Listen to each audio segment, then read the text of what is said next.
Time Warner Audiobooks presents The Big Bad Wolf, written by James Patterson and read by Peter J. Fernandez and Dennis O'Hare.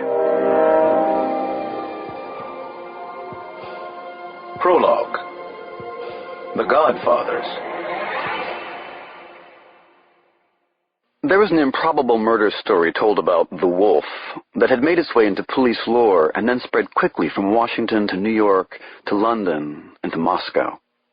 No one knew if it was actually the wolf, but it was never officially disproved, and it was consistent with other outrageous incidents in a Russian gangster's life. According to the story, the wolf had gone to the high-security Supermax prison in Florence, Colorado on a Sunday night in early summer. He had bought his way inside to meet with the Italian mobster and Don, Augustino Little Gus Palumbo. Prior to this visit, the wolf had a reputation for being impulsive and sometimes lacking patience. Even so, he had been planning this meeting with Little Gus Palumbo for nearly 2 years. He and Palumbo met in the security housing unit of the prison, where the New York gangster had been incarcerated for 7 years. The purpose of the meeting was to reach an arrangement to unite the East Coast's Palumbo family with the Red Mafia, thereby forming one of the most powerful and ruthless crime syndicates in the world. Nothing like it had ever been attempted. Palumbo was said to be skeptical, but he agreed to the meeting just to see if the Russian could get inside Florence prison, and then manage to get out again. From the moment they met, the Russian was respectful of the 66-year-old Don. He bowed his head slightly as they shook hands, and almost appeared shy, contrary to his reputation. "There's to be no physical contact," the captain of the guard said from the intercom into the room. His name was Larry Ladov, and he was the one who had been paid $75,000 to arrange the meeting. The wolf ignored Captain Ladov. "Under the circumstances, you look well," he said to Little Gus. "Very well, indeed." The Italian smiled thinly. He had a small body, but it was tight and hard. "I exercise 3 times a day, every day. I almost never have liquor, and not by choice. I eat well, and not by choice either." The wolf smiled, then said, "It sounds like you don't expect to be here for your full sentence." Palumbo coughed out a laugh. "That's a good bet. 3 life sentences served concurrently? The discipline's in my nature, though. The future? Who can know for sure about these things?" "Who can know? One time I escaped from a gulag on the Arctic Circle. I told a cop in Moscow, 'I spent time in a gulag. You think you can scare me?' What else do you do in here besides exercise and eat healthy choice?" "I try to take care of my business back in New York. Sometimes I play chess with a sick madman down the hall. He used to be in the FBI. "Kyle Craig," said the wolf. "You think he's crazy like they say?" "Yeah, totally." "So tell me, Pakan, how can this alliance you suggest work? I am a man of discipline and careful planning, in spite of these humbling circumstances. From what I'm told, you're reckless, hands-on. You involve yourself with even the smallest operations. Extortion, prostitution, stolen cars. How can this work between us?" The wolf finally smiled, then shook his head. "I am hands-on, as you say, but I'm not reckless, not at all. It's all about the money, no? The bling-bling? Let me tell you a secret that no one else knows. This will surprise you, and maybe prove my point." The wolf leaned forward. He whispered his secret, and the Italian's eyes suddenly widened with fear. With stunning quickness, the wolf grabbed Little Gus's head. He twisted it powerfully, and the gangster's neck broke with a loud, clear snap. "Maybe I am a little reckless," said the wolf. Then he turned to the camera in the room. He spoke to Captain Ladov of the guards. "Oh, I forgot. No touching." The next morning, Augustino Palumbo was found dead in his cell. Nearly every bone in his body had been broken. In the Moscow underworld, this symbolic kind of murder was known as zamoshit. It signified complete and total dominance by the attacker. The wolf was boldly stating that he was now the Godfather. Part 1. The White Girl Case. Chapter 1. The Phipps Plaza shopping mall in Atlanta was a showy montage of pink granite floors, sweeping bronze-trimmed staircases, gilded Napoleonic design, lighting that sparkled like halogen spotlights. A man and a woman watched the target, Mom, as she left Nike Town with sneakers and whatnot for her 3 daughters packed under one arm. "She is very pretty. I see why the wolf likes her. She reminds me of Claudia Schiffer," said the male observer. "You see the resemblance?" "Everybody reminds you of Claudia Schiffer, Slava. Don't lose her. Don't lose your pretty little Claudia, or the wolf will have you for breakfast." The abduction team, the couple, was dressed expensively, and that made it easy for them to blend in at Phipps Plaza in the Buckhead section of Atlanta. At 11 in the morning, Phipps wasn't very crowded, and that could be a problem. It helped that their target was rushing about in a world of her own, a tight little cocoon of mindless activity, buzzing in and out of Gucci, Caswell Massey, Nike Town, then Gap Kids and Parisian to see her personal shopper, Gina, without paying the slightest attention to who was around her in any of the stores. She worked from an at-a-glance, leather-bound diary and made her appointed rounds in a quick, efficient practice manner, buying faded jeans for Gwyn, a leather dop kit for Brendan, Nike diving watches for Meredith and Bridget. She even made an appointment at Carter Barnes to get her hair done. The target had style and also a pleasant smile for the salespeople who waited on her in the Tony stores. She held doors for those coming up behind her, even men, who went out of their way to thank the attractive blonde.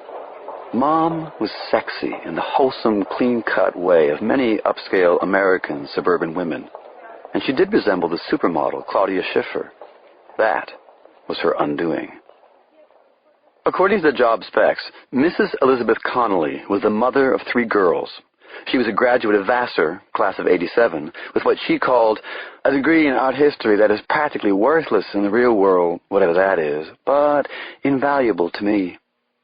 She'd been a reporter for the Washington Post and the Atlanta Journal-Constitution before she was married.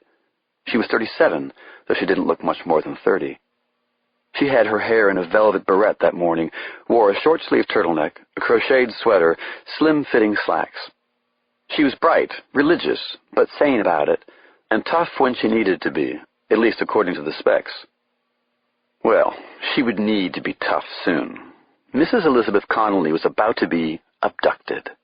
She had been purchased, and she was probably the most expensive item for sale that morning at Phipps Plaza. The price? $150,000. Chapter 2. Lizzie Connolly felt lightheaded, and she wondered if her quirky blood sugar was acting up again. She made a mental note to pick up Trudy Seiler's cookbook. She kind of admired Trudy, who was co-founder of the Rainforest Foundation, as well as Sting's wife. She seriously doubted she would get through this day with her head still screwed on straight, not twisted around like that poor little girl in The Exorcist. Linda Blair? Wasn't that the actress's name? Lizzie was pretty sure it was. Oh, who cared? What difference did trivia make? What a merry-go-round today was going to be. First, it was Gwynnie's birthday, and the party for 21 of her closest school buddies, 11 girls, 10 boys, was scheduled for 1 o'clock at the house. Lizzie had rented a bouncy house, and she had already prepared lunch for the children, not to mention for their moms or nannies. Lizzie had even rented a Mr. Softy ice cream truck for 3 hours. But you never knew what to expect at these birthday gigs, other than laughter, tears, thrills, and spills. After the birthday bash, Bridget had swimming lessons, and Mary had a trip to the dentist scheduled. Brendan, her husband of 14 years, had left her a short list of his current needs. Of course, everything was needed ASAP, S, which meant, as soon as possible, sweetheart. After she picked up a T-shirt with rhinestones for Gwynnie at Gap Kids, all she had left to buy was Brendan's replacement dop kit. Oh, yeah, and her hair appointment. And 10 minutes with her savior at Parisian, Gina Sabellico. She kept her cool through the final stages. Never let them see you sweat. Then she hurried to her new Mercedes 320 station wagon, which was safely tucked in a corner on the P3 level of the underground garage at Phipps. No time for her favorite rooibos tea at Tivana. Hardly anybody was in the garage on a Monday morning, but she nearly bumped into a man with long, dark hair. Lizzie smiled automatically at him, revealing perfect, recently whitened and brightened teeth, warmth, and sexiness, even when she didn't want to show it. She wasn't really paying attention to anyone. thinking ahead to the fast-approaching birthday party, when a woman she passed suddenly grabbed her around the chest as if Lizzie were a running back for the Atlanta Falcons football team trying to pass through the line of spinach, as her daughter Gwen had once called it. The woman's grip was like a vice. She was strong as hell. "What are you doing? Are you crazy?" Lizzie finally screamed her loudest, squirmed her hardest, dropped her shopping bags, heard something break. "Hey! Somebody help! Get off of me!" Then a second assailant, the man with the long dark hair, grabbed her legs and held on tight, hurt her actually, as he brought her down onto the filthy, greasy parking lot concrete along with the woman. "Don't kick me, bitch!" he yelled in her face. "Don't you dare fucking kick me!" But Lizzie didn't stop kicking, or screaming either. "Help me! Somebody help! Somebody, please!" Then both of them lifted her up in the air as if she weighed next to nothing. The man mumbled something to the woman, not English, Middle European maybe? Lizzie had a housekeeper from Slovakia. Was there a connection? The woman attacker gripped her around the chest with one arm and used her free hand to push aside tennis and golf stuff, hurriedly clearing a space in the back of the station wagon. Then Lizzie was roughly shoved inside her own car. A gauzy, foul-smelling cloth was pushed hard against her nose and mouth and held there so tightly it hurt her teeth. She tasted blood. First blood, she thought. My blood. Adrenaline surged through her body, and she began fighting back again with all her strength, punching and kicking. She felt like a captured animal striking out for its freedom. "Easy," the man said. "Easy peasy Japanesey, Elizabeth Connolly." Elizabeth Connolly? They know me. How? Why? What is going on here? "You're a very sexy mom," said the man. "I see why the wolf likes you." Wolf? Who's the wolf? What was happening to her? Who did she know named Wolf? Then the thick, acrid fumes from the cloth overpowered Lizzie, and she went lights out. She was driven away in the back of her station wagon, but only across the street to the Lenox Square Mall. Lizzie Connolly was transferred into a blue Dodge van that then sped away. Purchase complete. Chapter 3. Early Monday morning, I was oblivious to the rest of the world and its problems. This was the way life was supposed to be, only it rarely seemed to turn out so well. At least not in my experience, which was limited when it came to anything that might be considered the good life. I was walking Janny and Damon to the Sojourner Truth School that morning. Little Alex was merrily toddling along at my side. Puppy, I called him. The skies over D.C. were partly cloudy, but now and then the sun peeked through the clouds and warmed our heads and the backs of our necks. I'd already played the piano, Gershwin, for 45 minutes, and eaten breakfast with Nana Mama. I had to be at Quantico by 9 that morning for my orientation classes, but it left time for the walk to school at around 7:30, and that was what I'd been in search of lately, or so I believed. Time to be with my kids. Time to read a poet I'd discovered recently, Billy Collins. First, I'd read his 9 Horses, and now it was sailing alone around the room. Billy Collins made the impossible seem so effortless, and so possible. Time to talk to Jamila Hughes every day, often for hours at a time. And when I couldn't, to correspond by email, and occasionally by long, flowing letters. She was still working homicide in San Francisco, but I felt the distance between us was shrinking. I wanted it to, and hoped she did too. Meanwhile, the kids were changing faster than I could keep up with them, especially little Alex, who was morphing before my eyes. I needed to be around him more, and now I could be. That was my deal. It was why I had joined the FBI. At least, that was part of it. Little Alex was already over 35 inches and 30 pounds. That morning he had on pinstriped overalls and an Orioles cap. He moved along the street as if a leeward wind were propelling him. His ever-present stuffed animal, a cow named Moo, created ballast, so that he listed slightly to the left at all times. Damon was lurching ahead to a different drummer, a faster, more insistent beat. Man, I really loved this boy, except for his fashion sense. That morning he was wearing long jean shorts, uptowns, a gray T-shirt with an Allen Iverson The Answer jersey over it. His lean legs were sprouting peach fuzz, and it looked as if his whole body were developing from the feet up. Large feet, long legs, a youthful torso. I was noticing everything that morning. I had time to do it.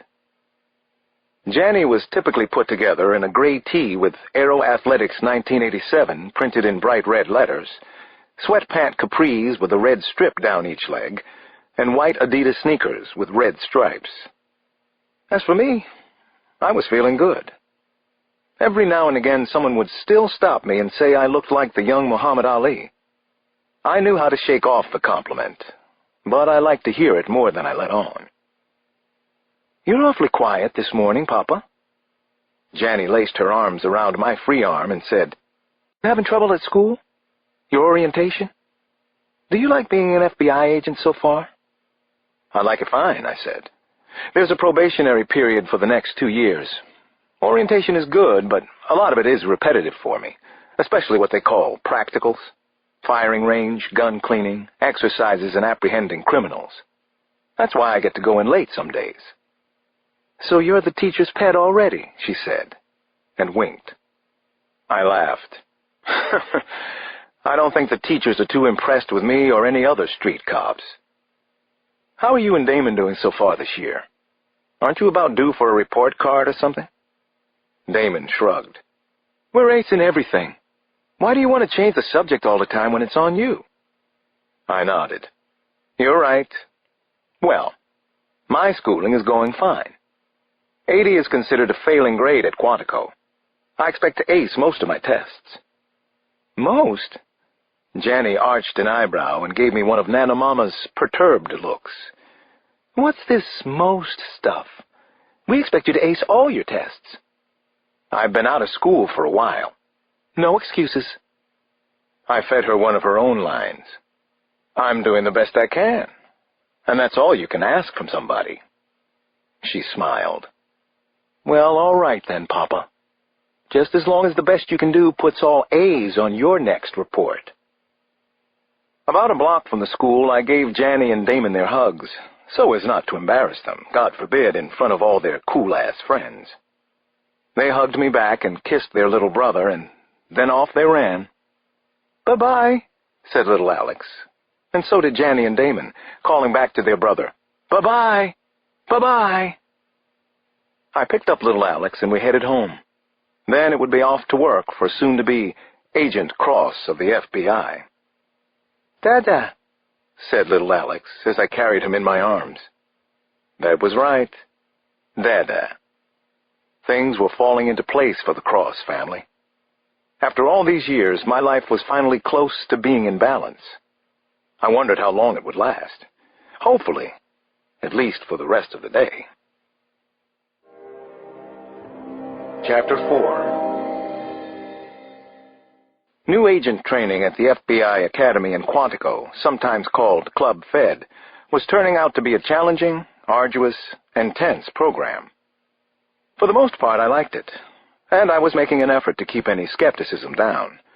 But I had entered the Bureau with a reputation for catching pattern killers, and I already had the nickname Dragon Slayer. So irony and skepticism might soon be a problem. Training had begun 6 weeks before, on a Monday morning, with a crew-cut, broad-shouldered SSA, or Supervisory Special Agent, Dr. Kenneth Horowitz, standing in front of our class trying to tell a joke. "The 3 biggest lies in the world are, all I want is a kiss, the check is in the mail, and I'm with the FBI and I'm only here to help you." Everybody in the class laughed. Maybe because the joke was so ordinary, but at least Horowitz had tried his best, and maybe that was the point. FBI Director Ron Burns had set it up so that my training period would last for only 8 weeks. He'd made other allowances for me as well. The maximum age for entrance into the FBI was 37 years old. I was 42. Burns had the age requirement waived for me, and also voiced his opinion that it was discriminatory and needed to be changed. The more I saw of Ron Burns, the more I sensed that he was something of a rebel, maybe because he was an ex-Philadelphia street cop himself. He had brought me into the FBI as a GS-13, the highest I could go as a street agent. I'd also been promised assignments as a consultant, which meant a better salary. Burns had wanted me in the Bureau, and he got me. He said that I could have any reasonable resources I needed to get the job done.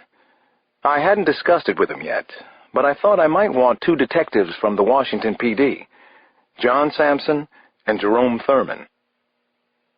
The only thing Burns had been quiet about was my class supervisor at Quantico, a senior agent named Gordon Nooney.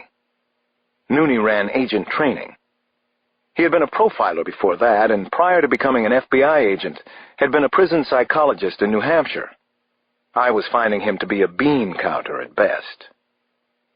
That morning, Nooney was standing there waiting when I arrived for my class in abnormal psych, an hour and 50 minutes on understanding psychopathic behavior, something I hadn't been able to do in nearly 15 years with the D.C. police force.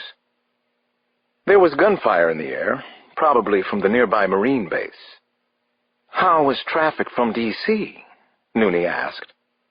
I didn't miss the barb behind the question. I was permitted to go home nights while other agents in training slept at Quantico. "No problem," I said. 45 minutes in moving traffic on 95.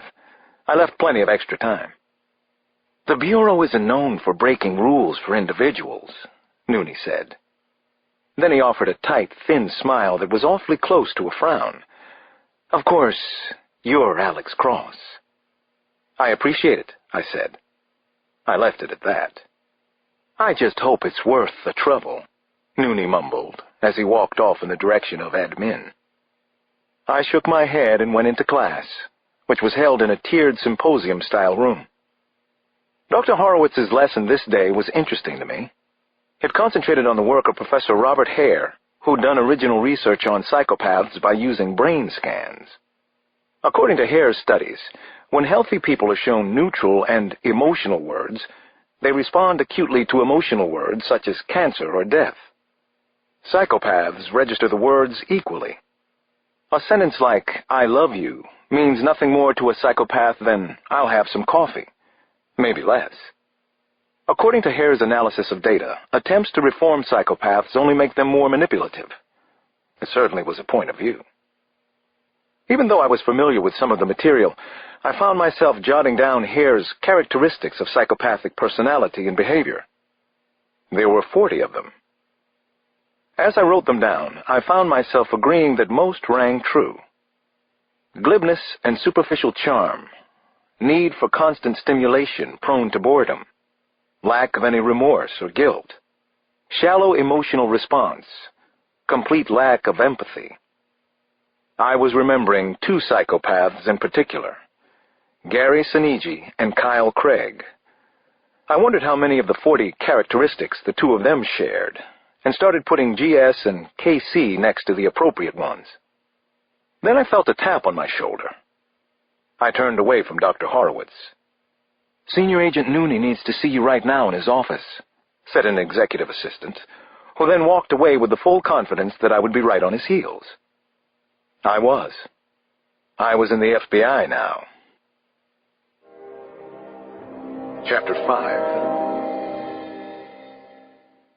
Senior Agent Gordon Nooney was waiting in his small, cramped office in the administration building.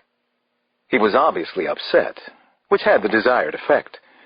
I wondered what I could have done wrong in the time since we'd talked before class. It didn't take him long to let me know why he was so angry. "Don't bother to sit down. You'll be out of here in a minute. I just received a highly unusual call from Tony Woods in the director's office. There's a situation going down in Baltimore. Apparently, the director wants you there. It will take precedence over your training classes." Nooney shrugged his broad shoulders. Out the window behind him I could see thick woods and also Hoover Road, where a couple of agents jogged. "What the hell? Why would you need any training here, Dr. Cross? You caught Casanova in North Carolina. You're the man who brought down Kyle Craig. You're like Clarice Starling in the movies.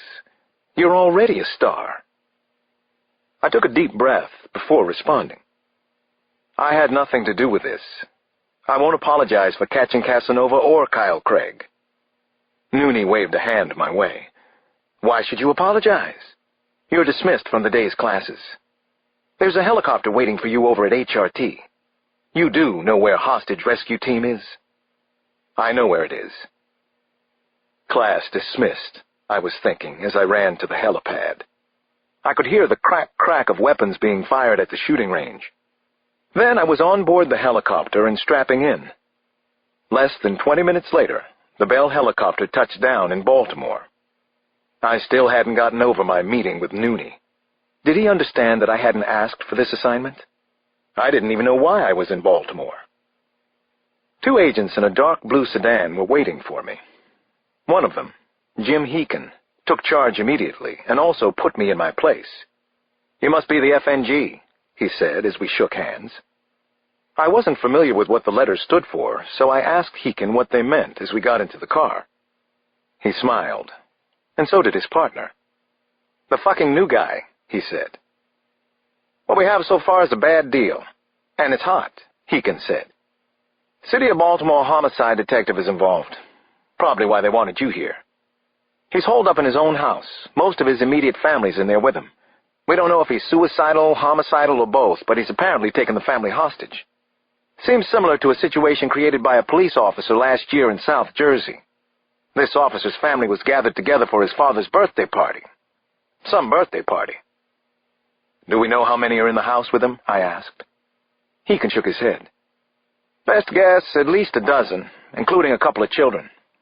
Detective won't let us talk to any of the family members, and he won't answer our questions. Most of the people in the neighborhood don't want us here either." "What's his name?" I asked, as I jotted down a few notes to myself. I couldn't believe I was about to get involved in a hostage negotiation. It still didn't make any sense to me. And then, it did. "His name is Dennis Coulter." I looked up in surprise. I know Dennis Coulter. I worked a murder case with him, shared a bushel of crabs at a Bricky's once upon a time. "We know," said Agent Heekin. "He asked for you." Chapter 6. Detective Coulter had asked for me. What the hell was that all about? I hadn't known we were so close. Because we weren't. I'd met him only a couple of times. We were friendly, but not exactly friends.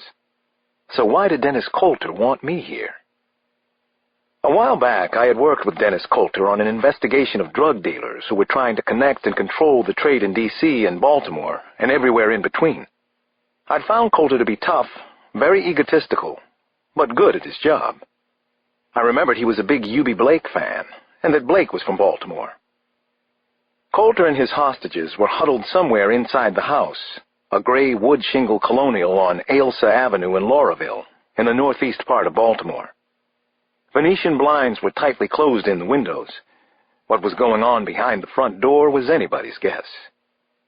3 stone steps climbed to the porch where a rocking chair and a wooden glider sat.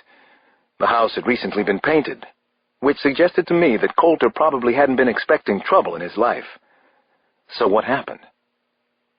Several dozen Baltimore PD, including SWAT team members, had surrounded the house. Weapons were drawn and, in some cases, aimed at the windows and the front door. The Baltimore Police Helicopter Unit Foxtrot had responded. Not good. I already had one idea. "What do you think about everybody lowering their guns, for starters?" I asked the field commander from the Baltimore PD. "He hasn't fired on anybody, has he?" The field commander and SWAT team leader conferred briefly, and then weapons around the perimeter were lowered, at least the ones I could see. Meanwhile, one of the Foxtrot helicopters continued to hover close to the house. I turned to the commander again. I needed him on my side. "Thank you, Lieutenant. Have you been talking to him?" He pointed to a man crouched behind a cruiser. "Detective Fesco has the honor. He's been on the horn with Coulter for about an hour." I made a point of walking over to Detective Fesco and introducing myself. "Mick Fesco," he said, but he didn't seem overjoyed to meet me. "Heard you were coming. We're fine here." "This intrusion isn't my idea," I told him. "I just left the force in D.C. I don't want to get in anybody's way." "So don't," Fesco said. He was a slender, wiry man who looked as if he might have played some ball at one time. He moved like it. I rubbed my hand over my chin. "Any idea why he asked for me?" "I don't know him that well." Fesco's eyes drifted toward the house. "Says he's being set up by Internal Affairs. Doesn't trust anybody connected to the Baltimore PD. He knew you'd gone over to the FBI recently. Would you tell him I'm here? But also tell him I'm being briefed now. I want to hear how he sounds before I talk to him. Fesco nodded. Then he called the house. It rang several times before it was picked up.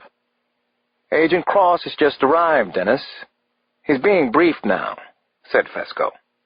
Like hell he is. Get him on the hook. Don't make me shoot in here. I'm getting close to creating a real problem. Get him, now. Fesco handed me the phone and I spoke into it.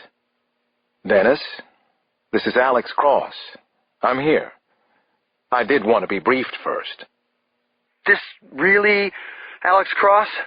Coulter asked, sounding surprised. Yeah, it's me. I don't know too many of the details, except you say you're being set up by Internal Affairs. I don't just say it. I am being set up. I can tell you why, too. I'll brief you. That way, you'll hear it straight. All right, I told him. I'm on your side so far. I know you, Dennis. I don't know the Baltimore Internal Affairs. Coulter cut me off. I want you to listen to me. Don't talk. Just hear me out. All right, I said. I'm listening. I sat down on the ground behind a Baltimore PD cruiser, and I got ready to listen to the armed man who was supposedly holding a dozen of his family members hostage. Jesus. I was back on the job again. They want to kill me. The Baltimore PD has me in its crosshairs. Chapter 7. Pop! I jumped. Someone had pulled open a can of soda and tapped me on the shoulder with it. I looked up to see none other than Ned Mahoney, head of the hostage rescue team at Quantico, handing me a Diet Coke, caffeine-free. I had taken a couple of classes from him during orientation. He knew his stuff. In the classroom, anyway. Welcome to my private hell, I said. What am I doing here, by the way? Mahoney winked and dropped down beside me.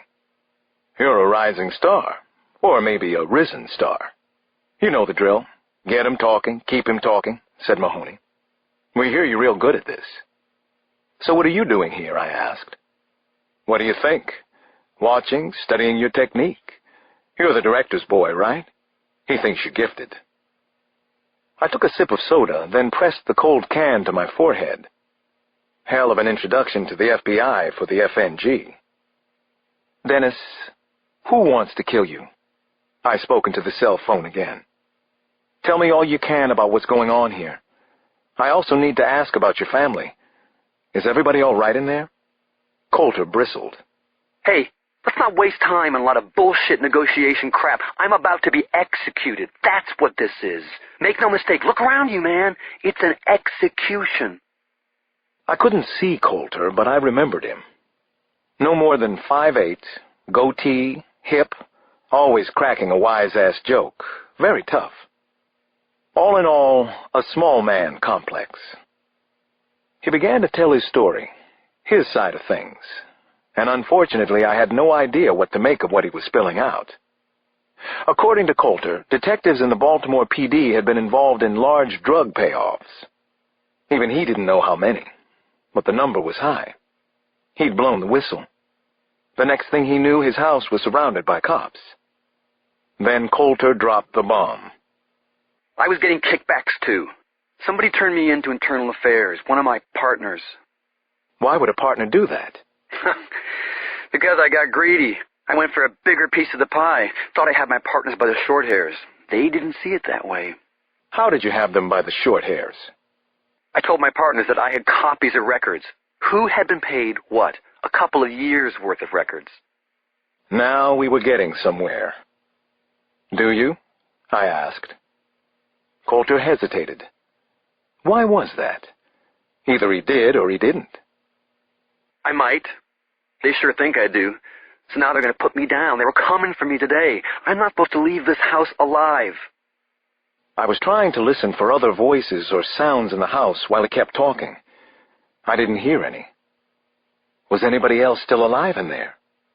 What had Coulter done to his family? How desperate was he? I looked at Ned Mahoney and shrugged my shoulders. I really wasn't sure whether Coulter was telling the truth or if he was just a street cop who'd gone loco. Mahoney looked skeptical, too. He had a don't-ask-me look on his face. I had to go somewhere else for guidance. "So what do we do now?" I asked Coulter. He sniffed out a laugh. "Oh, I was hoping you'd have an idea. You're supposed to be the hot shot, right?" That's what everybody keeps saying. Chapter 8. The situation in Baltimore didn't get any better during the next several hours. If anything, it got worse. It was impossible to keep the neighbors from wandering out on their porches to watch the standoff in progress. Then the Baltimore PD began to evacuate the Coulters' neighbors, many of whom were also the Coulters' friends. A temporary shelter had been set up at the nearby Garrett Heights Elementary School. It reminded everyone that there were probably children trapped inside Detective Coulter's house. His family. Jesus. I looked around and shook my head in dismay as I saw an awful lot of Baltimore police, including SWAT, and also the hostage rescue team from Quantico. A swarm of crazy-eyed spectators was pushing and shoving outside the barricades, some of them rooting for cops to be shot. Any cop would do. I stood up and cautiously made my way over to a group of officers waiting behind an emergency rescue van. I didn't need to be told that they didn't appreciate interference from the feds. I hadn't either when I was on the D.C. police force. I addressed Captain Stockton James Sheehan, whom I'd spoken to briefly when I arrived. "What do you think? Where do we go with this?" "Has he agreed to let anybody out?" Sheehan asked. "That's the first question." I shook my head. He won't even talk about his family. Won't confirm or deny that they're in the house. Sheehan asked, "Well, what is he talking about?" I shared some of what I'd been told by Coulter, but not everything. How could I? I left out that he'd sworn Baltimore cops were involved in a large-scale drug scheme, and more devastating, that he had records that would incriminate them. Stockton Sheehan listened, and then he offered, "Either he lets go of some of the hostages or we have to go in and get him. He's not going to gun down his own family." "He says he will. That's the threat." Sheehan shook his head. "I'm willing to take the risk. We go in when it gets dark. You know this should be our call." I nodded, without agreeing or disagreeing. Then I walked away from the others. It looked as if we might have another half hour of light. I didn't like to think about what would happen once darkness came. I called Coulter again. He picked up right away. "I have an idea," I told him. "I think it's your best shot." I didn't tell Coulter, but I also thought it was his only shot. "So tell me what you're thinking." I told Dennis Coulter my plan. 10 minutes later, Captain Sheehan was shouting in my face that I was worse than any motherfucking FBI asshole he had ever dealt with. I guess I was a fast learner. Maybe I didn't even need the orientation classes I was missing at Quantico. Not if I was already the king of the FBI assholes, which was one way of saying that the Baltimore police didn't approve of my plan to defuse the situation with Detective Coulter. Even Mahoney had doubts. "I guess you're not real big on social and political correctness," he commented, when I told him Captain Sheehan's reaction. "Thought I was. Guess I'm not. Hope this works."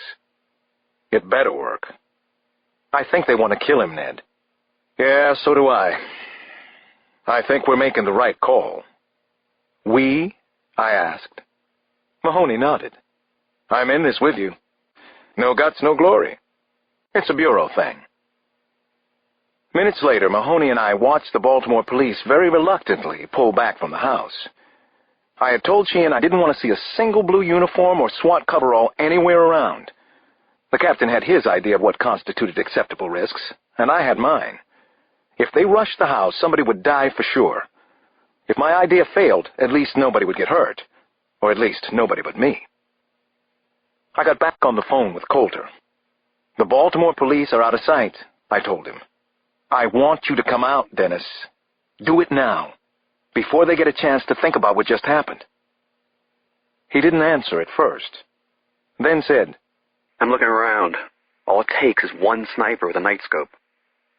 I knew he was right. Didn't matter. We had one chance. Come on out with your hostages, I told him. I'll meet you on the front steps myself.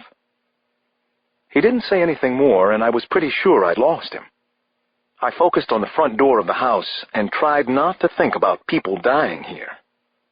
Come on, Coulter. Use your head. This is the best deal you're going to get. He finally spoke again.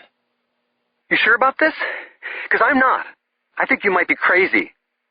I'm sure. All right. I'm coming out, he said.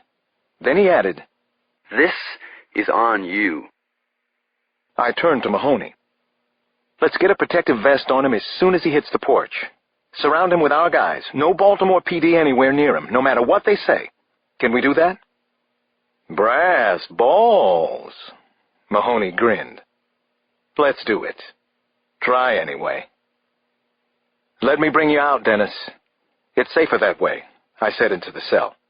I'm coming to you now. But Coulter had his own plan. Jesus, he was already on his front porch. He had both hands raised high over his head, clearly unarmed, vulnerable as hell. I was afraid I'd hear shots and he'd go down in a heap. I started to run forward. Then half a dozen HRT guys were all over him, shielding Coulter from harm. They rushed him to a waiting van. We got him inside the truck. Subject is safe. I heard the report from HRT. We're getting him the hell out of here.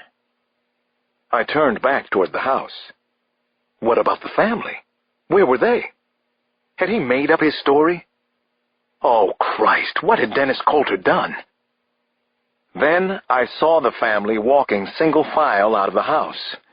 It was an incredible scene. The hair on the back of my neck stood up. An old man in a white shirt, black trousers, and suspenders. An elderly woman in a blowing pink dress and high heels. Tears were streaming down her cheeks. 2 small girls in white party dresses. A couple of middle-aged women holding hands. 3 males in their 20s, each of them with their hands up. A woman with 2 little babies. Several of the adults were carrying cardboard boxes. I figured I knew what was in them. Yeah, I knew. The records, the proof, the evidence. Detective Dennis Coulter had been telling the truth after all. His family had believed him. They had just saved his life. I felt Ned Mahoney pat my back hard. Nice job. Really good job. I laughed and said, for an FNG. That was a test, wasn't it? I really couldn't say, Mahoney said. But if it was, you aced it. Chapter 9. A test? Jesus. Is that why I was sent to Baltimore? I hope to hell not. I got home late that night. Too late. I was glad that no one would be up to see me, especially Nana. I couldn't handle one of her soul-piercing, disapproving looks right now. I needed a beer, and then I wanted to go to bed. Sleep if I could. I slipped quietly inside the house, not wanting to wake anyone. Not a sound except for the tiniest electric hum that came from somewhere. I was planning to call Jamila as soon as I got upstairs. I was missing her like the plague. Rosie the cat slid by and rubbed against my leg. "Hello, Red," I whispered. "I did good today." Then I heard a cry. I hurried up the front stairs toward little Alex's room. He was up and working himself into a good wail. I didn't want Nana or one of the other kids to have to get up and tend to him. Besides, I hadn't seen my boy since early that morning, and I wanted to give him a snuggle. I missed his little face. When I peeked into his room, he was sitting up, and he seemed surprised to see it was me. Then he smiled and clapped his hands. "Oh, boy, Daddy's on the case. Daddy's the biggest sucker in the house." "What are you doing up, pup?" "It's late," I said. Alex's bed is a low riser that I made myself. There are protective bars on either side to keep him from falling out. I slid in beside him. "Move over and give your daddy some room," I whispered, and kissed the top of his head. I don't ever remember my father kissing me, so I kiss Alex every chance I get. The same goes for Damon and Janny, no matter how much they complain as they get older and less wise. I'm tired, little man, I said as I stretched out. How about you? Tough day, puppy? I retrieved his bottle from a space between the mattress and the guard bars. He started to drink, and then he moved in close to me. He grabbed his stuffed cow, Moo, and he fell back to sleep in minutes. So nice. Magical. That sweet baby smell I love. His soft breathing, baby's breath. The two of us had a nice sleepover that night. Chapter 10. The couple was hiding out for a few days in New York City, lower Manhattan. It was so easy to get lost there, to disappear off the map. And New York was one city where they could get whatever they wanted, whenever they wanted it. The couple wanted rough sex. For starters, anyway. They had stayed out of reach of their employer for more than 36 hours. Their contact man, Sterling, finally got through to them on the cell phone in a room at the Chelsea Hotel on West 23rd Street. Outside the window was a sign, Hotel Chelsea, in an L shape. The vertical hotel was in white, the horizontal Chelsea in red. It was a famous New York City icon. "I've been trying to reach you for a day and a half," Sterling said. "Don't ever turn off your cell on me. Consider this a last warning." The woman, Zoya, yawned and gave the phone the finger. With her free hand, she popped a CD, East Eats West, into the player. Rock music kicked in hard and loud. "We were busy, darling. We're still busy. What the hell do you want? You have more money for us? Money talks." "Turn down the music, please. Please. Somebody has an itch. He's very rich. There's a lot of money involved." "Like I said, darling, we're busy right now, otherwise occupied. Out to lunch. How big an itch is it?" "Same as last time. A very big itch. He's a personal friend of the wolf." Zoya flinched at the mention of the wolf. "Give me details, specifics. Don't waste our time." "We'll do it like we always do, darling. A piece of the puzzle at a time. How soon can you be on the road?" "How about 30 minutes?" "We have something to wrap up here. Let's say 4 hours. This need that somebody has, this itch, what kind of itch is it?" "One unit, female, not too far from New York. I'll give you directions first, then specifics on the unit. You have 4 hours." Zoya looked at her partner, who was lounging in an armchair. Slava was idly fingering a pecker leash as he listened to her talking. He was gazing out the window at a sweet shop, a tailor shop, a 1-hour photo, typical New York City view. "We'll do the job," said Zoya. "Tell Wolf we'll get his friend what he needs. No problem whatsoever." Then she hung up on Sterling. Because she could. She shrugged at her partner. Then Zoya looked across the hotel room to a queen-size bed with a steel decorative headboard. A young blonde man was lying there. He was naked and gagged, handcuffed to vertical rods spaced about a foot apart on the bed. "You're in luck," Zoya said to the blonde. "Only 4 more hours to play, baby. Only 4 more hours." Then Slava spoke. "You'll wish it was less. You ever heard of a Russian word, zamoshit? No? I'll show you zamoshit. 4 hours worth. I learned it from the wolf. Now you learn from me. Zamoshit. It means to break all the bones in your body." Zoya winked at the boy. 4 hours. Zamoshit. You'll take the next few hours with you through eternity. Never forget it, darling.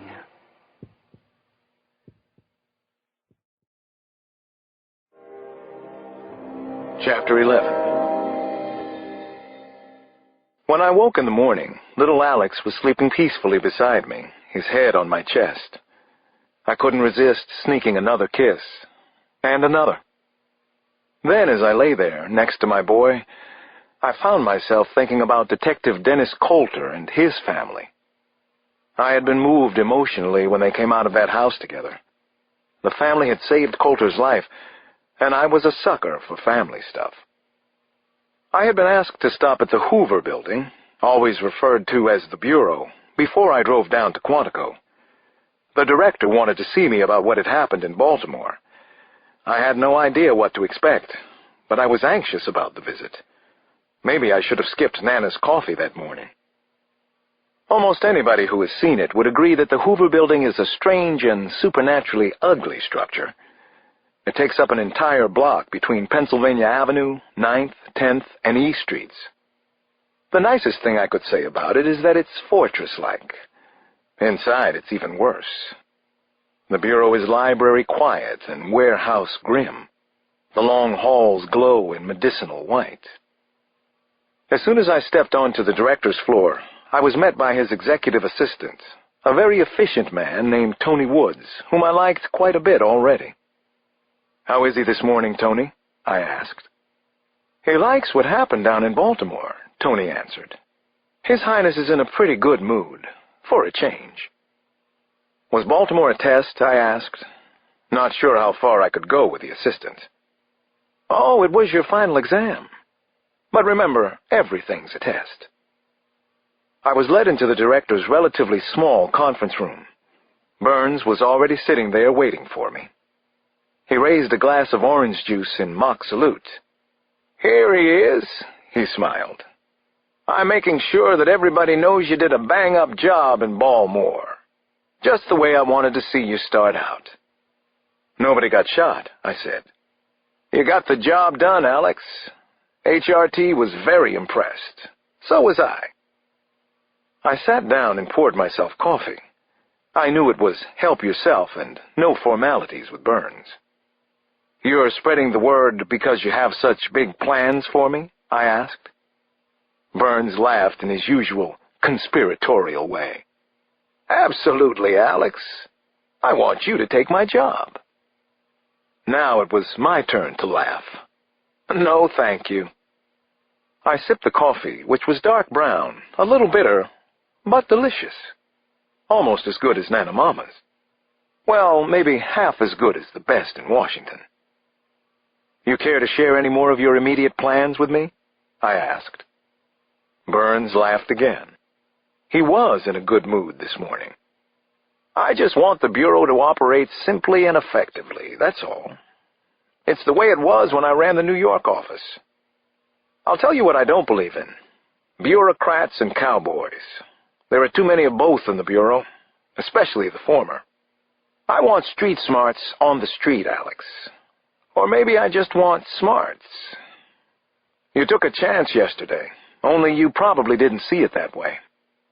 There were no politics for you. Just the right way to get the job done." "What if it hadn't worked?" I asked as I set my coffee down on a coaster emblazoned with the Bureau's emblem.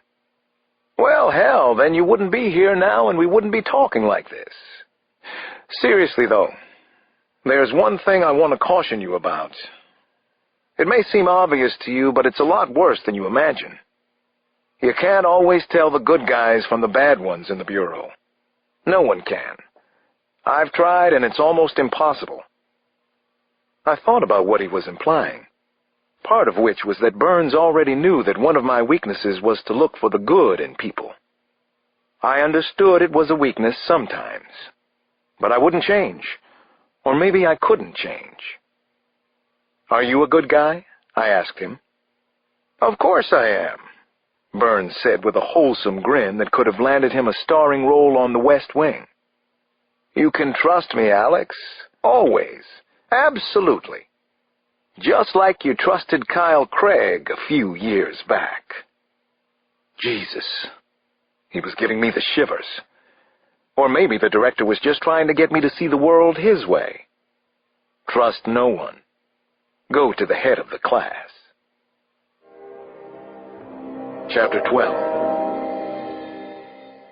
At a little past 11, I was on my way down to Quantico.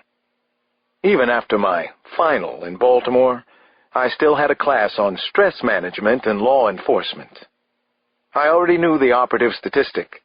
FBI agents were 5 times more likely to kill themselves than to be killed in the line of duty. A Billy Collins poem was floating through my brain as I drove. Another reason why I don't keep a gun in the house.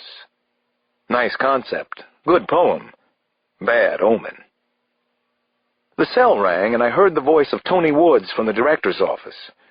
There had been a change of plans. Woods gave me orders from the director to go straight to Ronald Reagan Washington National Airport. A plane was waiting for me. Jesus. I was on another case already. I'd been ordered to skip school again. Things were happening faster than even I had expected, and I wasn't sure if that was a good or a bad thing.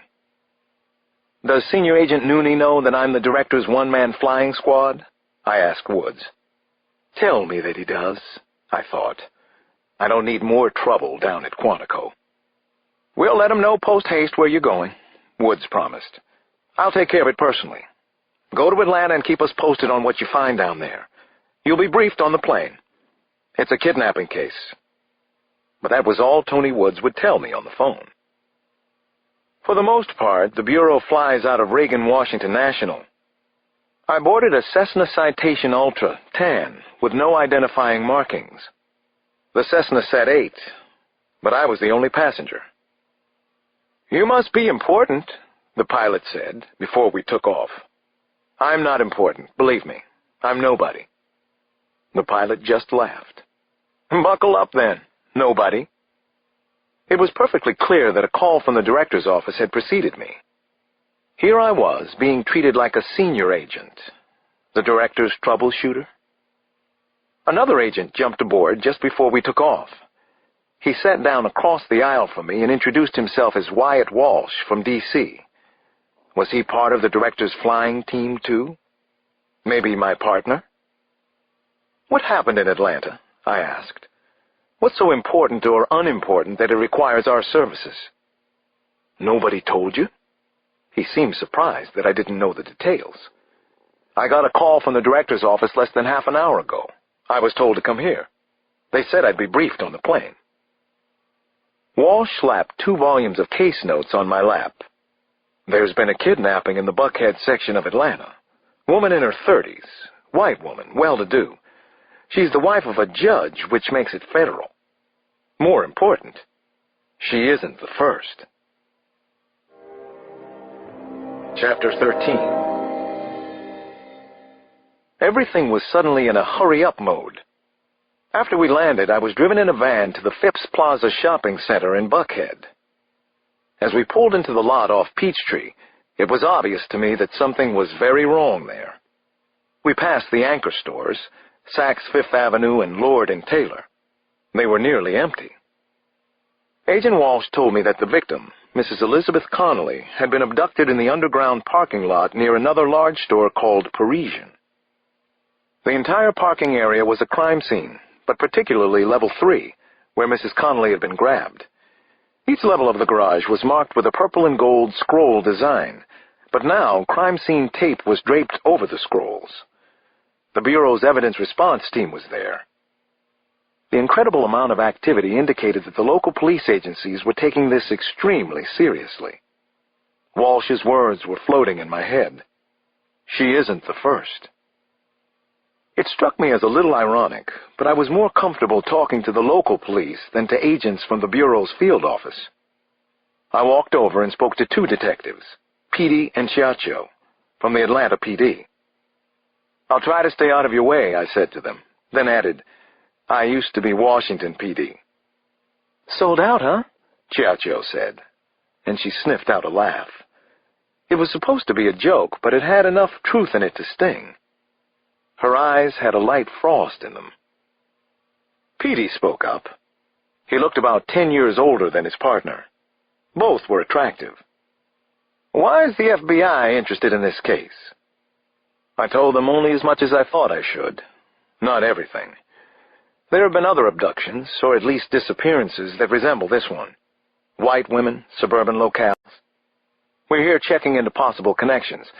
And, of course, this is a judge's wife. Petey asked, Are we talking about past disappearances in the Atlanta metro area? I shook my head. No, not to my knowledge. The other disappearances are in Texas, Massachusetts, Florida, Arkansas. Ransoms involved? Petey followed up. In one Texas case, yes. Otherwise, no money has been asked for. None of the women have been found so far. Only white women? Detective Chacho asked as she took a few notes. As far as we know, yes. And all of them fairly well-to-do. But no ransoms. And none of what I'm telling you gets to the press. I looked around the parking garage. What do we have so far? Help me out a little. Chacho looked at Petey. Joshua? She asked. Petey shrugged. All right, Irene. We do have something. There were a couple of kids in one of the parked cars where the abduction went down. They didn't witness the first part of the crime. They were otherwise occupied, said Joshua Petey. But they looked up when they heard a scream and saw Elizabeth Connolly. 2 kidnappers, apparently good at it, man and a woman. They didn't see our young lovers because they were in the back of a van. And they had their heads down? I asked. Otherwise occupied? That too. But when they did come up for air, they saw the man and woman, described as being in their 30s, well-dressed. They were already holding Mrs. Connolly. Took her down very fast. Threw her into the back of her own station wagon. Then they drove off in her car. Why didn't the kids get out of the van to help? Chacho shook her head. They said that it happened very fast and that they were scared. Seemed unreal to them. I think they were also nervous about having it known they were playing around in the back of a van during school hours. They both attend a local prep school in Buckhead. They were skipping classes. A team took her, I thought, and knew it was a big break for us. According to what I'd read on the ride down, no team had been spotted at any of the other abductions. A male and a female team? That was interesting. Strange and unexpected. You want to answer a question for us now? Detective Petey asked. If I can. Shoot. He looked at his partner. I had a feeling that somewhere along the way, Joshua and Irene might have spent some time in the back seat of a car. Something about the way they looked at each other. We've been hearing that this might have to do with the Sandra Friedlander case. Is that right? That one's gone unsolved for what, 2 years in D.C.? I looked at the detective and shook my head. Not to my knowledge, I said. You're the first to bring up Sandra Friedlander. Which wasn't exactly the truth. Her name had been in confidential FBI reports I'd read on the ride down from D.C. Sandra Friedlander and 7 others. Chapter 14. My head was buzzing. In a bad way.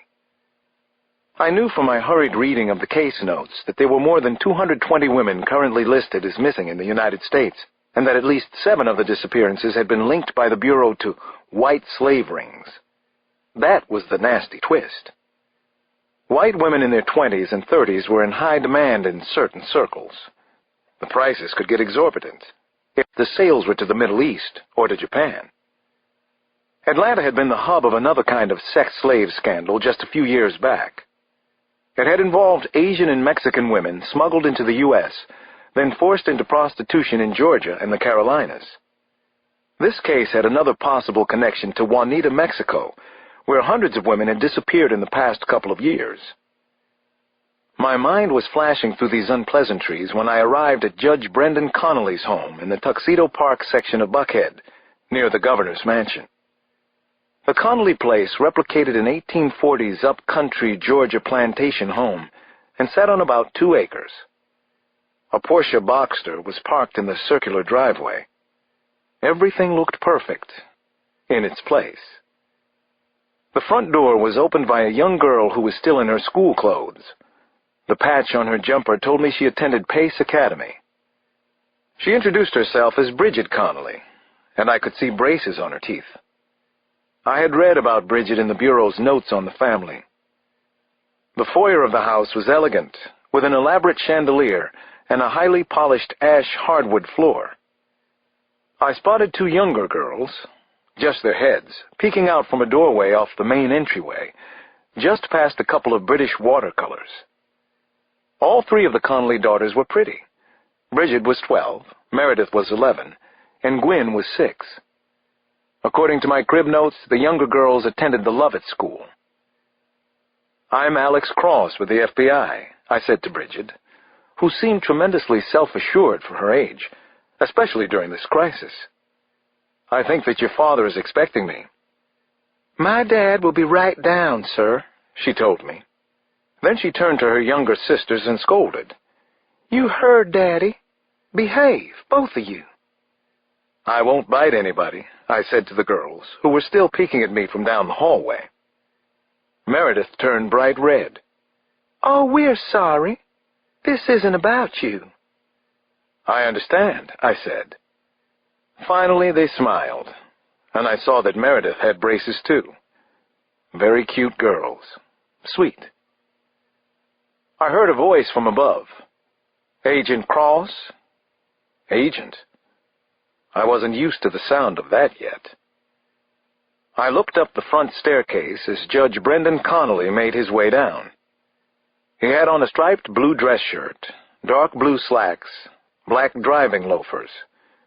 He looked trim and in shape, but tired, as if he hadn't slept in days.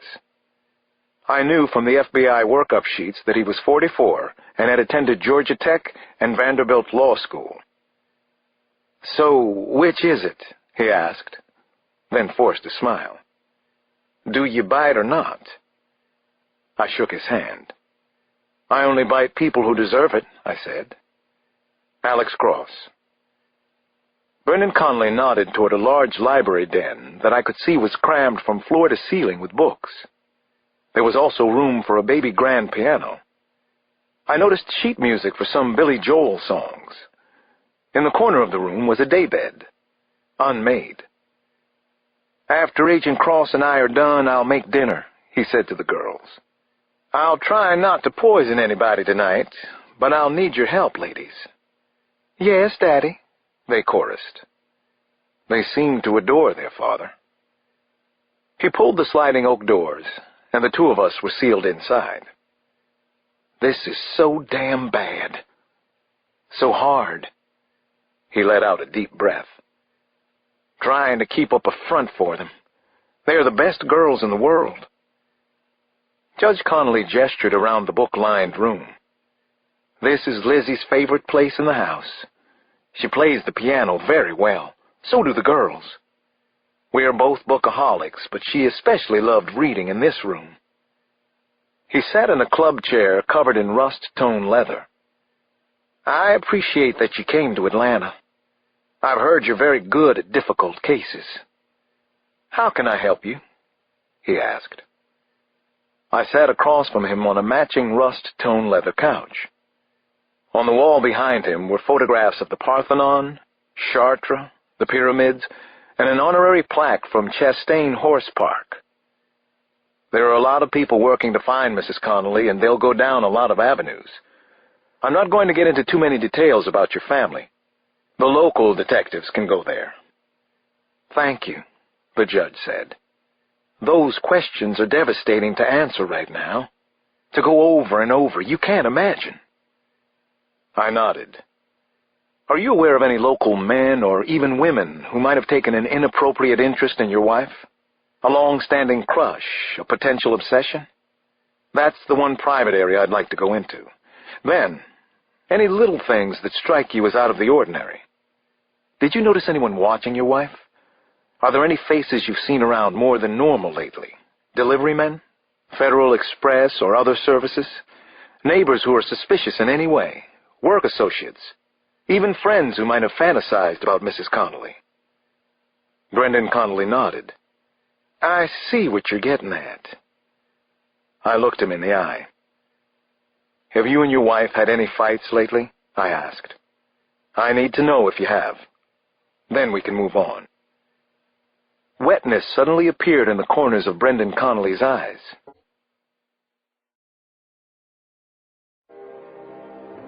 Chapter 15.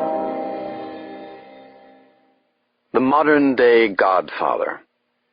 A 47-year-old Russian, now living in America and known as the Wolf. Rumored to be fearless, hands-on, into everything from weapons sales, extortion, and drugs, to legitimate businesses, such as banking and venture capital. No one seemed to know his true identity, or his American name, or where he lived. Clever. Invisible. Safe from the FBI and anybody else who might be looking for him. He had been in his 20s when he made the switch from the KGB to become one of the most ruthless cell leaders in Russian organized crime, the Red Mafia. His namesake, the Siberian Wolf, was a skillful hunter, but also relentlessly hunted. The Siberian was a fast runner and could overpower much heavier animals, but it was also hunted for its blood and bones. The human wolf was also a hunter who was hunted, except that the police had no idea where to hunt. Invisible. By design. Actually, he was hiding in plain sight. On a balmy evening, the man called Wolf was throwing a huge party at his 20,000-square-foot house on the waterfront in Fort Lauderdale, Florida.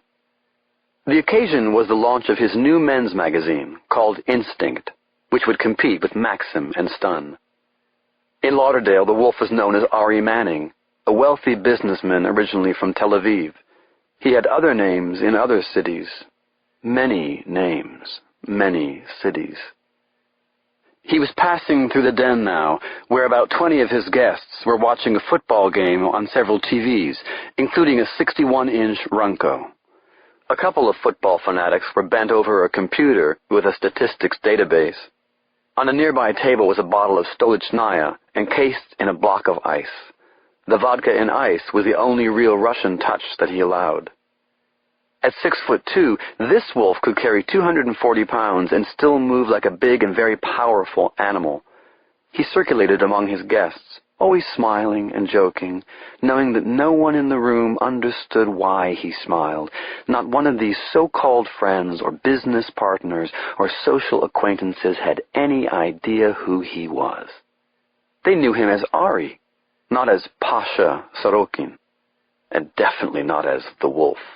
They had no clue about the pounds of illegal diamonds he bought from Sierra Leone, the tons of heroin from Asia, and weapons and even jets sold to the Colombians, or white women purchased by the Saudis and Japanese. In South Florida, he had a reputation for being a maverick, both socially and in business. There were more than 150 guests tonight, but he ordered food and drink for twice that number. He had imported the chef from the Cirque 2000 in New York, and also a sushi cook from San Francisco. His servers were dressed as cheerleaders and were topless, which he thought a cheeky joke, guaranteed to offend. The famous surprise dessert for the party was soccer torts flown in from Vienna. No wonder everybody loved Ari, or hated him. He gave a playful hug to a former pro running back for the Miami Dolphins and talked to a lawyer who'd made tens of millions from the Florida tobacco settlement, exchanged stories about Governor Jeb Bush. Then he moved on through the crowd. There were so many ass-kissing social climbers and opportunists who came to his house to be seen among the right and wrong people, self-important, spoiled, selfish, and worst of all, boring as tepid dishwater. He walked along the edge of an indoor swimming pool toward an outdoor pool more than twice the size. He chatted with his guests and made a generous pledge to a private school charity. Not surprisingly, he was hit on by somebody's wife.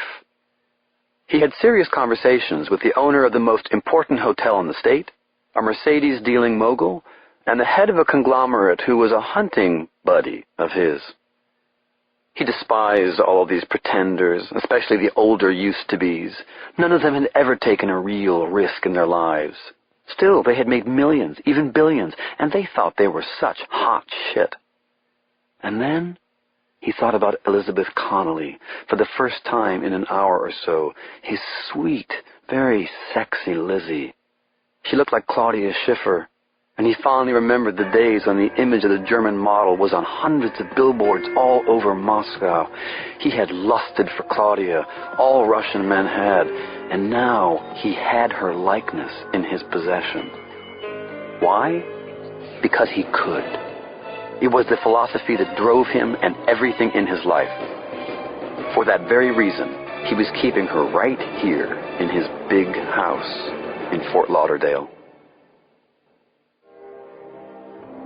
Chapter 16. Lizzie Connolly couldn't believe any of this awfulness was happening to her. It still didn't seem possible. It wasn't possible. And yet here she was, a hostage. The house where she was being kept was full of people. Full. It sounded as if a party was going on. A party? How dare he? Was her insane captor that sure of himself? Was he so arrogant, so brazen? Was it possible? Of course it was. He'd boasted to her that he was a gangster, the king of gangsters, perhaps the greatest that ever lived. He had repulsive tattoos on the back of his right hand, his shoulders, his back, around his right index finger, and also on his private parts, on his testicles and penis. Lizzie could definitely hear a party going on in the house. She could even make out conversations. Small talk about an upcoming trip to Aspen, a rumored affair between a nanny and a local mother, the death of a child in a pool, a 6-year-old like her Gwyn, football stories, a joke about 2 altar boys and a Siamese cat that she'd already heard in Atlanta. Who the hell were these people? Where was she being held? Where am I, damn it? Lizzie was trying so hard not to go crazy, but it was almost impossible. All of these people, their inane talk, they were so close to where she was bound and tied and gagged and being held hostage by a madman, probably a killer. As Lizzie listened, tears finally began to run down her cheeks.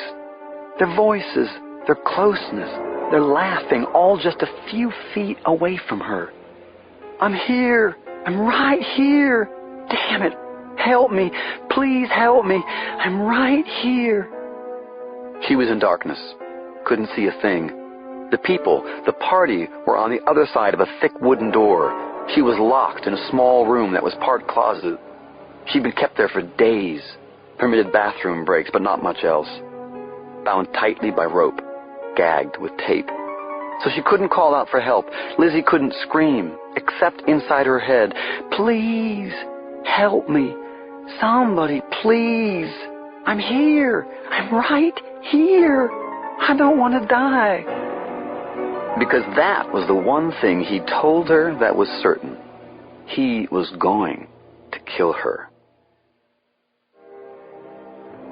Chapter 17. But no one could hear Lizzie Connolly.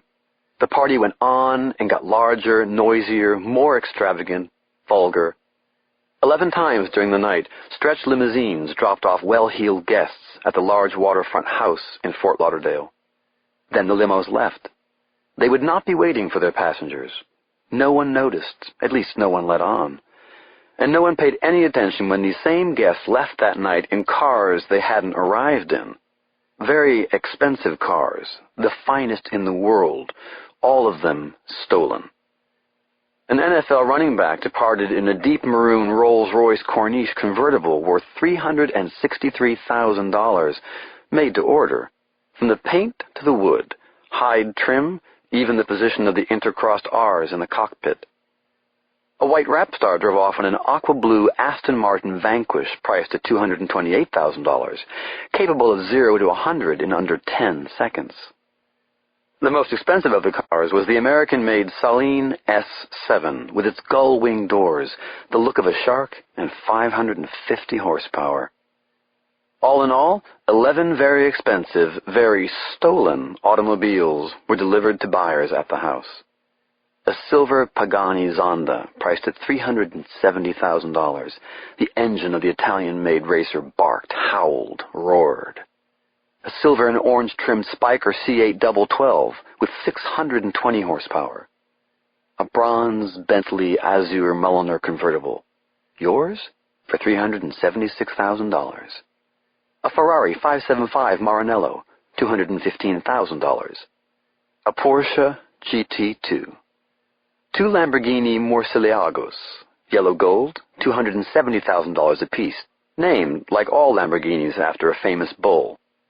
A Hummer H1, not as hot as the other cars, maybe, but nothing got in its way. The total value of the stolen cars was over $3 million. The sales came to a little under $2 million, which more than paid for the soccer torts flown all the way from Vienna. And besides, the wolf was a fan of fast, beautiful cars, of fast, beautiful everything. Chapter 18. I flew back to D.C. the next day and was home at 6 that night, finished with work for the day. At times like this, I almost felt that maybe I had my life back. Maybe I'd done the right thing by joining the Bureau. Maybe... As I climbed out of the ancient black Porsche, I saw Janny on the front porch. She was practicing her violin, her long bows. She wanted to be the next Midori. The playing was impressive. To me, anyway. When Janny wanted something, she went after it. "Who's the beautiful young lady holding that juice-X so perfectly?" I called as I trudged up the lawn. Janny glanced my way, said nothing, smiled knowingly, as if only she knew the secret. Nana and I were involved in her practices, which featured the Suzuki method of instruction. We modified the method slightly to include both of us. Parents were a part of practice, and it seemed to pay dividends. In the Suzuki way, great care was taken to avoid competition and its negative effects. Parents were told to listen to countless tapes and attend lessons. I had gone to many of the lessons myself. Nana covered the others. In that way, we assumed the dual role of home teacher. "That's so beautiful. What a wonderful sound to come home to," I told Janny. Her smile was worth everything I'd gone through at work that day. She finally spoke. "To soothe the savage beast," she said. Violin under one arm, bow held down, Janny bowed, and then she began to play again. I sat on the porch steps and listened. Just the two of us, the setting sun and the music. The beast was soothed. After she finished practice, we ate a light dinner, then hurried over to the Kennedy Center for one of the free programs in the grand foyer. Tonight it was Liszt and Virtuosity. But wait, there was more. Tomorrow night we planned to attack the new climbing wall at the Capitol Y. Then, with Damon, it was a video game extravaganza featuring Eternal Darkness, Sanity's Requiem, and Warcraft 3, Reign of Chaos. I hoped we could keep it up like this. Even the video games. I was on the right track now, and I liked it. So did Nana and the kids. Around 10:30, to complete the day just right, I got hold of Jamila on the phone. She was home at a decent hour for a change. "Hey," she said at the sound of my voice. "Hey, back at you. Can you talk? This a good time?" "Might be able to squeeze in a couple of minutes for you. I hope you're calling from home. Are you?" "Been here since around 6. We had a family night at the Kennedy Center. Big success." "I'm jealous." We talked about what she was up to, then my big night with the kids, and finally my life and times with the Bureau. But I had the sense that Jamila needed to get off after about 15 minutes. I didn't ask if she had anything going for tonight. She'd tell me if she wanted to. "I miss you way out there in San Francisco," I said, and left it at that. I hoped it didn't come off as not caring, because I did care about Jam. She was in my thoughts all the time. "I have to run, Alex." "Bye," she said. "Bye." Jamila had to run, and I was finally trying to stop. Chapter 19. The next morning, I was told to attend a key person meeting about the Connolly kidnapping and the possibility that the abduction was connected to others in the past 12 months. The case had been upgraded to major, and it had the code name White Girl. An FBI Rapid Start team had already been dispatched to Atlanta. Satellite photos of the Phipps Plaza shopping center had been ordered, in the hope that we could identify the motor vehicle the unsubs had used to get there before driving away in the Connolly station wagon. There were about 24 agents in a windowless major case room at the Bureau in Washington.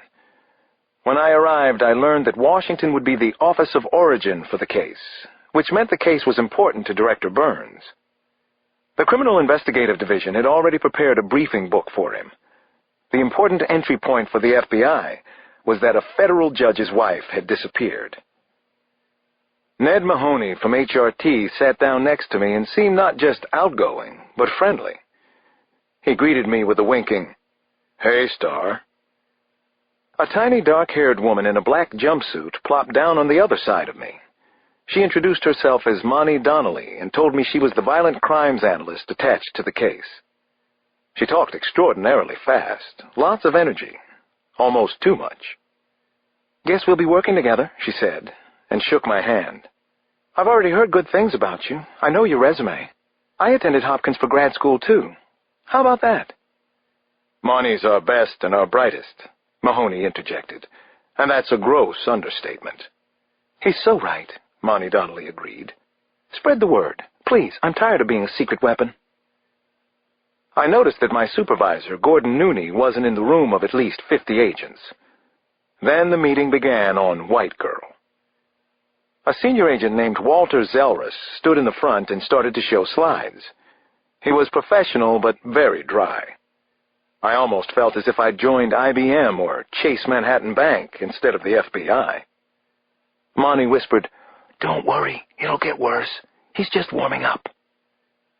Zelrus had a droning speaking voice that reminded me of a professor I'd had a long time ago at Hopkins.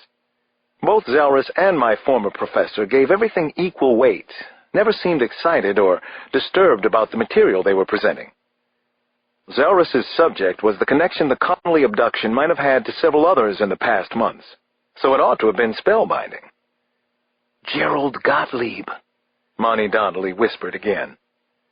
I smiled, almost laughed out loud. Gottlieb was the professor who used to drone on at Hopkins. "Upscale, attractive white women," Zelrus was saying, "have been disappearing at a rate a little over 3 times the statistical norm over the past year. This is true both here in the States and in Eastern Europe. I'm going to pass around an actual catalog showing women who were up for sale about 3 months ago. Unfortunately, we were unable to trace the catalog back to whoever manufactured it. There was a Miami link, but it never went anywhere." When the catalog got to me, I saw that it was black and white, the pages probably printed off the Internet. I quickly leafed through it. There were 17 women shown, nude shots, along with details such as breast and waist size, true color of hair, and color of eyes. The women had unlikely nicknames like Candy, Sable, Foxy, Madonna, and Ripe. The prices ranged from $3,500 to $150,000. There was no further biographical information on any of the women, and nothing at all about their personalities. "We've been working closely with Interpol on what we suspect could be white slave trading. FYI, white slave refers to women bought and sold specifically for the purpose of prostitution. These days, the women are usually Asian, Mexican, and South American, not white, except in Eastern Europe. You should also note that at this time, slavery is more globalized and technologized than ever in history. Some countries in Asia look the other way as women and children are sold, especially into Japan and India. In the past couple of years, a market has opened up for white women, particularly blondes. These women are sold for prices ranging from a few hundred up into the mid-5 figures and possibly higher. As I said, a significant market is Japan. Another is the Middle East, of course. The Saudis are the biggest buyers. Believe it or not, there's even a market in Iraq and Iran. Questions at this point?" There were several, mostly good ones, which showed me this was a savvy group that had been brought together. I finally asked a question, though I was reluctant to as the FNG. "Why do we think Elizabeth Connolly is connected to the others?" I gestured around the room. "I mean, this connected?" Zelrus answered quickly. "A team took her. Kidnapping gangs are very common in the slave trade, especially in Eastern Europe. They're experienced and very efficient at the abductions, and they're connected into a pipeline. There's usually a buyer before they take a woman like Mrs. Connolly. She would be high risk but very high reward. What makes this kind of abduction attractive is that there's no ransom exchange. The Connolly abduction fits our profile. Someone asked, could a buyer request a specific woman? Is that a possibility? Zelrus nodded. If the money is right, yes, absolutely. The price might go into the 6 figures. We're working that angle. Most of the remainder of the long meeting was taken up with discussion about Mrs. Connolly and whether we could find her quickly. The consensus was no. One detail was particularly perplexing. Why would the unsubs kidnap the victim in such a public place? Profit/ransom seemed the logical possibility, but there had been no ransom note. Had somebody specifically asked for Mrs. Elizabeth Connolly? If so, who? What was special about her? And why the mall? Surely there were easier abduction locations. As we talked about her, a photograph of Mrs. Connolly and her 3 daughters remained on the screen at the front of the conference room. The 4 of them looked so close-knit and happy. It was scary. Sad. I found myself thinking about being with Janny on our front porch the night before. Someone asked, these women who've been abducted, have any of them been found? Not one, said Agent Zelrus. Our fear is that they're dead, that the kidnappers or whoever the kidnappers deliver them to consider them disposable. Chapter 20. I returned to my orientation classes that day after the lunch break, and just in time for another of SSA Horowitz's awful jokes. He held up a clipboard for us to see his material. The official list of David Koresh's theme songs. You Light Up My Life. I'm Burning Up. Great Balls of Fire. My personal favorite, Burning Down the House. Love the Talking Heads. Dr. Horowitz seemed to know that his jokes were bad, but black humor works with police officers, and his deadpan delivery was decent. Plus, he knew who had recorded Burning Down the House. We had an hour session on management of integrated cases, followed by law enforcement communication, then dynamics of the pattern killer. In the last course, we were told that serial killers change, that they are dynamic. In other words, they get smarter and better at killing. Only the ritual characteristics remain the same. I didn't bother to take notes. The next class took place outdoors. We were all dressed in sports jackets, but with padded throat and face protectors for a practical at Hogan's Alley. The exercise involved 3 cars in hot pursuit of a 4th. Sirens blared and echoed. Loudspeakers barked commands. Stop! Pull over! Come out of the car with your hands up! Our ammo, simunition, consisted of cartridges with pink paint-infused tips. It was 5 o'clock by the time we finished the exercise. I showered and dressed, and as I was leaving the training building to go over to the dining hall building where I had a cubicle, I saw SSA Nooney. He motioned for me to come over. What if I don't want to? You headed back to D.C.? He asked. I nodded and bit down on my tongue. In a while, I have some reports to read first. The abduction in Atlanta. Big stuff. I'm impressed. The rest of your classmates spend their nights here. Some of them think it helps build camaraderie. I think so too. Are you an agent of change? I shook my head, then tried a smile on Nooney. Didn't work. I was told from the start that I could go home nights. That isn't possible for most of the others. Then Nooney began to push hard, trying to stir up old anger. I heard you had some problems with your chief of detectives in D.C., too, he said. Everybody had problems with Chief of Detectives Pittman, I said. Nooney's eyes appeared glazed. It was obvious he didn't see it that way. Just about everybody has problems with me, too. Doesn't mean I'm wrong about the importance of building a team here. I'm not wrong, Cross. I resisted saying anything more. Nooney was coming down on me again. Why? I had attended the classes I could make. I still had work to do on White Girl. Like it or not, I was part of the case, and this wasn't another practical. It was real. It was important. I have to get my work done, I finally said. Then I walked away from Nooney. I was pretty sure I'd made my first enemy in the FBI. An important one, too. No sense starting small. Chapter 21.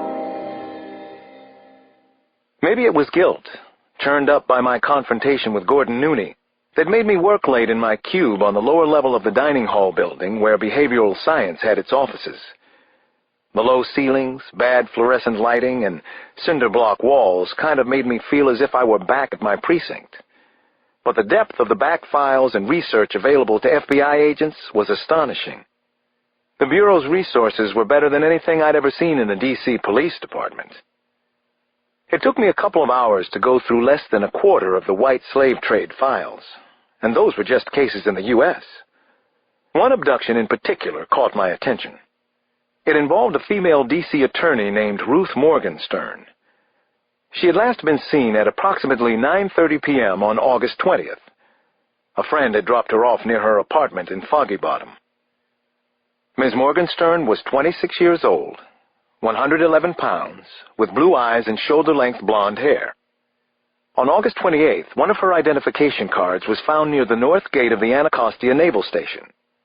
2 days later, her government access card was found on a city street, but Ruth Morgenstern was still missing. Her file included the notation, "Most likely dead." I wondered, was Ruth Morgenstern dead? How about Mrs. Elizabeth Connolly? Around 10, just as I was starting to do some serious yawning, I came across another case that snapped my mind to attention. I read the report once, then a second time.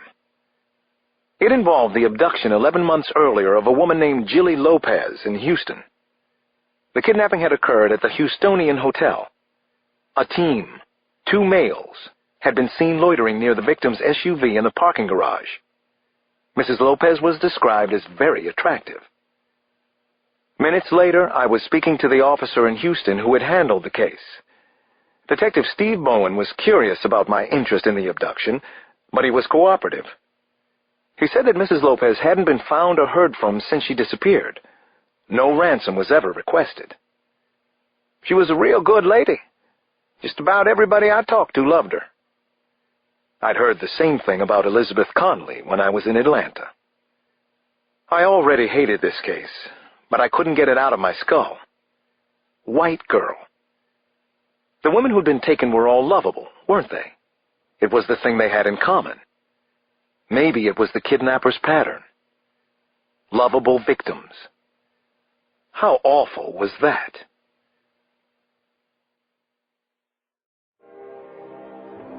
Chapter 22.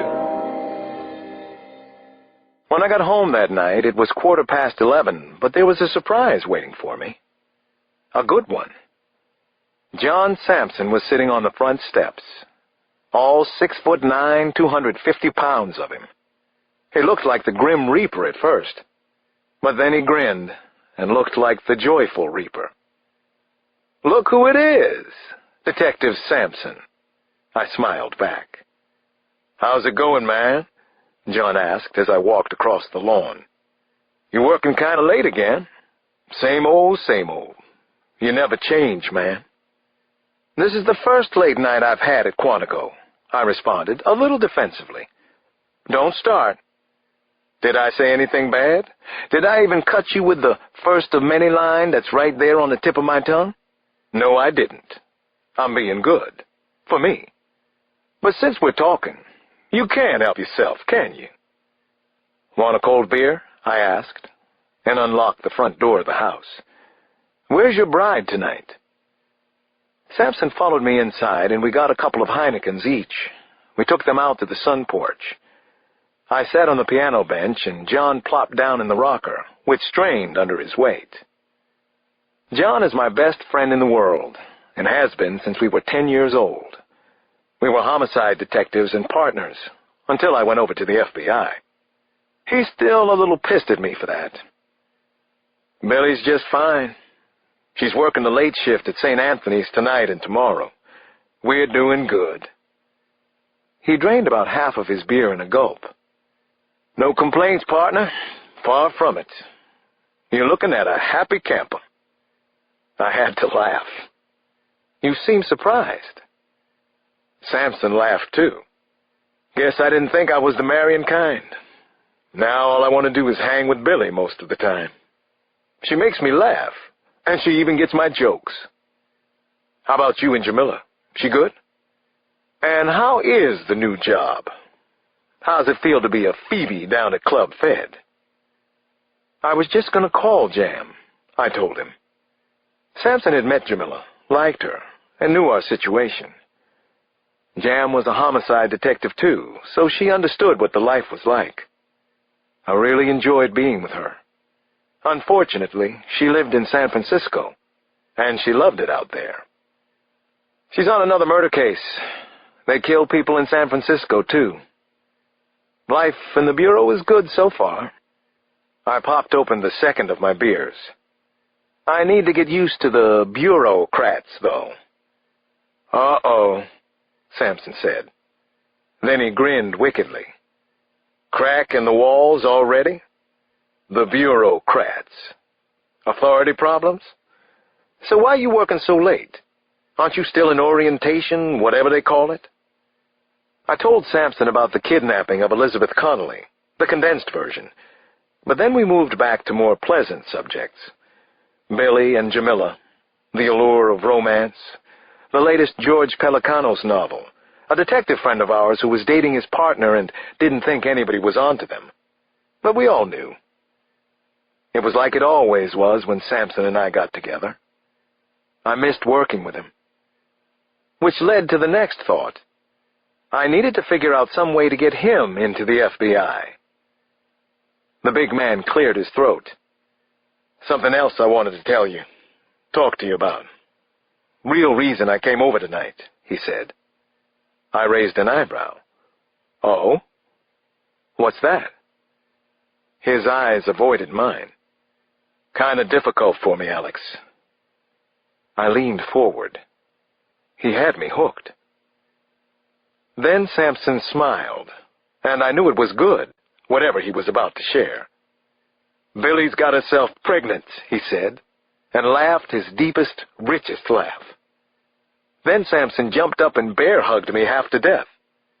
I'm gonna be a father.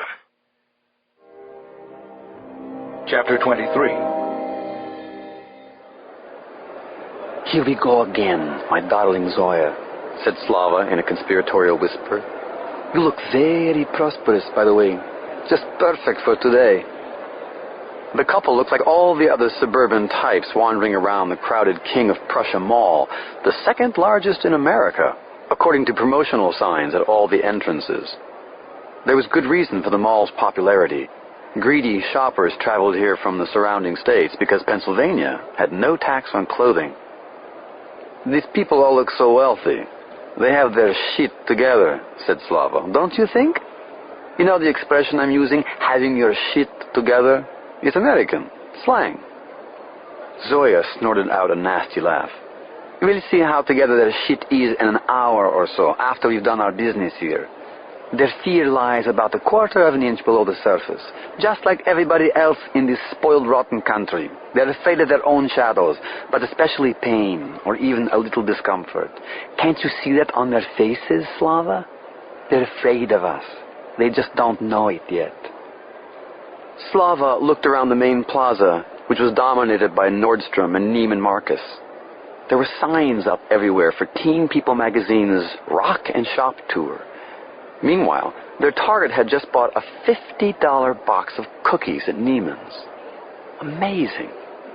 Then she bought something equally absurd called a Red, White, and Blue Dog Journal, which was prohibitively expensive as well. Stupid, stupid people, keeping notebooks for a dog, Slava thought. Then he spotted the target again. She was coming out of Skechers with her small children in tow. Actually, the target looked a little apprehensive to them at the moment. Why was that? Maybe she was afraid that she would be recognized and have to sign an autograph or make small talk with her fans. Price of fame, eh? She moved quickly now, guiding the precious little ones into Dick Clark's American Bandstand Grill, presumably for lunch, but maybe just to escape the crowds. Dick Clark came from Philadelphia, near here, Slava said. Did you know that? Who the hell cares about Dick Clark, Dick Tracy, or Dick Less? Said Zoya, and hammered Slava's bicep with her fist. Stop these stupid trivia games. It gives me a headache. Excedrin headache number 1 trillion since I met you. The target certainly fit the description they had been given by their controller. Tall, blonde, ice queen, full of herself. But also tasty down to the last detail, thought Slava. It made sense, he supposed. She had been purchased by a client who called himself the art director. The couple waited about 50 minutes. A middle school choir from Broomall, Pennsylvania was performing in the atrium. Then the target and her 2 kids emerged from the restaurant. Let's do it, said Slava. This should be interesting, no? The kids make it a challenge. No, Zoya said. The kids make it insane. Wait until the wolf hears about this. He'll have puppies. That's American slang, by the way. Chapter 24. The name of the woman who'd been purchased was Audrey Meek. She was a celebrity, having founded a highly successful line of women's fashions and accessories called Meek. It was her mother's maiden name and the one she used herself. The couple watched her closely, tailed her into the parking garage without creating suspicion. They jumped her as she was putting her Neiman Marcus and Hermes and other shopping bags into a shiny black Lexus SUV with New Jersey plates. Children, run! Run away! Audrey Meek struggled fiercely as Zoya tried to stuff an acrid-smelling gauzy cloth over her nose and mouth. Soon she saw circles, stars, and bright colors for a few dramatic seconds. Then she finally passed out in Slava's powerful arms. Zoya peered around the parking garage. It was nothing much to look at. Cement walls with numbers and letter marks. Nobody anywhere near them. Nobody noticing anything wrong, even though the children were yelling and starting to cry. Leave my mommy alone! Andrew Meek shouted and threw punches at Slava, who only smiled at the boy. Good little fellow, he applauded. Protect your mama. She will be proud of you. I am proud of you. Let's go, stupid, shouted Zoya. As always, she was the one who took care of all the important business. It had been that way since she was growing up in Moskovskaya Oblast outside Moscow and had decided she couldn't bear to be either a factory worker or a prostitute. What about the kids? We can't leave them here, said Slava. Leave them. That's what we're supposed to do, you idiot. We want witnesses. That's the plan. Can't you keep anything straight? In the garage? Leave them here? They'll be fine. Or not. Who the hell cares? Come on. We must go. Now. They drove off in the Lexus with the target Audrey Meek unconscious on the back seat and her 2 children wailing in the parking garage. Zoya drove at a moderate speed around the mall, then turned onto the DeKalb Pike. They traveled only a few minutes to the Valley Forge National Historical Park, where they switched cars. Then another 8 miles to a remote parking area, where they changed vehicles yet again. Then off to Ottsville in the Bucks County area of Pennsylvania. Soon, Mrs. Meek would meet the art director, who was madly in love with her. He must have been. He had paid $250,000 for the pleasure of her company, whatever that might be. And there had been witnesses to the abduction. A screw-up on purpose.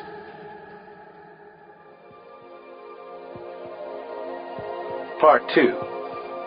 Fidelity, Bravery, Integrity. Chapter 25. No one had been able to figure out the wolf yet. According to information from Interpol and the Russian police, he was a no-nonsense, hands-on operator who had originally been trained as a policeman. Like many Russians, he was able to think in very fluid, common-sense terms. That native ability was sometimes given as the reason the Mir space station was able to stay in space so long. The Russian cosmonauts were simply better than the Americans at figuring out everyday problems. If something unexpected went wrong in the spacecraft, they fixed it. And so did the wolf. On that sunny afternoon, he drove a black Cadillac to the northern section of Miami. He needed to see a man named Yegi Titov about some security matters. Yegi liked to think of himself as a world-class website designer and cutting-edge engineer. He had a doctorate from Cal Berkeley and never let anyone forget it. But Yegi was just another pervert and creep with delusions of grandeur and an attitude, a really bad attitude. The wolf banged on the metal door of Yegi's apartment in a high-rise overlooking Biscayne Bay. He was wearing a skullcap and a Miami heat windbreaker just in case anyone saw him visiting. All right, hold your urine, Yegi shouted from inside. It took him another couple of minutes to finally open up. He had on blue jean shorts and a tattered, faded black novelty store sweatshirt with Einstein's grinning face on it. Quite the kidder, that Yegi. I told you not to make me come and see you, the wolf said, but he was smiling broadly, as if he were making a big joke. So Yegi smiled too. They had been business associates for about a year, which was a long time for anyone to put up with Yegi. Your timing is perfect, he said. How lucky for me, said the wolf as he strolled into the living room and immediately wanted to hold his nose. The apartment was an incredible dump, littered with fast food wrappers and pizza boxes, empty milk cartons, and dozens, maybe 100 old copies of Novaya Russkaya Slovo, the largest Russian-language newspaper in the United States. The odor of filth and decaying food was bad enough, but even worse was Yegi himself, who always smelled like week-old sausages. The science man led him into a bedroom off the living room area, only it turned out not to be a bedroom at all. It was the lab of a very disorganized person. Ugly brown carpeting, 3 beige CPU boxes on the floor, and parts in a corner, discarded heat sinks, circuit boards, hard drives. You are a pig, the wolf said, then laughed again. But a very smart pig. In the center of the room was a modular desk. 3 flat-screen displays formed a semicircle around a well-worn rumble chair. Behind the display screens was a fire hazard of intertwined cables. There was only one outside window, the blind permanently drawn. Your site is very secure now, Yegi said. Primo, 100%, no possible screw-ups, the way you like it. I thought it was already secure, the wolf replied. Well, now it's more secure. You can't be too careful these days. Tell you what else, I finished the latest brochure. It's a classic, instant classic. Yes, and only 3 weeks late. Yegi shrugged his bony shoulders. So what? Wait till you see my work. It's genius. Can you recognize genius when you see it? This is genius. The wolf examined the pages before he said anything to the science man. The brochure was printed on 8.5 by 11-inch glossy paper, bound in a clear report cover with a red spine. Yegi had cranked it out on his HP color laser printer. The colors were electric. The cover looked perfect. The elegance was weird, actually, as if the wolf were looking at a Tiffany's catalog. He sure didn't look like the work of a man who lived in this shithole. I told you that girls number 7 and 17 were no longer with us. Dead, actually, the wolf finally said. Our boy Genius is forgetful, no? Details, said Yegi. Speaking of which, you owe me 15,000 cash on delivery. This would be considered delivery. The wolf reached into his suit jacket and pulled out a Sig Sauer 210. He shot Yegi twice between the eyes. Then, for laughs, he shot Albert Einstein between the eyes, too. Looks like you are no longer with us, Mr. Titov. Details. The wolf sat at a laptop computer and fixed the sales catalog himself. Then he burned his CD and took it with him. Also, several copies of Novaya Ruskaya Slovo that he had missed. He would send a crew to dispose of the body and burn this shithole later. Details, details. Chapter 26. I skipped a class on arrest techniques that morning. I figured I probably knew more on the subject than the teacher. I called Monty Donnelly instead and told her I needed whatever she had on the white slave trade, particularly recent activity in the U.S. that might relate to the white girl case. Most of the Bureau's crime analysts were housed 10 miles away at Surg, but Monty had an office at Quantico. Less than an hour later, she was at the doorway of my no-frills cubicle. She held out 2 discs, looking proud of herself. This should keep you busy for a while. I concentrated on white women only. Attractive, recent abductions. I also have a lot on the crime scene in Atlanta. I expanded the circle to get a read on the mall, owner, employees, the neighborhood in Buckhead. I have copies for you of the police and the Bureau's investigative reports. All the things you asked for. You do your homework, don't you? I'm a student of the game.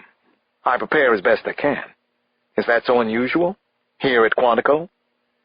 Actually, it is for agents who come to us from police departments or the armed forces. They seem to like to work out in the field. I like field work, too, I admitted to Monty, but not until I've narrowed it some. Thank you for this. All of this. Do you know what they say about you, Dr. Cross? No. What do they say? That you're close to psychic, very imaginative, maybe even gifted. You can think like a killer. That's why they put you on White Girl right away. She remained in the doorway. Listen, someone asked for advice, if I may. You shouldn't piss off Gordo Nooney. He takes his little orientation games seriously. He's also basically a bad guy. And he's connected. I'll remember that, I nodded. So there are good guys, too? Absolutely. You'll see that most of the agents are real solid. Good people, the best. All right, well, happy hunting, Monty said. Then she left me to my reading. Lots and lots of reading. Too much. I started off with a couple of abductions, both in Texas, that I thought could be related to the one in Atlanta. Just reading the accounts got my blood boiling again, though. Mary Ann Norman, 20, had disappeared in Houston on August 6, 2001. She'd been staying with her college sweetheart in a condo owned by his grandparents. Mary Ann and Dennis Turcos were going to be seniors at Texas Christian that fall and had planned to be married in the spring of 2002. Everybody said they were the nicest kids in the world. Mary Ann was never seen or heard from after that night in August. On December 30th of that year, Dennis Turcos had put a revolver to his head and killed himself. He said he couldn't live without Mary Ann, that his life had ended when she disappeared. The second case involved a 15-year-old runaway from Childress, Texas. Adrienne Tuletti had been snatched from an apartment in San Antonio where 3 girls said to be involved in prostitution lived. Neighbors in the complex reported having seen 2 suspicious-looking people, a male and a female, entering the building on the day that Adrienne disappeared. One neighbor thought they might have been the girl's parents coming to bring their daughter home, but the girl was never seen or heard from again. I looked at her picture for a long moment. She was a pretty blonde and looked as if she could have been one of Elizabeth Connolly's daughters. Her parents were elementary school teachers back in Childress. That afternoon, I got more bad news. The worst kind. A fashion designer named Audrey Meek had been abducted from the King of Prussia Mall in Pennsylvania. Her 2 young children had witnessed the kidnapping. That piece of information stunned me. The children had told the police that the abductors were a man and a woman. I started to get ready to travel to Pennsylvania. I called Nana and she was supportive for a change. Then I got a message from Nooney's office. I wasn't going to Pennsylvania. I was expected at my classes. The decision had obviously come from the top, and I didn't understand what was happening. Maybe I wasn't supposed to. Maybe. All of this was a test. Chapter 27. Do you know what they say about you, Dr. Cross? that you're close to psychic, very imaginative, maybe even gifted. You can think like a killer. Those were Monty Donnelly's words to me that very morning. If that was true, why had I been taken off the case? I went to my classes in the afternoon, but I was distracted, maybe angry. I suffered a little angst. What was I doing in the FBI? What was I becoming? I didn't want to fight the system in Quantico, but I'd been put in an impossible position. The next morning I had to be ready for my classes again. Law, white-collar crime, civil rights violations, firearms practice. I was sure that I'd find civil rights violations interesting, but a couple of missing women named Elizabeth Connolly and Audrey Meek were out there somewhere. Maybe one or both of them was still alive. Maybe I could help find them, if I was so goddamn gifted. I was finishing breakfast with Nana and Rosie the cat at the kitchen table when I heard the morning paper plop on the front porch. "Sit, you eat, I'll get it," I told Nana as I pushed my chair away from the table. "No argument from this corner," Nana said, and sipped her tea with great little old lady aplomb. "I have to conserve myself, you know." "Right." Nana was still cleaning every square inch of the house, inside and out, and cooking most of the meals. A couple of weeks ago, I'd caught her hanging on to an extension ladder, cleaning out the gutters on the roof. "It's not a problem," she hollered down to me. "My balance is excellent, and I'm light as a parachute." Come again? The Washington Post hadn't actually reached the porch. It lay open halfway up the sidewalk. I didn't even have to stoop to read the front page. "Oh, hell," I said. "Damn it." This wasn't good. It was awful, actually. I almost couldn't believe what I was seeing. The headline was a shocker. Abductions of 2 women may be connected. Worst of all, the rest of the story contained very specific details that only a few people in the FBI knew. Unfortunately, I was one of them. Key was the story told about a couple, a man and a woman, who had been seen at the most recent kidnapping in Pennsylvania. I felt sick in the pit of my stomach. The eyewitness account given by Audrey Meek's children was information that we hadn't wanted released to the press. Somebody had leaked the story to the Post. Somebody had also connected the dots for them. Other than maybe Bob Woodward, nobody at the newspaper could have done it by themselves. They weren't that smart. Who had leaked information to the Post? Why? It didn't make sense. Was somebody trying to sabotage the investigation? Who? Chapter 28. I didn't walk Janny and Damon to school Monday morning. I sat out on the sun porch with the cat and played the piano. Mozart, Brahms. I had the guilty thought that I should have gotten up earlier and helped out at St. Anthony's Soup Kitchen. I usually pitch in a couple mornings a week, often on Sundays. My church. Traffic was terrible that morning, and the frustrating drive down to Quantico took me almost an hour and a half. I imagined SSA Nooney standing at the front gates, waiting impatiently for me to arrive. At least the drive gave me time to think over my current situation. I decided the best course of action, for now anyway, was to go to my classes, keep my head down. If Director Burns wanted me on White Girl, he'd get word to me. If not, then fine. That morning, the class centered on what the Bureau called a practical application exercise. We had to investigate a fictitious bank robbery in Hogan's Alley, including interviews with witnesses and tellers. The instructor was another very competent SSA named Marilyn May.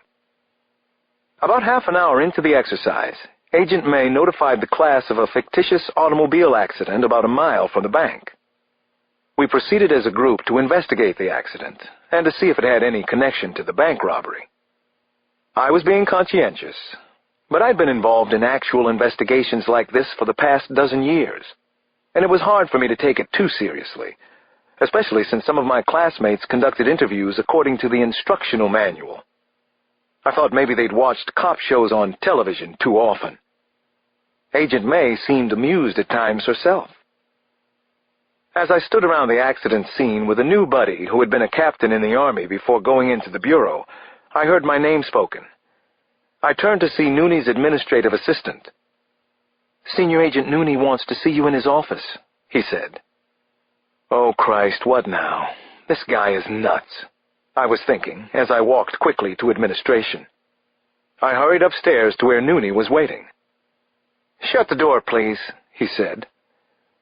He was seated behind a scarred oak desk, looking as if someone close to him had died.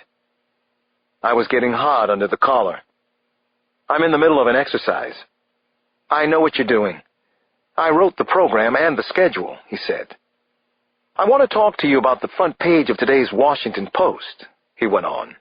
"You see it?" I saw it. "I spoke to your former chief of detectives this morning. He told me that you've used the Post before. He said you have friends there." I tried hard not to roll my eyes. "I used to have a good friend at the Post. He was murdered. I don't have friends there anymore. Why would I leak information about the abductions? What would I gain?" Nooney pointed a rigid finger my way. He raised his voice. "I know how you work, and I know what you're after. You don't want to be part of a team, or to be controlled or influenced in any way. Well, it's not going to happen that way. We don't believe in golden boys or special situations. We don't think that you're more imaginative or creative than anyone else in your class. So get back to your exercise, Dr. Cross. And wise up." Without saying another word, I left the office, fuming. I returned to the fake accident scene, which Agent Marilyn May soon neatly connected to the fake robbery that had been staged in Hogan's Alley. Some program that Nooney had written. I could have done a better one in my sleep. And yeah, now I was mad. I just didn't know who I was supposed to be mad at.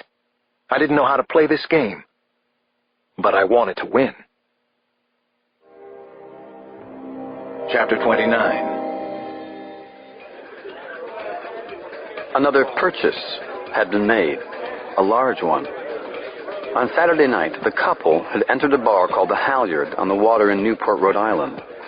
The Halyard was different from most of the gay clubs in Newport's so-called Pink District. There was the occasional glimpse of a badass boot or spike-studded wristband, but most of the men who frequented the place sported tousled hairdos and boating dress and the ever-popular Croaky sunglasses. The DJ had just selected a Strokes tune, and several couples were dancing the night away. The couple fit in, which is to say that they didn't stand out. Slava wore a baby blue t-shirt and dockers and had gelled his longish black hair. Zoya had on a raffish sailing cap and had made herself up to look like a pretty young man. She had succeeded beyond her own expectations, for she had already been hit on. She and Slava were looking for a certain physical type, and they had found a promising prospect soon after they had arrived. His name, they would learn later, was Benjamin Coffey, and he was a senior at Providence College. Benjamin had first become aware that he was gay while serving as an altar boy at St. Thomas's in Barrington, Rhode Island. No priest had ever touched or abused him while he was there, or even come on to him, but he had discovered a like-minded altar server, and they became lovers when they were both 14. The two had continued to meet through high school, but then Benjamin had moved on.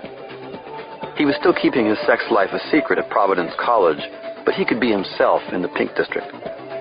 The couple watched the very handsome boy as he chatted up a 30-something bartender whose toned muscles were set off by the track lighting over his head.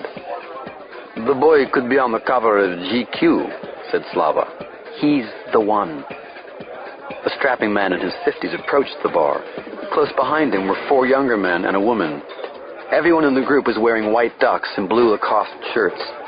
The bartender turned away from Benjamin and shook hands with the older man, who then introduced his companions. David Scala, crew. Henry Galperin, crew. Bill Atanzi, crew. Sam Hughes, cook. Nora Hamrin, crew. "And this," said the bartender, "is Ben." It's Benjamin," the boy corrected and smiled brilliantly. Zoya snuck a look at Slava, and the two of them couldn't help grinning at the skit. "The boy is just what we want," she said. "He's like a cleaned-up version of Brad Pitt." He was definitely the physical type that the client had specified. Slender, blonde, boyish, probably still a teenager, luscious red lips, intelligent-looking. That was a must. Intelligence. And the buyer wanted no part of chickens, young boys who sold themselves on the street.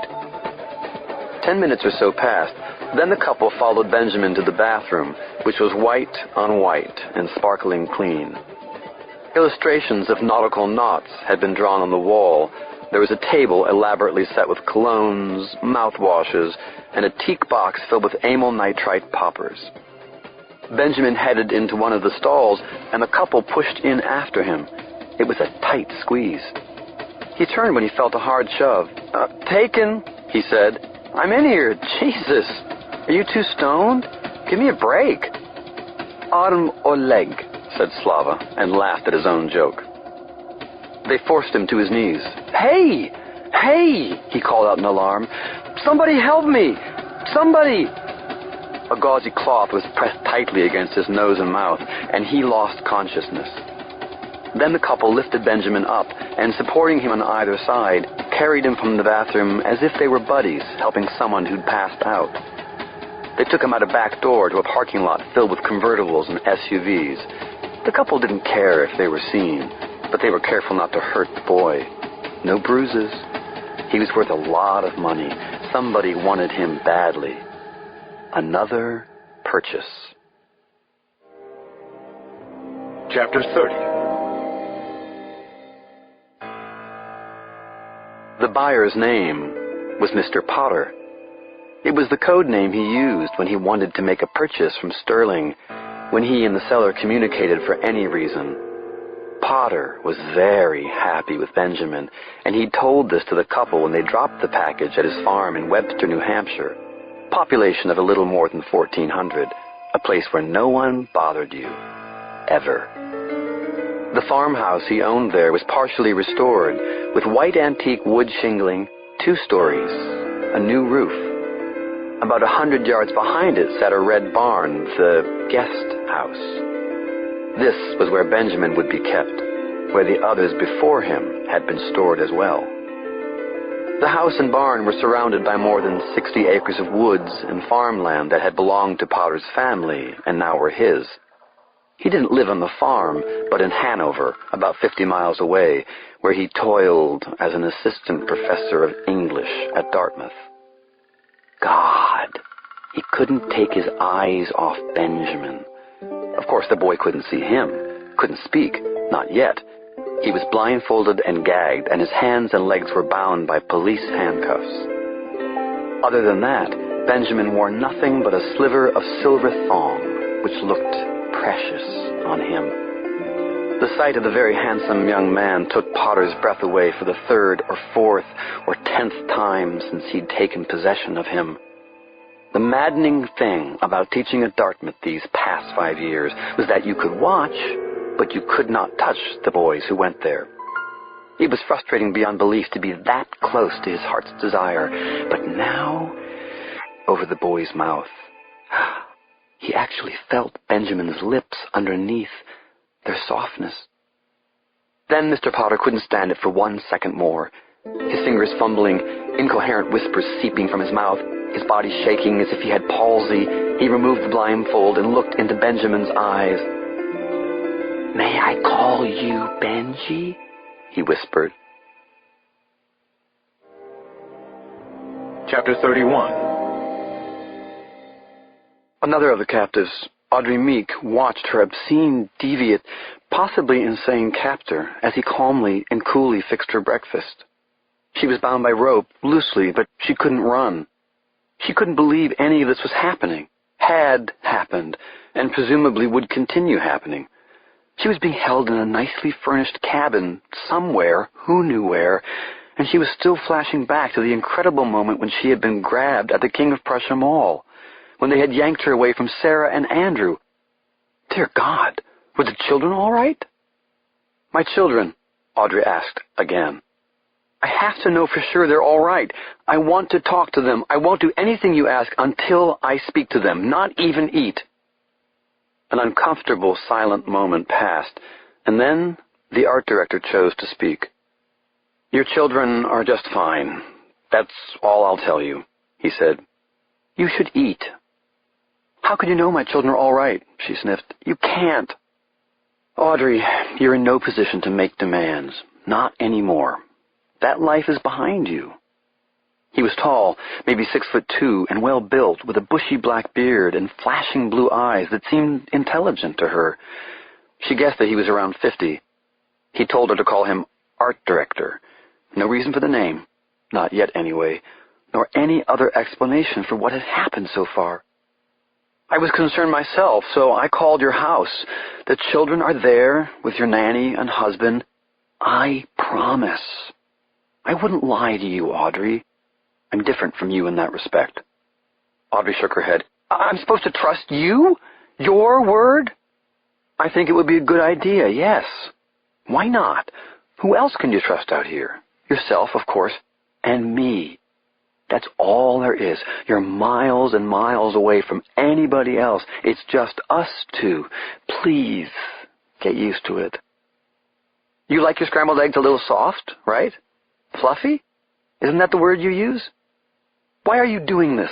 Audrey asked, getting braver, since he hadn't actually threatened her yet. "What are the two of us doing here?" He sighed. "All in due time, Audrey. For now, let's just say it's an unhealthy obsession. It's more complicated, actually, but let's leave it at that, for now." She was surprised by the answer. He knew he was a freaking nutcase, didn't he? Was that good or bad, though, that he knew exactly what he was doing? "I'd like to keep you free like this as much as possible. I don't want you kept in bondage, for God's sake. Not even the ropes. Please don't try to run away, or it won't be possible. Okay?" He seemed so reasonable at times. Seemed. Christ! Wasn't this the most insane thing? Of course it was. But insane things happen all the time to people. "I want to be your friend," he said as he served her breakfast. The eggs cooked just so. 12-grain toast, herbal tea, boysenberry jam. "I've cooked all the things you like. I want to treat you like you deserve. You can trust me, Audrey. Start by trusting me just a little bit. Try your eggs. Fluffy. They're delish." Chapter 32. I was marking time at Quantico, and I didn't like it much. I attended my classes the next day, then an hour of fitness training. At 5, I went to see what Monty Donnelly had collected so far on White Girl. She had a small, cramped cubicle on the 3rd floor of the dining hall building. On one wall was a collage of photos and photocopies of bits of evidence from brutally violent crimes, arranged in an eye-catching cubist's fantasy. I rapped my knuckles against her metal nameplate before entering the cube. Monty turned and smiled when she saw me standing there. I noticed glossy photos of her sons, a funny portrait of Monty and the sons, and also a picture of Pierce Brosnan as a debonair, sexy James Bond. "Hey, look who's back for more punishment." You can tell by the size of my digs that the Bureau doesn't realize yet that this is the information age, what Bill Clinton used to call the third way. You know the joke. The Bureau supports yesterday's technology tomorrow. Any information for me? Monty swiveled back to her computer, an IBM. "Let me print up a few of these choice pieces for your burgeoning collection. I know you like hard copies. Dinosaur." It's just the way I work. I had asked around about Monty and heard the same thing everywhere. She was bright, an incredibly hard worker, woefully underappreciated by the powers at Quantico. I'd also found out that Monty was a single mother of 2 and struggling to make ends meet. The only complaint against her was that she worked too hard, brought stuff home just about every night and weekend. Monty shuffled together a thick batch of pages for me. I could tell she was obsessive by the way she evened out all the pages. They had to be just so. "Anything pop out at you?" I asked. She shrugged. "I'm just a researcher, right? More corroboration. Upscale white women who've been reported missing in the last year or so. The numbers are out of whack. Way too high. A lot of them are attractive blondes.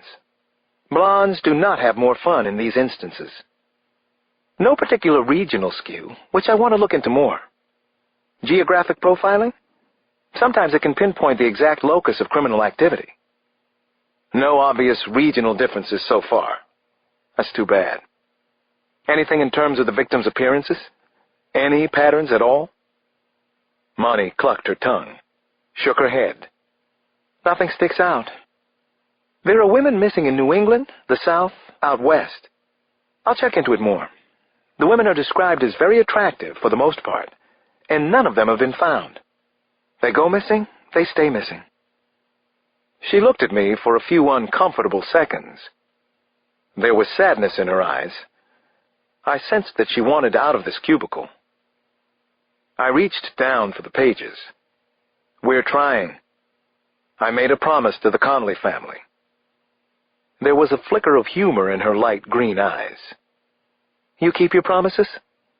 Try, I said. Thanks for the pages. Don't work too hard. Go home and see your kids. You too, Alex. See your kids. You're working too hard already. Chapter 33. Nana and the kids, not to mention Rosie the cat, were lying in wait for me on the front porch when I got home that night. Their cranky body language and the sullen looks on their faces weren't good signs. I figured I knew why everybody was so happy to see me. You always keep your promises? 7:30. It's getting later and later, Nana said, and shook her head. You mentioned we might go see Drumline at the movies. Damon was excited. It's orientation, I told her.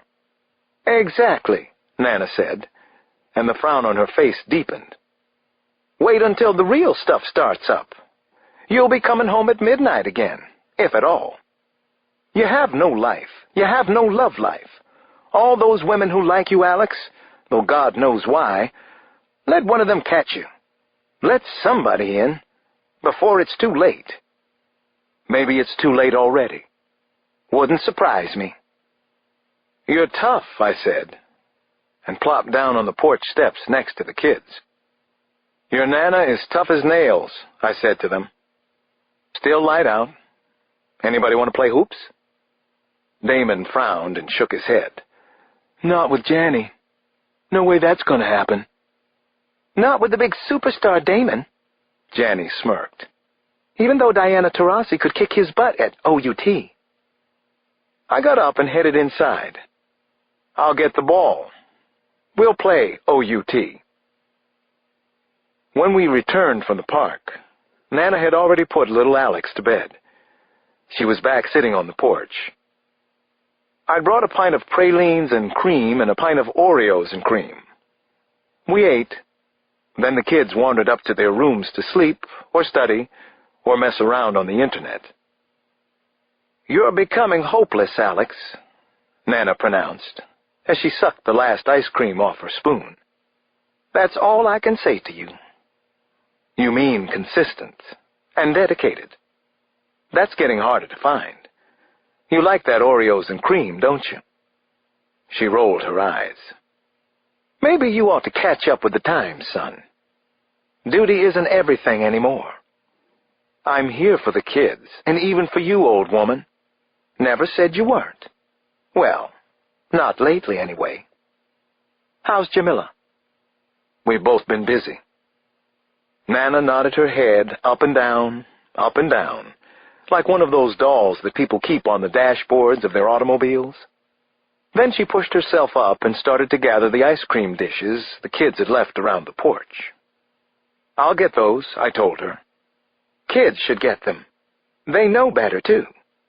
They take advantage when I'm around. Right. Because they know you feel guilty. For what? I asked. What did I do? What am I missing here? Now that is the main question you have to answer, isn't it? I'm going into bed. Good night, Alex. I love you, and I do like Oreos and cream. Then she muttered, Hopeless. Am not, I said to her back. Are too. She spoke without turning. She always got the last word. I eventually moseyed up to my office in the attic and made a phone call I'd been dreading. But I'd made a promise. The phone rang, and then I heard a man's voice say, "Brendan Connolly." "Hello, Judge Connolly, this is Alex Cross," I said. I heard him sigh, but he said nothing, so I continued. "I don't have any specific good news about Mrs. Connolly yet. We have over 50 agents active in the Atlanta area, though. I'm calling because I told you I'd keep in touch and to reassure you that we're working. Because I made a promise."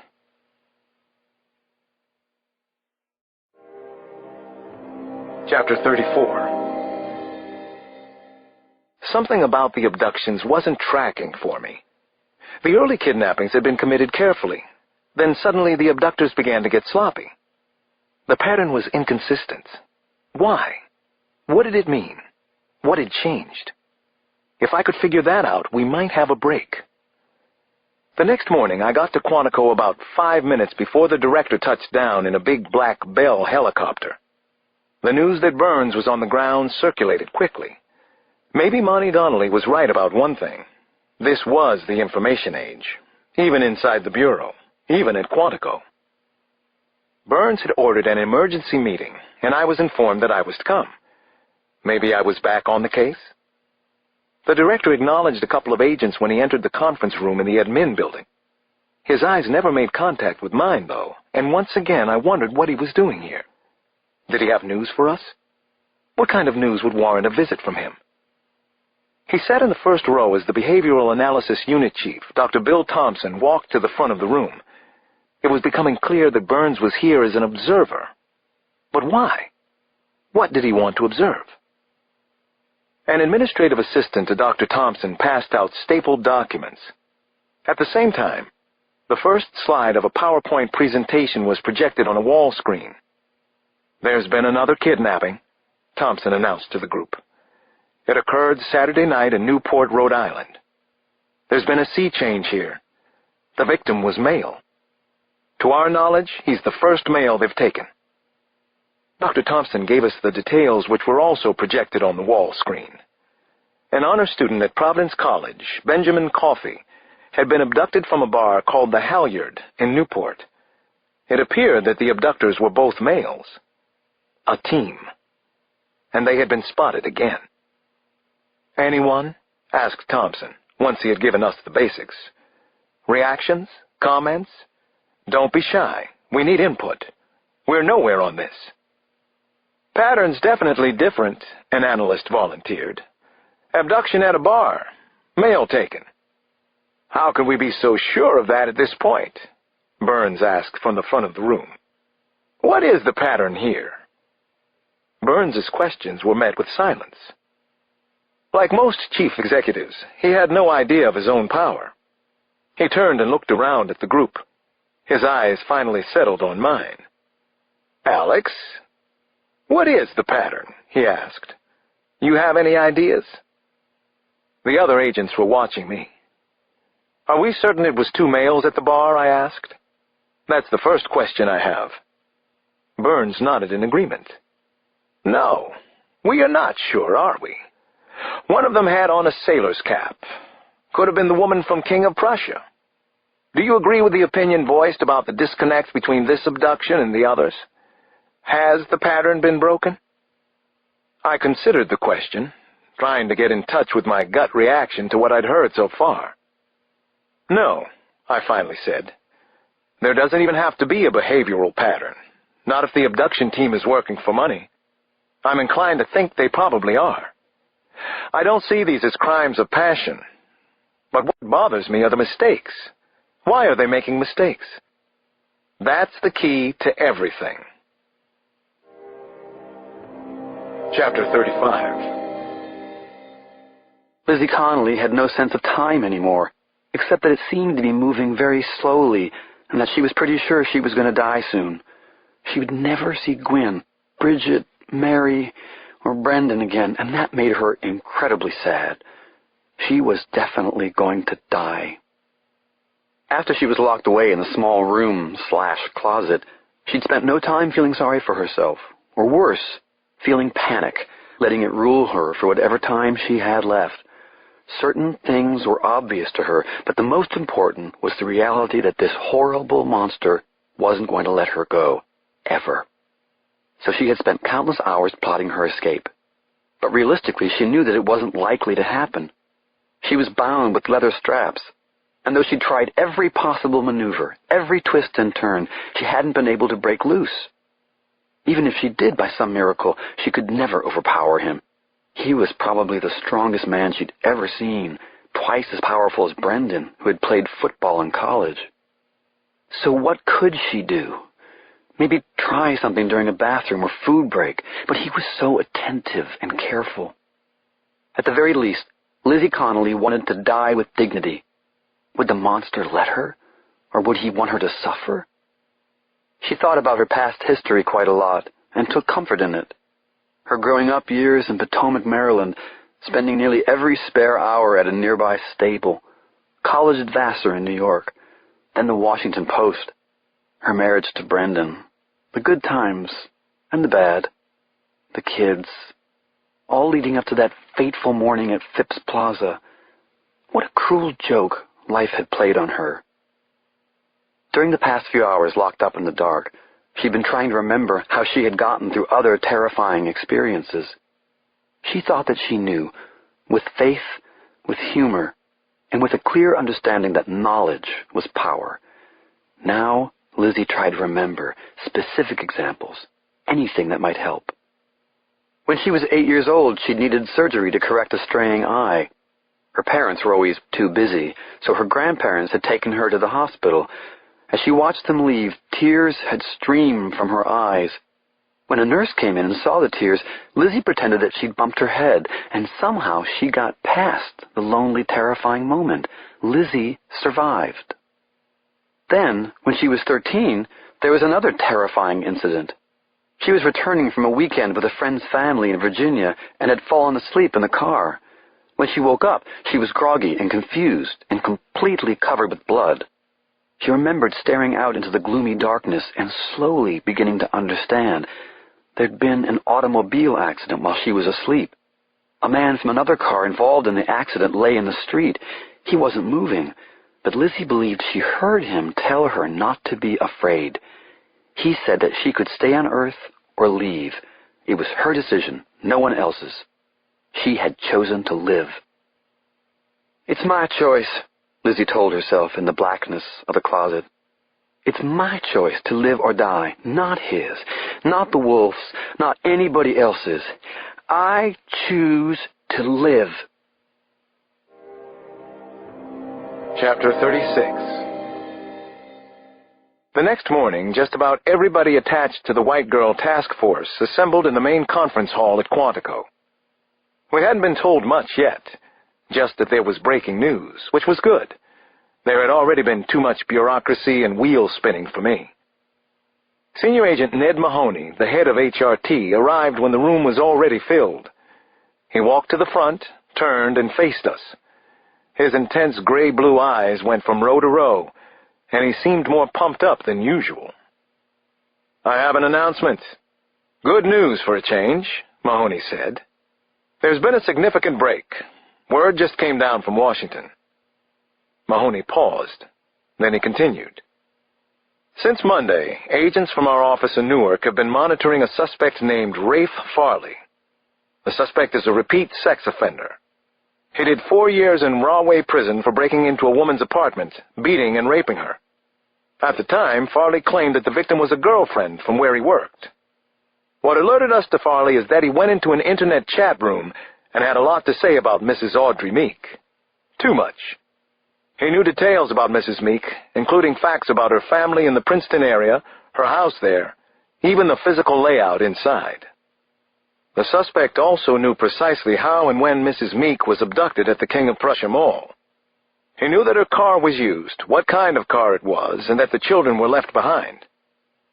In a subsequent visit to the chat room, Farley provided specific details that even we don't have. He claimed that she was knocked out with a specific drug and then taken to a wooded area in New Jersey. He left it vague whether Audrey Meek is alive or dead. Unfortunately, the suspect hasn't gone to visit Mrs. Meek during the period we've been watching him. It's been nearly 3 days. We believe it's possible he may have spotted the surveillance. It is our decision, and the director concurs, that we take Farley down.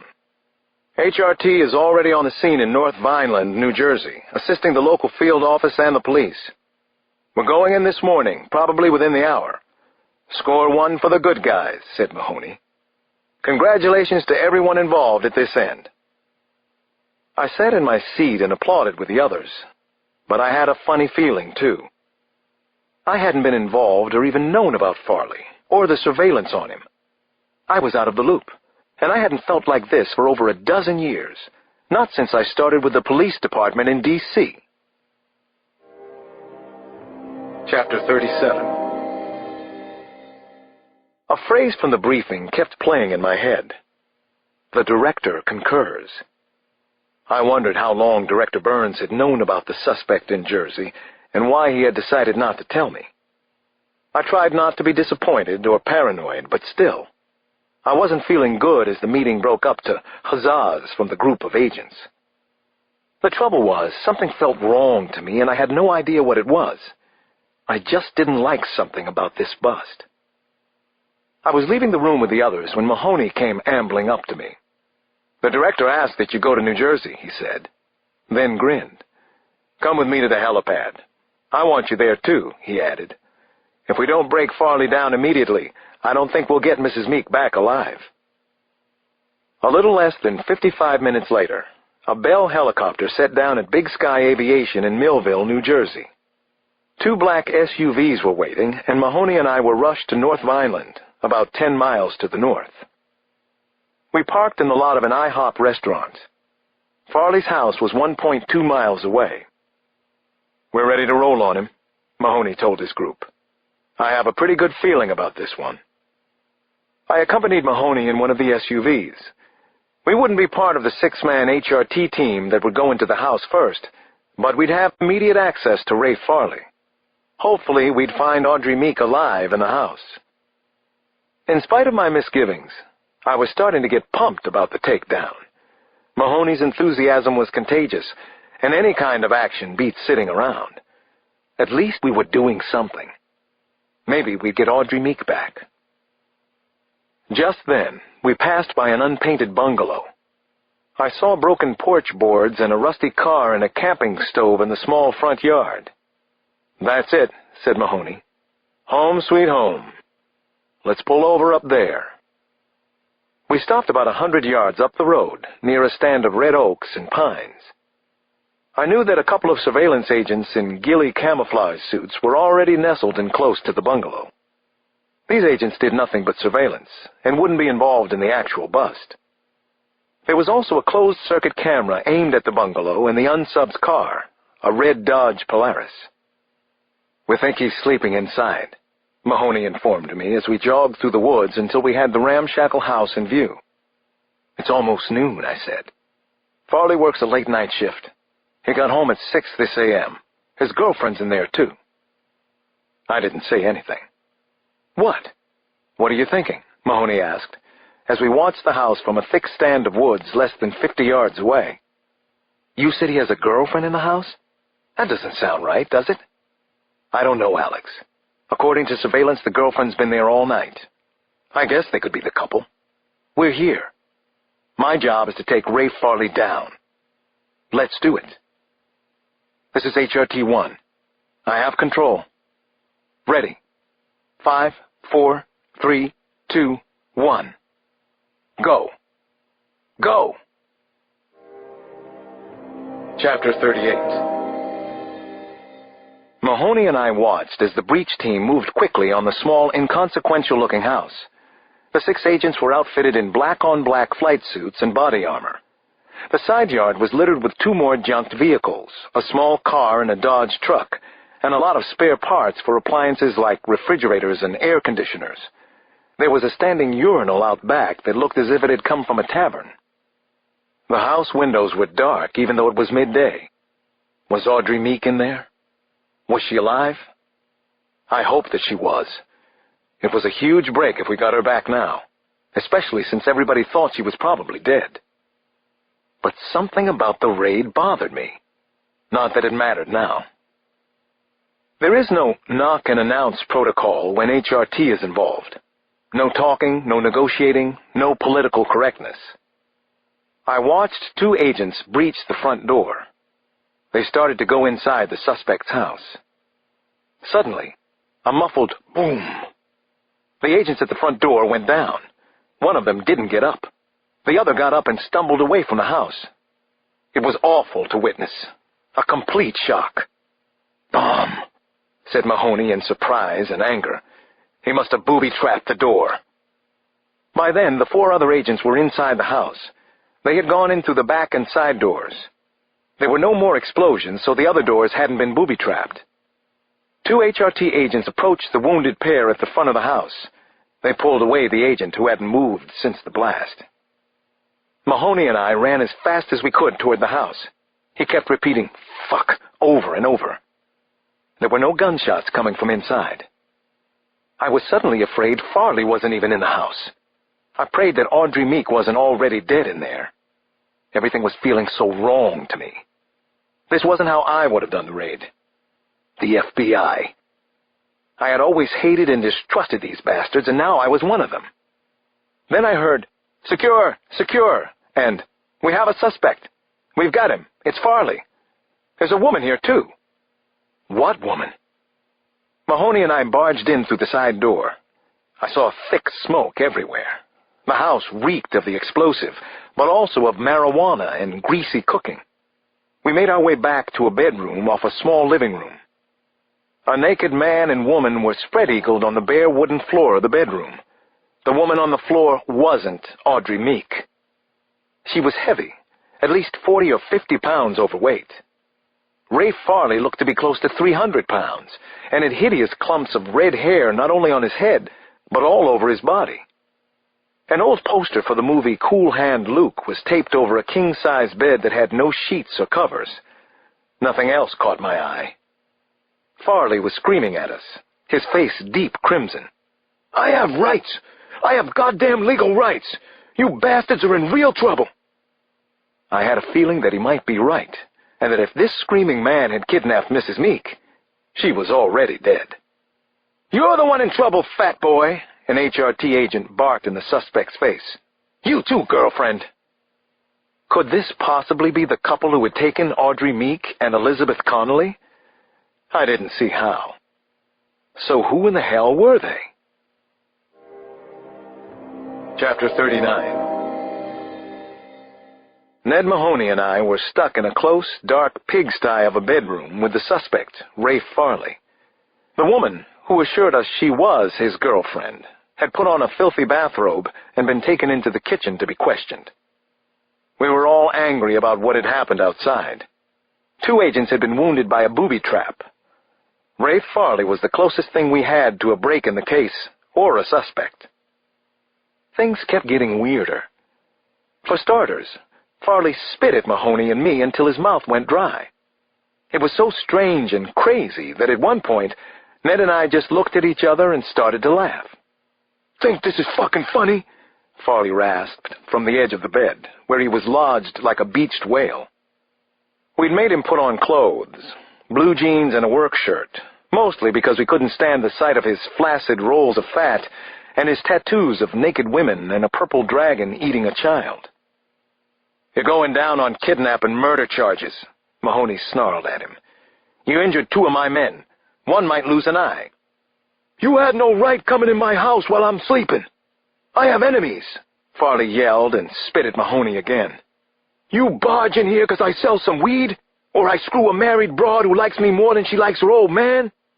"Are you talking about Audrey Meek?" I asked. All of a sudden, he went quiet. He stared at me, and his face and neck turned bright red. What was this? He wasn't a good actor, and he wasn't real smart either. "What the hell are you talking about? You been smoking my shit?" Farley said finally. "Audrey Meek? That chick they kidnapped?" Mahoney leaned forward. "Audrey Meek. We know you know all about her, Farley. Where is she?" Farley's piggy eyes seemed to be getting smaller. "How the hell would I know where she is?" Mahoney kept at him. "You ever been in a chat room called Favorite Things 4? Farley shook his head. Never heard of it. We have a record of your conversation, asshole, Ned said. You got a lot of splaining to do. Lucy. Farley looked confused. Who the hell is Lucy? What are you talking about, man?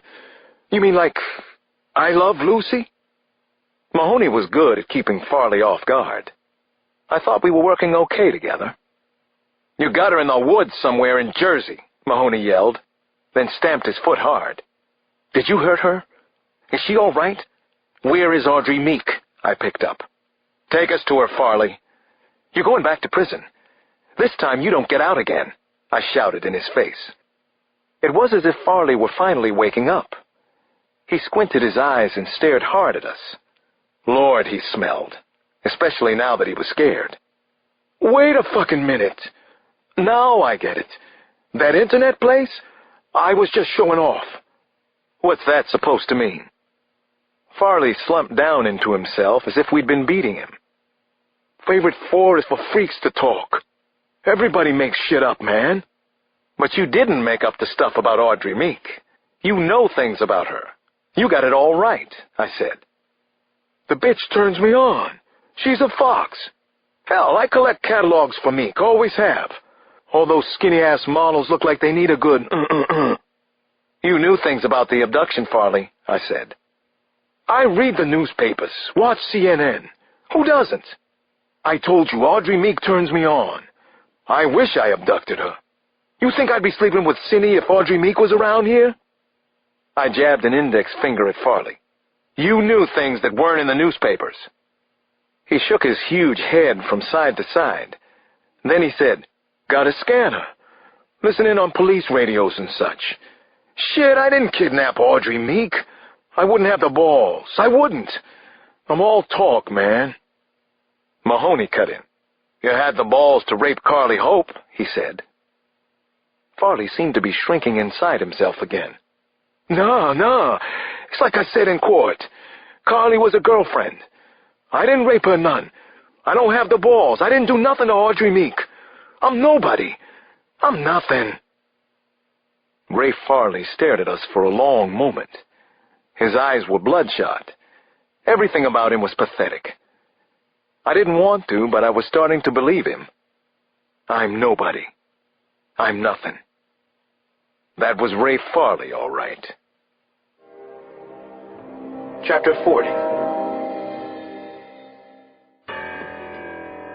Sterling. Mr. Potter. The art director. Sphinx. Marvel. The Wolf. The cover names sounded harmless, but the men behind them weren't. During one session, Potter had nicknamed the group Monsters, Inc. as a joke, and that was an accurate description.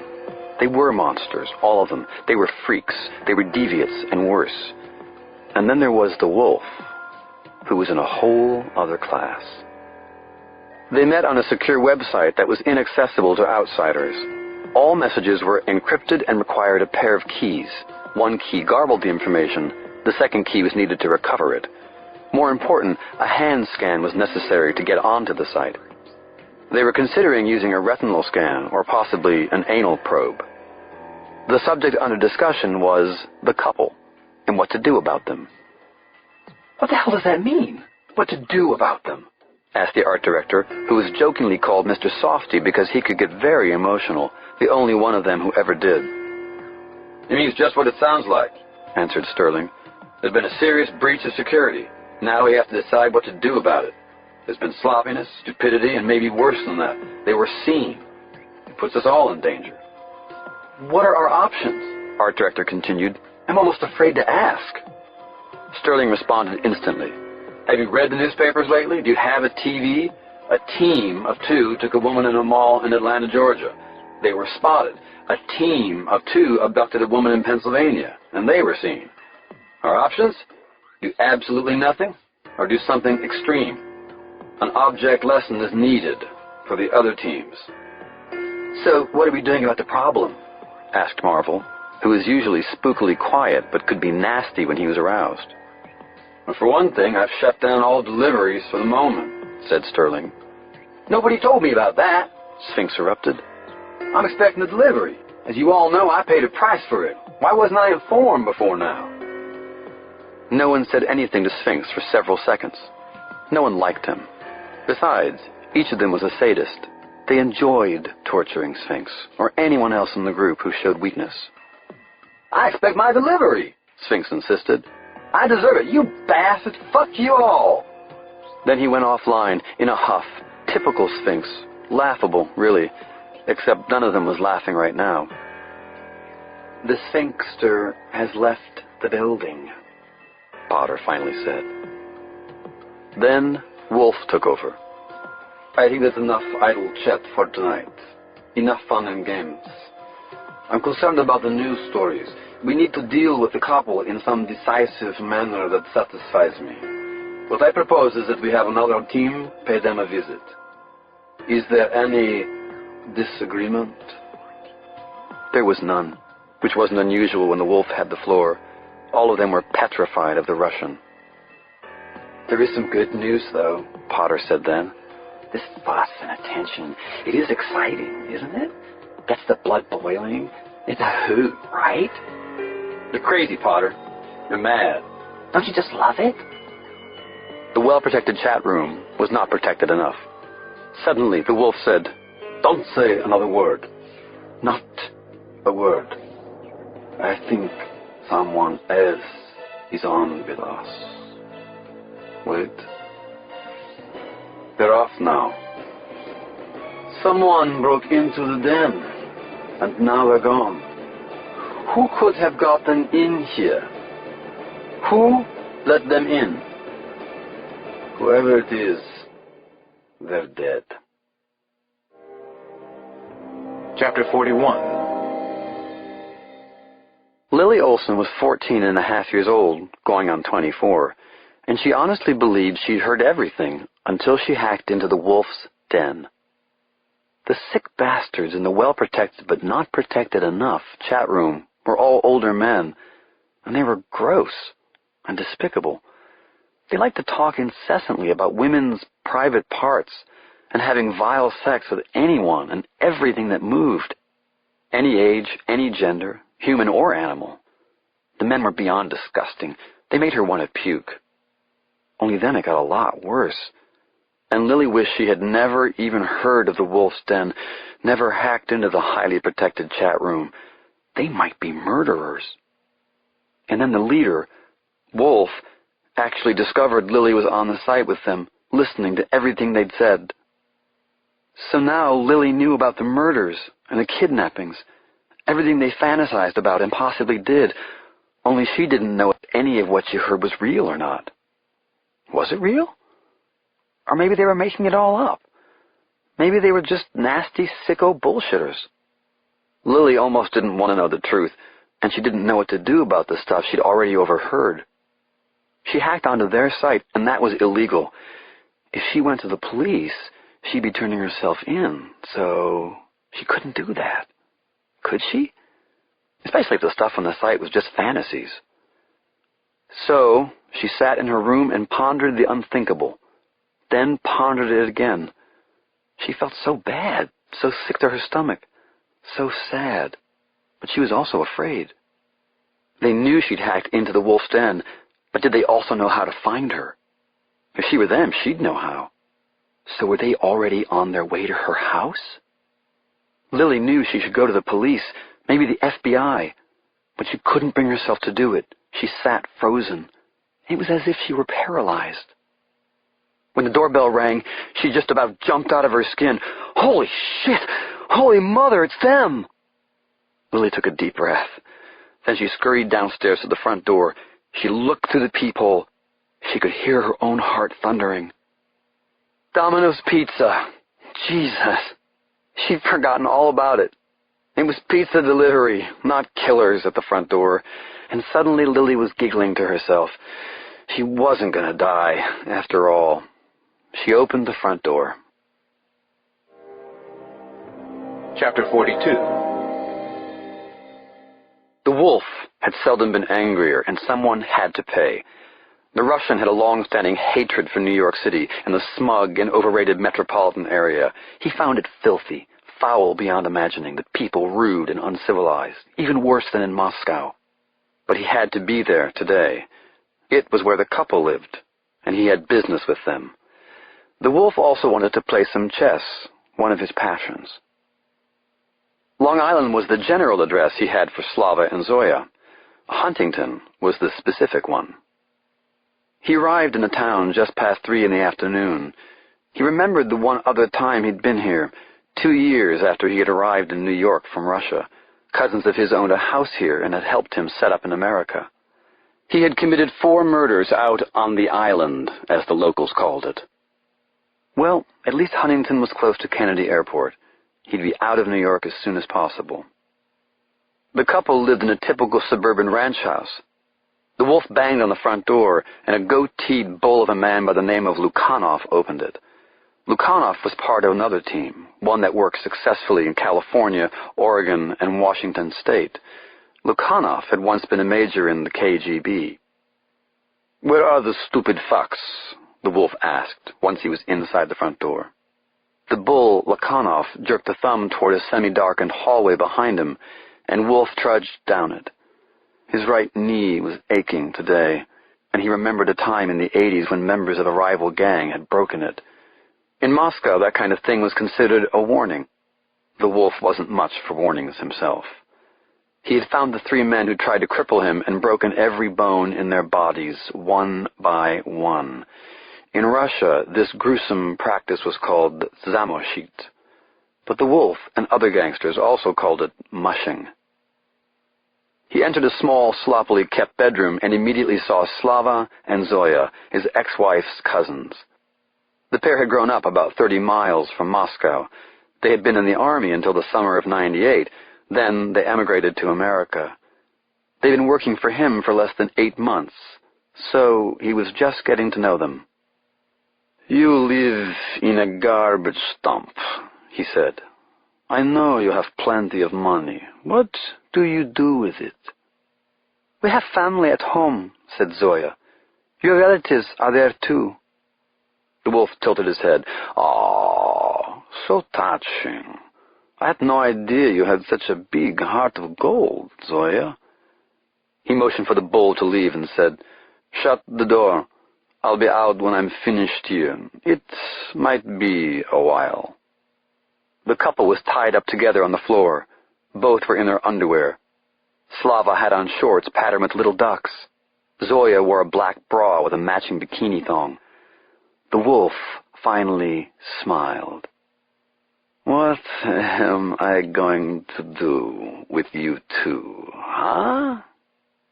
Slava began to laugh out loud, a nervous, high-pitched cackling. He had thought they were going to be killed, but this could just be a warning. He could see this in the wolf's eyes. "So, what happened? Tell me quickly.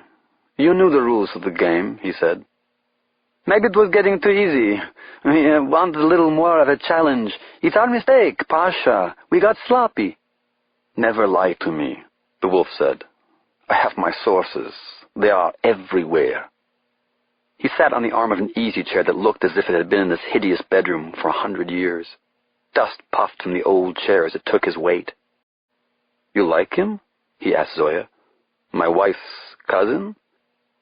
"I love him," she said, and her brown eyes went soft. "Always, since we were 13 years old. Forever I loved him." Slava, the wolf said, and walked over to the muscular man on the floor. He bent to give Slava a hug. "You are my ex-wife's blood relative, and you betrayed me. You sold me out to my enemies, didn't you? Sure you did. How much did you get?" "A lot, I hope." Then he twisted Slava's head as if he were opening a big jar of pickles. Slava's neck snapped, a sound that the wolf had come to love over the years, his trademark in the Red Mafia. Zoya's eyes widened to about twice their normal size, but she didn't make a sound. And because of that, the wolf understood what tough customers she and Slava really were, how dangerous they had been to the safety of the organization. "I'm impressed, Zoya," he said. "Let's talk some." He stared into those amazing eyes of hers. "Listen, I'm going to get the two of us some real vodka. Russian vodka. Then I want to hear your war stories," he said. "I want to hear what you've done with your life, Zoya. You have me curious now. Most of all, I want to play chess, Zoya. Nobody in America knows how to play chess. One game, then you go to heaven with your beloved Slava. But first, vodka and chess. And, of course, I fuck you." Chapter 43. On account of secrets that Zoya had told him under significant duress, the wolf had to make one more stop in New York. Unfortunate. This meant that he wouldn't be able to catch his flight home out of Kennedy, and he would miss the professional hockey game that night. Regretful, but he knew this was the right thing to do. The betrayal by Slava and Zoya had jeopardized his life and also made him look bad. At a little past 11, he entered a club called The Passage in the Brighton Beach section of Brooklyn. The Passage looked like a dump from the street, but inside it was beautiful, very ornate, almost as nice as the best places in Moscow. He saw people he knew from the old days: Gosha Chernov, Lev Denisov, Eurofomin and his mistress. Then he spotted his darling Yulia. His ex-wife was tall and slender, with large breasts he'd bought for her in Palm Beach, Florida. Yulia was still beautiful in the right light, not so much changed since Moscow, where she had been a dancer since she was 15. She was sitting at the bar with Mikhail Biryukov, the latest king of Brighton Beach.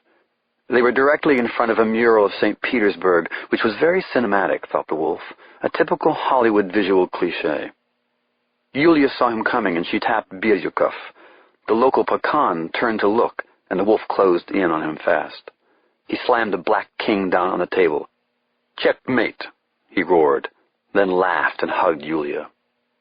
"You're not happy to see me?" he asked them. "I should be hurt." Biryukov grunted. "You are a mystery man. I thought you were in California." "Wrong again," said the wolf. "By the way, Slava and Zoya say hello. I just saw them out on Long Island. They couldn't make the trip here tonight." Yulia shrugged. "Such a cool little bitch." "They mean nothing to me," she said. "Distant cousins." "Or me either, Yulia. Only the police care about them now." Suddenly he grabbed Yulia by the hair and lifted her out of the bar seat with one arm. "You told them to fuck me over, didn't you? You must have paid them a lot," he screamed in her face. "It was you and him." With dazzling speed, the wolf pulled an ice pick from his sleeve and stuck it into Biryukov's left eye. The gangster was blinded and dead in an instant. "No, please," Yulia struggled to get out a few words. "You can't do this, not even you." Then the wolf addressed everyone in the nightclub. "You are all witnesses, are you not? What, nobody helps her? You're afraid of me? Good, you should be. Yulia tried to get revenge on me. She was only stupid as a cow. Biryukov, he was just a dumb, greedy bastard. Ambitious. The godfather of Brighton Beach. What is that? He wanted to be me." The wolf lifted Yulia even higher in the air. Her long legs kicked violently, and one of her red mules went flying, scooting under a nearby table. Nobody picked up the shoe. Not a person in the club moved to help her, or to see if Mikhail Biryukov was still alive. Word had already circulated that the madman in the front of the passage was the wolf. "You are witnesses to what happens. If anyone ever crosses me, you are witnesses. So you've had a warning, same as in Russia, same now in America." The wolf took his left hand out of Yulia's hair and wrapped it around her throat. He twisted hard, and Yulia's neck broke.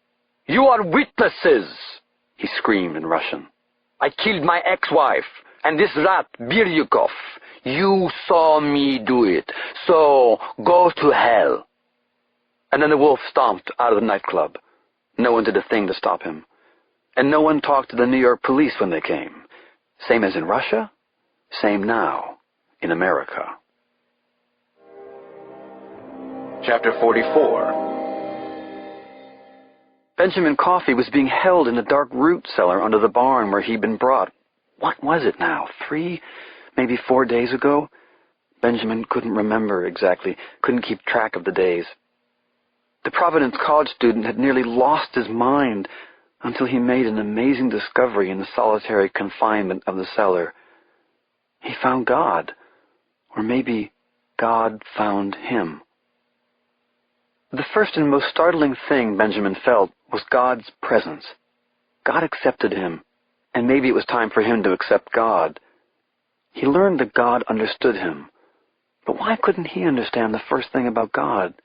It didn't make sense to Benjamin, who'd attended Catholic schools from kindergarten up to his senior year at Providence, where he studied philosophy and also art history. Benjamin had come to another conclusion in the darkness of his prison cell under the barn. He'd always thought that he was basically a good person, but now he knew that he wasn't. And it didn't have anything to do with his sexuality, as his hypocritical church would have him think. The way he figured it, a bad person was someone who habitually caused harm to others. Benjamin was guilty of that by his treatment of his parents and siblings, his classmates, his lovers, even his so-called best friends. He was mean-spirited, always acted superior, and continually inflicted unnecessary pain. He had acted like this ever since he could remember. He was cruel, a snob, a martinet, a sadist, a complete piece of shit. He'd always justified his bad behavior because other people had caused him so much pain.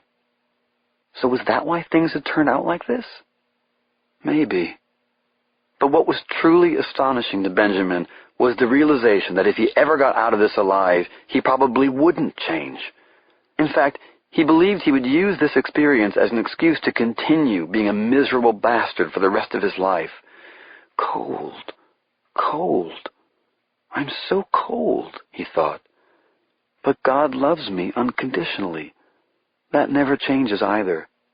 Then Benjamin realized that he was incredibly confused and crying, and had been for a long time, at least a day. He was shivering, babbling nonsense to himself, and he didn't know what he really thought about anything. Not anymore, he didn't. His mind kept shifting back and forth. He did have good friends, great friends, and he'd been an okay son.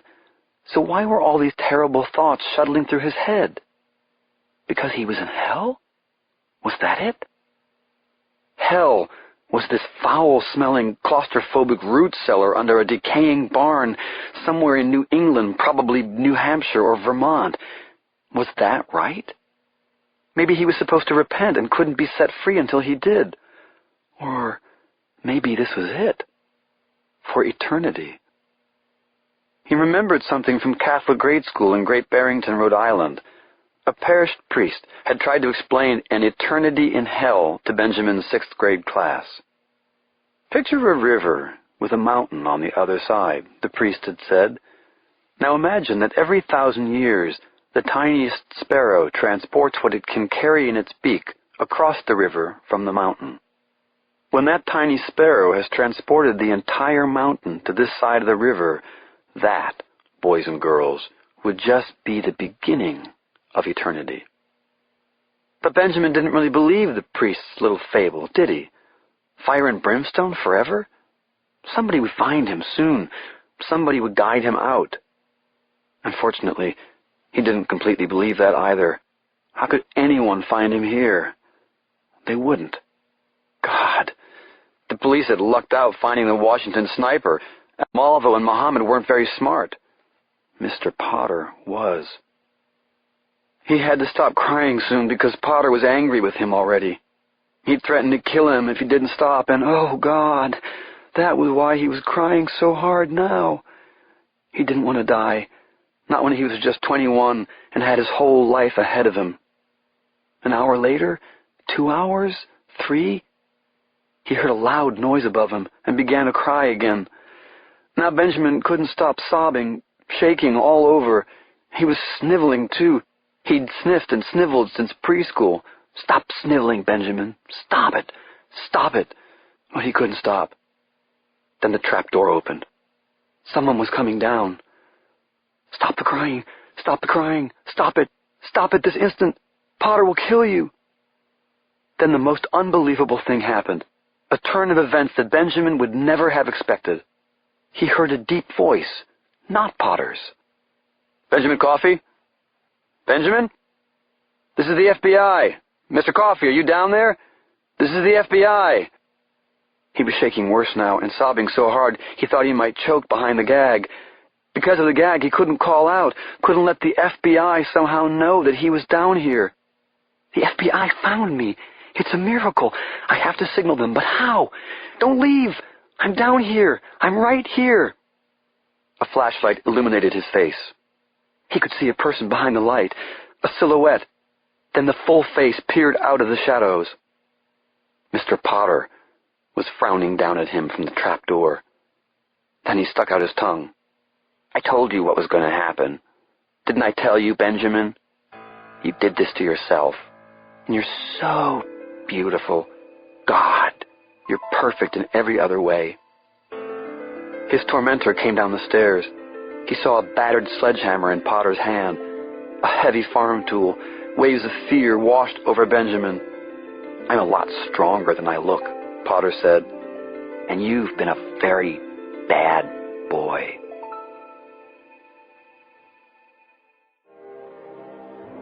Chapter 45. Mr. Potter's real name was Homer O. Taylor, and he was an assistant professor in the English department at Dartmouth. Brilliant, to be sure, but still an assistant, a nobody. His office was a small but cozy one in the turret at the northwest corner of the Liberal Arts Building. He called it his garret, the place where a nobody would labor in lonely solitude. He had been up there most of the afternoon with the door locked, and he was fidgeting. He was also grieving for his beautiful dead boy, his latest tragic love, his third. Part of Homer Taylor wanted to hurry back to the barn at the farm in Webster to be with Benjamin, just to watch over the body for a few more hours. His Toyota 4Runner was parked outside, and he could be there in an hour if he pushed it. "Benjamin, dear boy, why couldn't you have been good? Why did you bring out the worst in me when there was so much to love?" Benjamin had been such a beauty, and the loss that Taylor felt now was horrifying. And not only the physical and emotional drain, there was the great financial loss. 5 years ago, he'd inherited a little over $2 million. It was going too fast, much too fast. He couldn't afford to play like this, but how could he ever stop now? He wanted another boy already. He needed to be loved, and to love someone. Another Benjamin, only not an emotional wreck as the poor boy had been. So he stayed in his office for the entire day to avoid an excruciating hour-long tutorial at 4 o'clock. He pretended to be marking term papers in case someone knocked, but he never looked at a single page. Instead, he obsessed. He finally contacted Sterling around 7 o'clock. "I want to make another purchase," he said.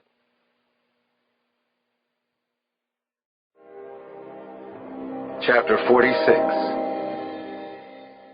I visited Sampson and Billy one night and had a great time with them, talking about babies and scaring big bad John Sampson as much as I could. I tried to talk to Jamila at least once a day, but White Girl was starting to heat up, and I knew what that meant. I was probably about to get lost in the case. A married couple, Slav Vasiliev and Zoya Petrov, had been found murdered in the house they rented on Long Island. We had learned that the husband and wife had come to the United States 4 years before. They were suspected of bringing Russian and other Eastern European women here for the purpose of prostitution, and also to bear children who would be sold to affluent couples. Agents from our New York office were all over the murder scene on Long Island. Photographs of the two victims had been shown to the high school students who had seen the Connolly abduction and to Audrey Meek's children. They had identified the couple as the kidnappers. I wondered why the bodies had been left there. As examples? For whom? Monty Donnelly and I regularly met at 7 before I had to attend orientation classes for the day. We were analyzing the Long Island murders. Monty pulled together everything she could find on the husband and wife, as well as other Russian criminals working in the U.S., the so-called Red Mafia. She was hot-wired into the organized crime section over at the Hoover Building, and also the Red Mafia squad in the Bureau's New York office. "I brought everything bagels from D.C., I said, as I entered her cube at 10 minutes past 7 Monday. "Best in the city. According to Zagat, anyway." "You don't seem too excited." "You're late," Monty said, without looking up from her computer screen.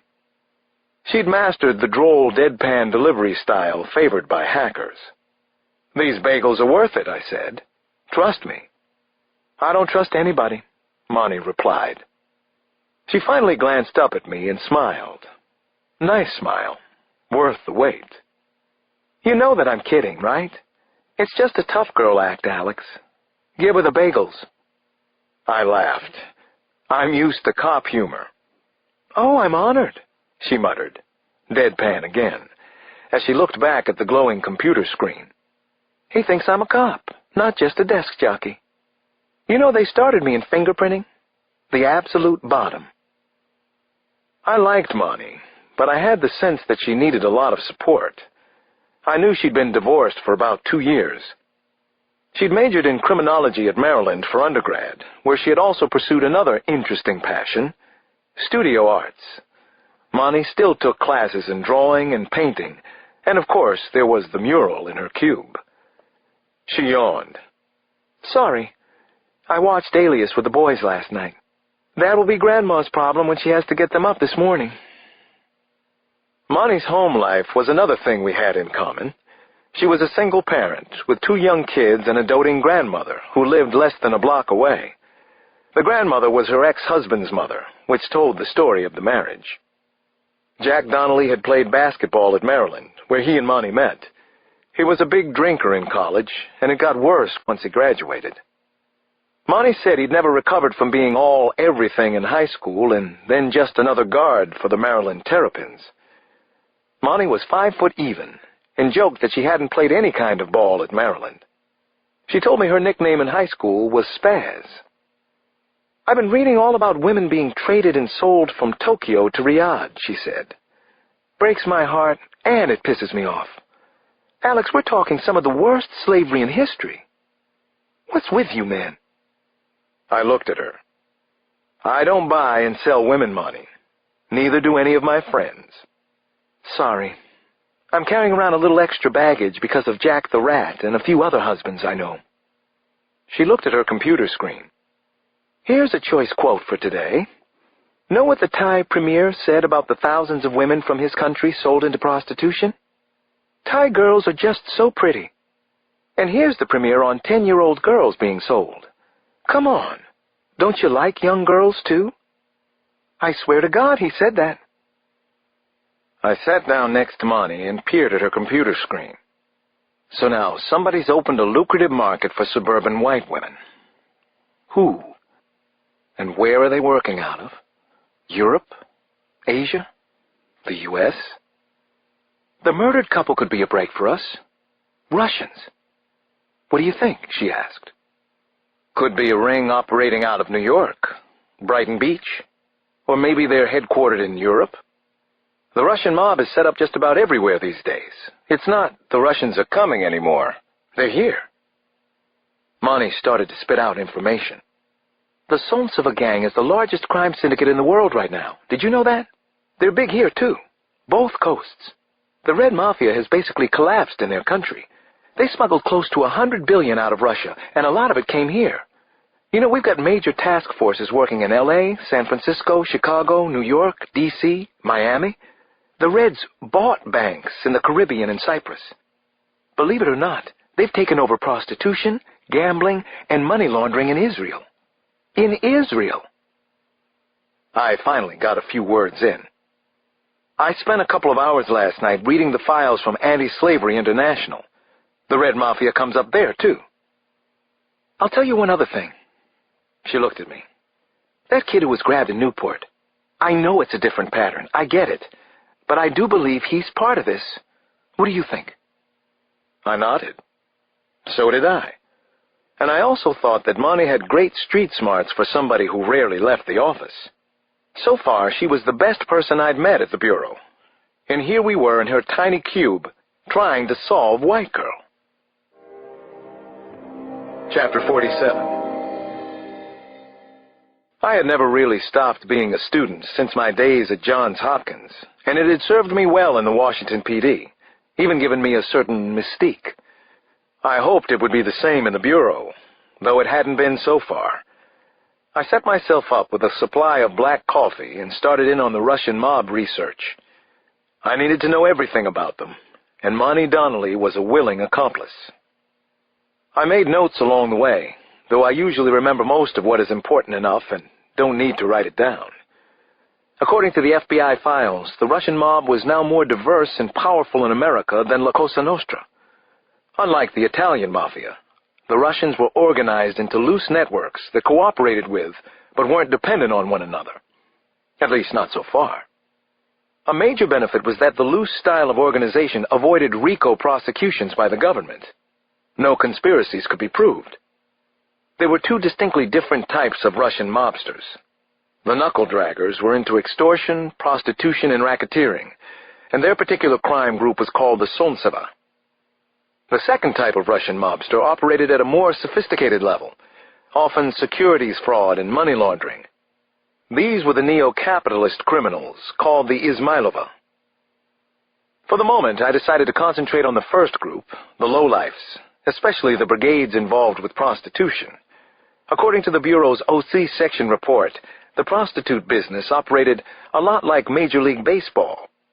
A group of prostitutes could actually be traded from an owner in one city to one in another.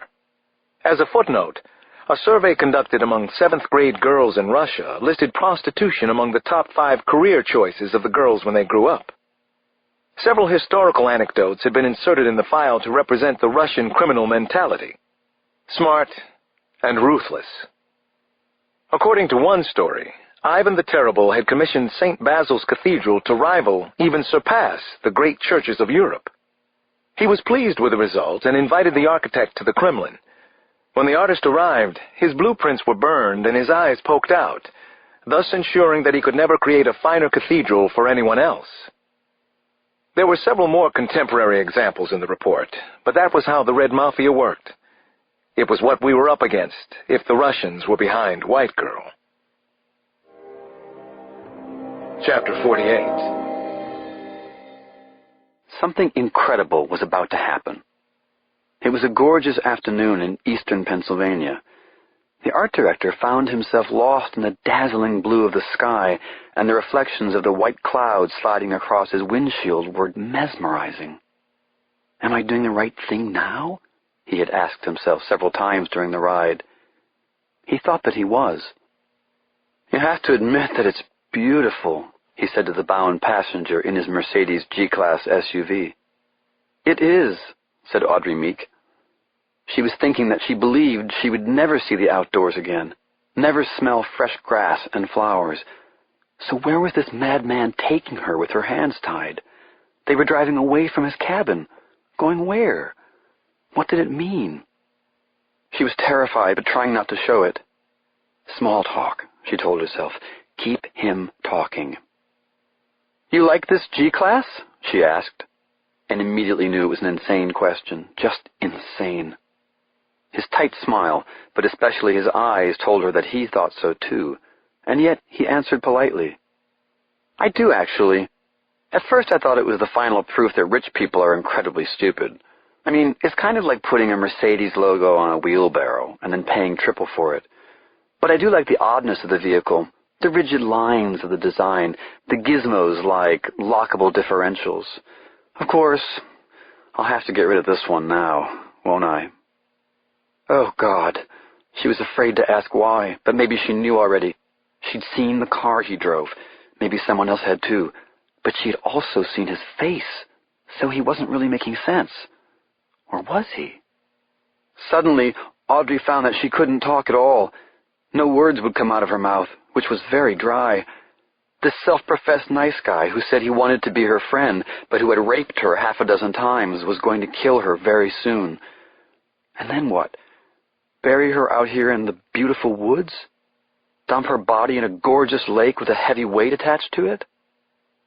Tears formed in Audrey's eyes, and her brain buzzed as if there were a short in the circuits. She didn't want to die. Not now. Not like this. She loved her children, her husband, George, and even her company. It had taken her so long, so much sacrifice and hard work to get her life right. And now this had to happen, this fluke, this incredibly bad luck. The art director turned sharply onto a narrow dirt road, then sped down it much too fast. Where was he going? Why so fast?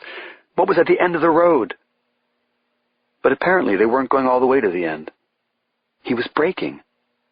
"My God, no!" Audrey screamed. "No! Please, don't!" He stopped the car, but let the engine run. "Please," she pleaded.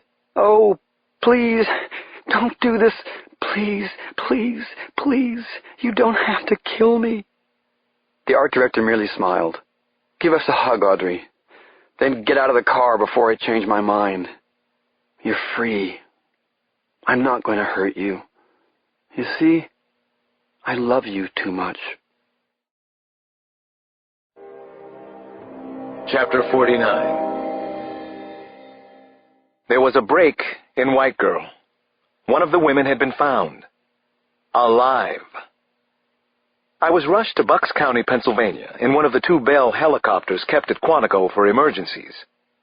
A few senior agents had told me that they'd never been up in one of the helicopters. It didn't sit too well with them.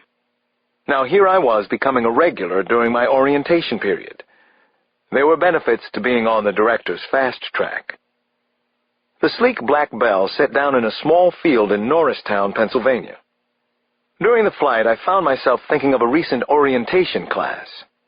We'd burned fingernail clippings so that everybody would know what a DOA smelled like. I already knew, and I didn't relish experiencing it again. I didn't think there would be any DOAs on this trip to Pennsylvania. Unfortunately, that turned out to be wrong. Agents from the field office in Philadelphia were there to meet the helicopter and accompany me to where Audrey Meek had been brought for questioning. So far, there'd been no announcement to the press, though her husband had been notified and was on his way to Norristown. "I'm not exactly sure where we are right now," I said as we rode to a local state trooper's barracks. "How far is this from where Mrs. Meek was abducted?" "We're 5 miles, said one of the agents from Philly. "It would take about 10 minutes by car." "Was she held captive near this area?" I asked. "Do we know yet? What exactly do we know?" "She told the state police that the abductor brought her here early this morning. She's not sure of the directions, but thinks they rode for well over an hour. Her wristwatch has been taken away from her." I nodded. "Was she blindfolded during the ride?" I assumed that she was. "No, that's odd, isn't it? She saw her captor several times, also his vehicle. He didn't seem to care one way or the other." That was a genuine surprise to me. It didn't track, and I said so. "Stump the stars," said the agent. "Isn't that what this case is about so far?" The state trooper barracks occupied a red brick building tucked back from the highway. There wasn't any activity outside, and I took that as a good sign. At least I had beaten the press there. No one had leaked the story so far. I hurried inside the barracks to meet Audrey Meek. I was eager to find out how she had survived against all odds. The first woman who had. Chapter 50. My very first impression was that Audrey Meek didn't look at all like herself, not as she did in any of her publicity. Not now, anyway. Not after her terrible ordeal. Mrs. Meek was thinner, especially in the face. Her eyes were dark blue, but the sockets appeared hollowed out. She had some color on both cheeks. "I'm FBI agent Alex Cross. It's good to see you safe," I said, in a quiet voice. I didn't want to interview her right now, but it had to be done. Audrey Meek nodded, and her eyes met mine. I had the sense that she knew how lucky she was. "You have some color in your cheeks. Did you get that today?" I asked her. "While you were in the woods?" "I don't know for sure, but I don't think so. He took me outside for walks every day he held me captive. Considering the circumstances, he was often considerate. He made my meals, good ones for the most part. He told me he'd been a chef at one time in Richmond. We had long talks almost every day, really long talks. It was so strange. everything about it. There was one day in the middle when he wasn't at the house at all. I was petrified he'd left me there to die. But I didn't really believe he would." I didn't interrupt her. I wanted to let Audrey Meek tell her story without any pressure or steering from me. It was astonishing to me that she had been released. It didn't happen very often in cases like this one. "George, my children?" she asked. "Have they arrived yet? Will you let me see them if they're here?" "They're on their way," I said. "We'll bring them in as soon as they arrive. I'd like to ask a few questions while everything is still fresh in your mind. I'm sorry about this. There may be other missing people, Mrs. Meek. We think that there are." "Oh, God," she whispered. "Let me try to help then. If I can, I will. Ask your questions." She was a brave woman, and she told me about the kidnapping, including a description of the man and woman who had grabbed her. It fit the late Slav Vasiliev and Zoya Petrov. Then Audrey Meek took me through the ritual of the days that she was held captive by the man who called himself the art director. He said he liked to wait on me, that he enjoyed it immensely. It was as if he was used to being subservient, but I sensed he also wanted to be my friend. It was so terribly weird. He'd seen me on TV and read articles about Meek, my company. He said he admired my sense of style and the way I didn't seem to have too many airs about myself. He made me have sex with him. Audrey Meek was holding herself together so well. Her strength amazed me, and I wondered if that was what her captor had admired. "Can I get you water? Anything?" I asked. She shook her head. "I saw his face," she said. "I even tried to draw it for the police. I think it's a good likeness. It's him." This was getting stranger by the moment. Why would the art director let her see him, then release her? I'd never known anything like it, not in any other kidnapping case. Audrey Meek sighed and nervously clasped and unclasped her hands as she continued. "He admitted that he was obsessive-compulsive, about cleanliness, art, style, about loving another human being. He confessed several times that he adored me. He was often derogatory about himself. Did I tell you about the house?" she asked. "I'm not sure what I said here, or to the officers who found me." "You didn't talk about the house yet," I said. "It was covered with some material, like a heavy-duty cellophane. It reminded me of event art, like Christo. There were dozens of paintings inside, very good ones. You ought to be able to find a house covered in cellophane." "We'll find it," I agreed. "We're looking now." The door to the room where we were talking was cracked open. A trooper in a brimmed hat peeked in. Then he opened the door wide, and Audrey Meek's husband, George, and her 2 children burst inside. It was such an unbelievably rare moment in abduction cases, especially one in which someone has been missing for more than a week. The Meek children looked afraid at first. Their father gently urged them forward, and joy took over. Their faces were wreathed in smiles and tears, and there was a group hug that seemed to last forever. "Mommy, Mommy, Mommy!" the girl shrieked, and clung to her mother as if she'd never let go of her again. My eyes filled, and then I went to the work table. Audrey Meek had made 2 drawings. I looked at the face of the man who had held her captive. He looked very ordinary, like anybody you'd meet on the street. The art director. Why did you let her go? I wondered. Chapter 51. We got another possible break around midnight. The police had information about a house covered with a plastic material in Ottsville, Pennsylvania. Ottsville was about 30 miles away, and we drove there in several cars in the middle of the night. It was tough duty at the end of a long day, but nobody was complaining too much. When we arrived, the scene reminded me of my past life in D.C. Officers used to wait for me there, too. 3 sedans and a couple of black vans were parked along the heavily wooded country road, around a bend from a dirt lane that led to the house. Ned Mahoney, who had just arrived from Washington, and I met up with the local sheriff, Eddie Lyle.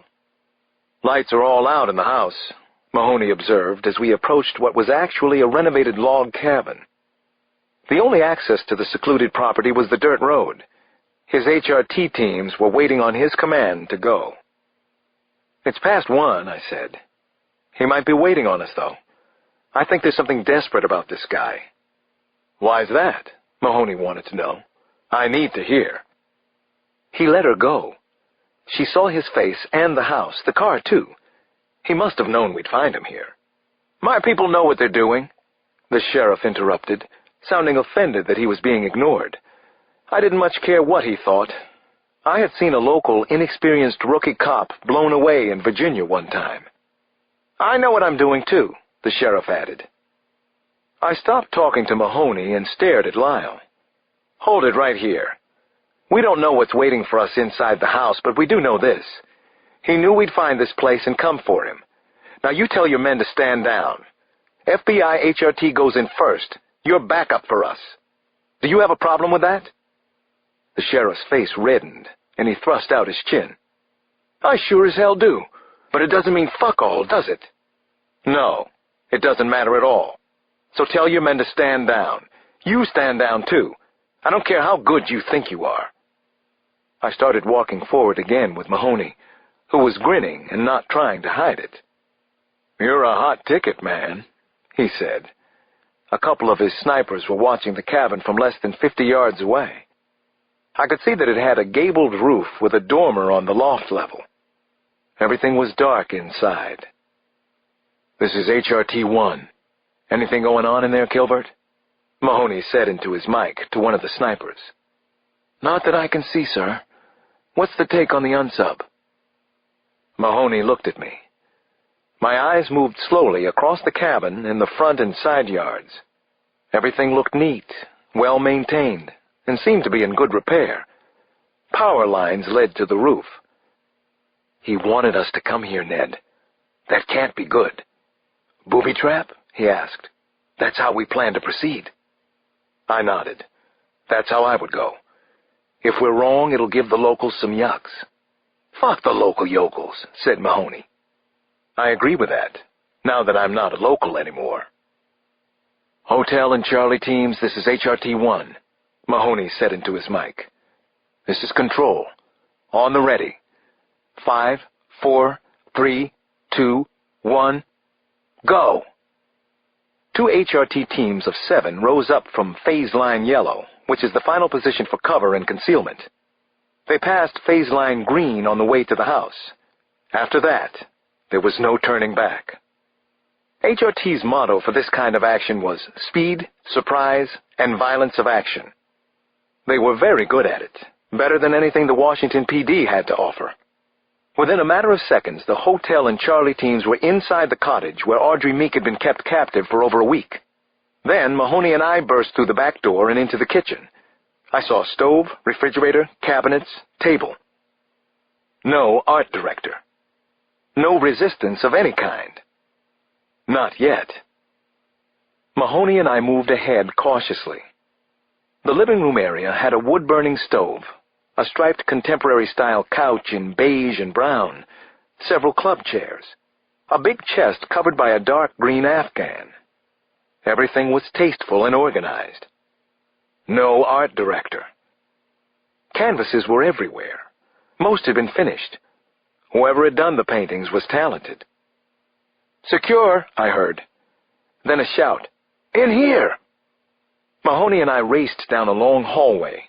2 of his men were already inside what looked to be the master bedroom. There were more painted canvases, lots of them, 50 or more. A nude body lay sprawled across the wooden floor. The look on the face was grotesque, tortured. The dead man's hands were tightly wrapped around his own throat, as if he were strangling himself. It was the man Audrey Meek had drawn for us. He was dead, and his death had been horrible, most likely poison of some kind. Papers lay scattered on the bed. Alongside them, a fountain pen. I bent and began to read one of several notes after I finished reading. Not until I got the opportunity to take what I really wanted, what I needed. How had that happened? Who was out there fulfilling the fantasies of these madmen? Who was behind this? It sure wasn't the art director. Part 3. Wolf Tracks. Chapter 52. Chapter 53. The wolf was in Washington, D.C. on a business trip that night. He had a late dinner at the Ruth's Chris Steakhouse on Connecticut Avenue near DuPont Circle. Joining him was Franco Grimaldi, a stocky 38-year-old Italian capo from New York. They talked about a promising scheme to build Tahoe into a gambling mecca that would rival Vegas and Atlantic City. They also talked about pro hockey, the latest Vin Diesel movie, and a plan the wolf had to make $1 billion on a single job.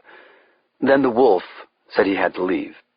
He had another meeting in Washington, business rather than pleasure. "You seeing the president?"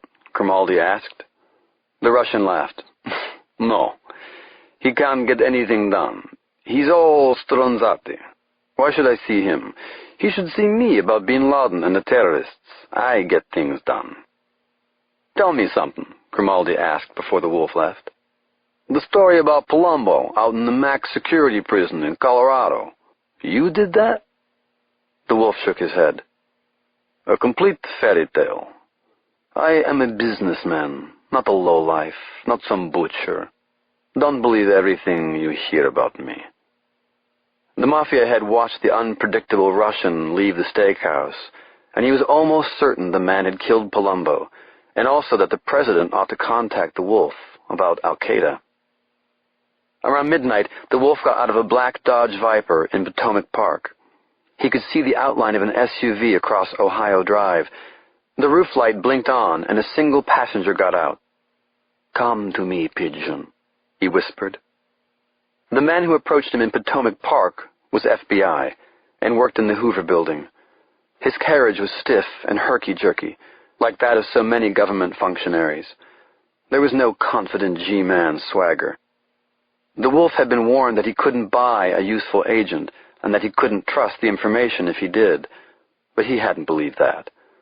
Money always bought things, and it always bought people, especially if they had been passed over for promotions and raises. This was as true in America as it had been in Russia. If anything, it was more true here, where cynicism and bitterness were becoming the national pastimes. "So, is anybody talking about me up on the 5th floor of the Hoover?" he asked. I don't want to meet like this. Next time you run an ad in the Washington Times." The wolf smiled, but then he jabbed a finger into the federal agent's jaw. "I asked you a question. Is anybody talking about me?" The agent shook his head. "Not yet, but they will. They've connected the murdered couple on Long Island to Atlanta and to the King of Prussia Mall." The wolf nodded. "Of course they have. I understand that these people of yours aren't stupid. They're just very limited." "Don't underestimate them," the agent warned. "The Bureau is changing. They're going to come after you with everything they have." "It won't be enough," said the wolf. "And besides, maybe I'll come after them with everything I have. I'd huff and I'd puff and I'd blow their house down."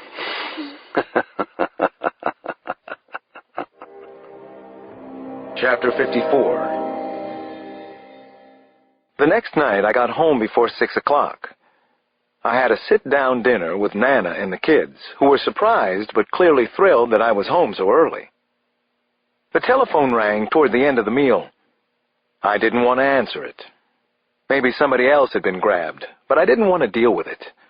Not tonight. "I'll get it," said Damon. "It's probably for me. Some girlfriend." He snatched the ringing telephone off the kitchen wall, flipped it from one hand to the other. "You wish it was a girl," taunted Janny from the table. "Dinner time.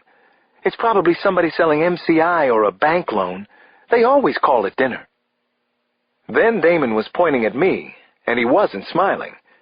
He didn't look so good either, as if he'd suddenly gotten a little sick to his stomach. "Dad," he said in a low voice, "it's for you." I got up from the table and took the phone from him. "You okay?" I asked. "It's Miss Johnson," Damon whispered. My throat felt constricted as I took the receiver. Now I was the one who felt a little sick, but also confused. "Hello? This is Alex," I said. "It's Christine, Alex. I'm in Washington for a few days. I'd like to see little Alex while I'm here," she said, sounding as if it were a prepared speech. I felt my face flush. "Why are you calling here?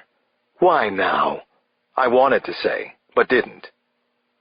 "Do you want to come over tonight? It's a little late, but we could keep him up." She hesitated. "Actually, I was thinking about tomorrow. Maybe around 8:30, 8:45 in the morning. Would that be all right?" I said, "That would be fine, Christine. I'll be here."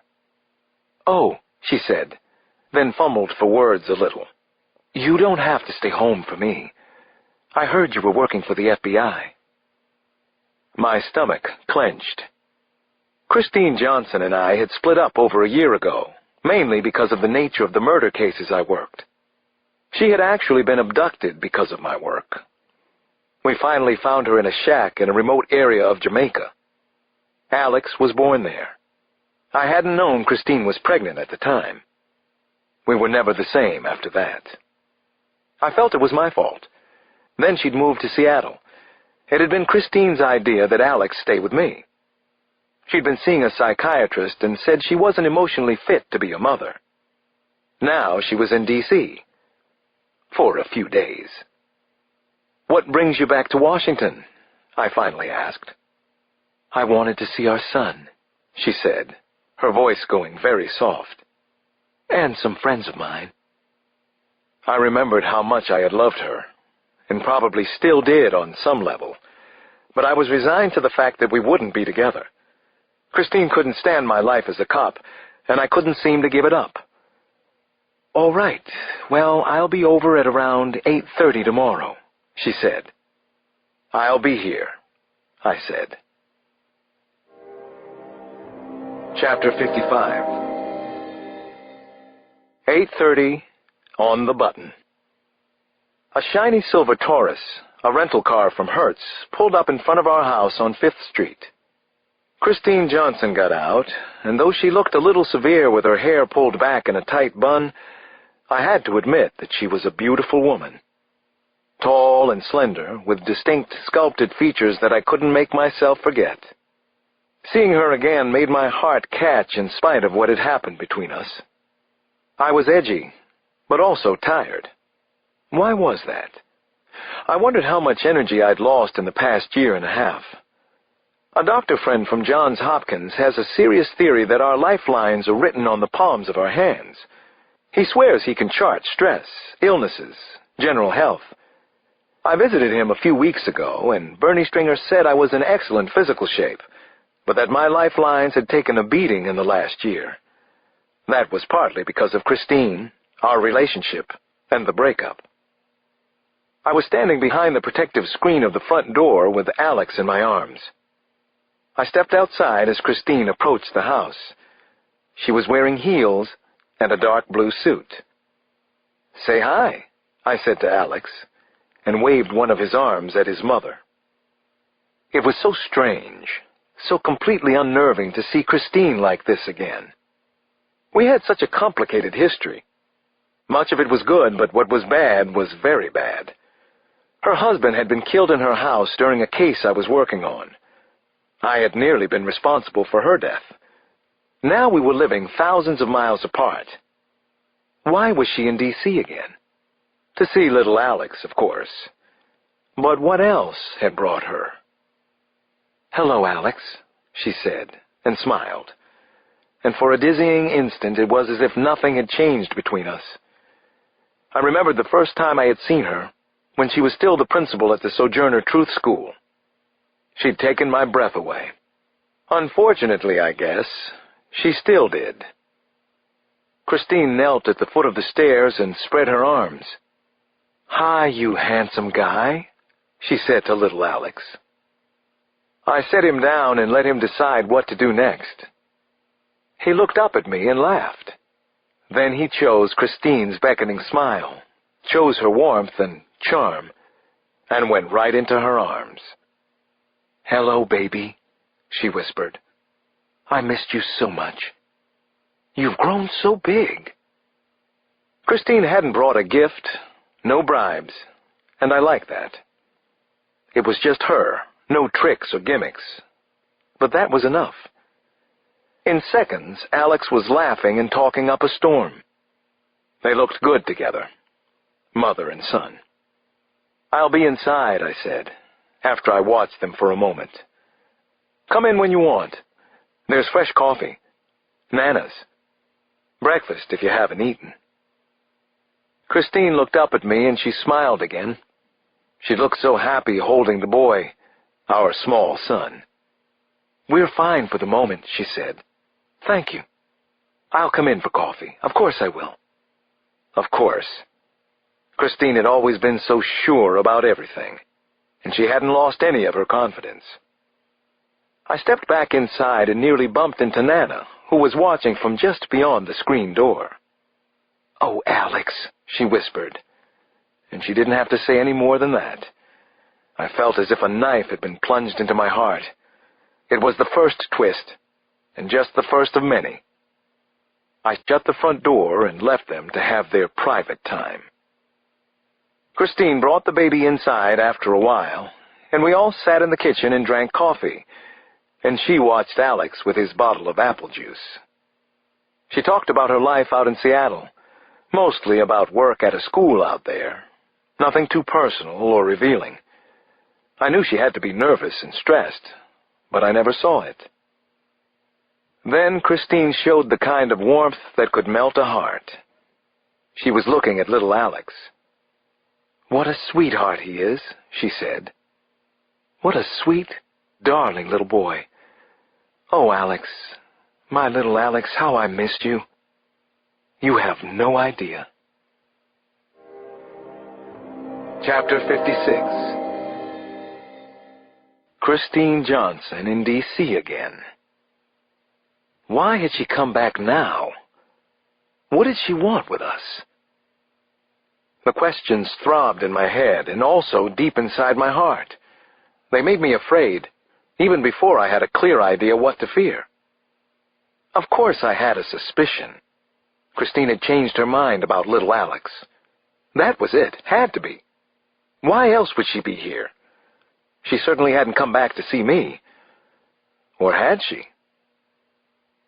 I was still on I-95, but just minutes away from Quantico, when Monty Donnelly got through to me on my cell. Miles Davis played on the radio in the car. I'd been trying to chill before I got to work. "You're late again," she said. And though I knew it was a joke, it still cut me some. I know. I was out partying last night. You know how it is." Monty got right to it. "Alex, did you know they grabbed a couple more suspects last night?" Them again. I was so surprised that I didn't answer Monty right away. I hadn't been told anything about a bust. "I guess not." Monty answered her own question. "It took place in Beaver Falls, Pennsylvania, Joe Namath's hometown. Two unsubs in their 40s ran an adult bookstore, sort of named after the town. The press got a hold of it a few minutes ago." "Did they find any of the missing women?" I asked Monty. "Don't think so. It's not in the news reports. Nobody seems to know for sure here." I didn't understand. "Do you know how long they were under surveillance?" "Forget it, Monty. I'm getting off 95 right now. I'm almost there. I'll see you in a couple of minutes." "Sorry to ruin your day so early," she said. "It was already ruined," I muttered. We worked straight through the day, but at 7 we still didn't have very good answers to several questions about the takedown in Pennsylvania. I knew a few things, mostly unimportant details, and it was frustrating. The two men had criminal records for selling pornography. Agents from the field office in Philly had gotten a tip that the two of them were involved in a kidnapping scheme. It was unclear who in the FBI's chain of command knew about the suspects, but there seemed to have been an internal communication breakdown of the sort I'd been hearing about for years before I arrived at Quantico. I talked with Monty a couple of times during the day, but my buddy Ned Mahoney never called me about the bust. Burns' office didn't try to contact me either. I was shook. For one thing, there were reporters out in the parking lot at Quantico. I could see a USA Today van and a CNN truck from my window. Very strange day. Odd and unsettling. Late in the afternoon, I found myself thinking about Christine Johnson's visit to the house. I kept playing back the scene of her holding the baby, playing with Alex. I wondered if I could believe that she'd come to D.C. just to see him and a few of her old friends. It made my heart ache to think about losing the big boy, as I always called him. The big boy. What a joy he was to me and to the kids, and to Nana Mama. What an unbearable loss it would be. I just couldn't imagine it. Nor could I imagine being Christine and not wanting him back. Before I left for the night, I forced myself to pick up the phone and make a call that I was dreading. Thinking about little Alex made me remember the promise I'd made. Judge Brendan Connolly answered after a few rings. "It's Alex Cross," I said. "Just wanted to check in with you. Tell you about the news stories you've been seeing today." Judge Connolly asked me if his wife had been found, if there was any news about Lizzie. "They didn't find her yet. I don't think those two men were involved with your wife. We're still very hopeful that we'll find her." He began to mutter words that I couldn't make out. After listening to him for a few seconds, trying to make sense of it, I told him I'd keep him informed. If someone informed me. After the difficult phone call, I just sat at my desk. Suddenly, I realized I'd forgotten something else. My class had graduated today. We were officially agents. The others in my class had gotten their credentials or creds as well as their assignments. Right now, cake and punch were being served in the lobby of the Hall of Honor. I didn't bother to go to the party. Somehow it seemed inappropriate to attend. I went home instead.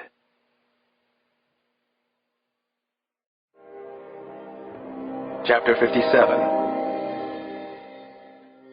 And give her free time to walk around in the house.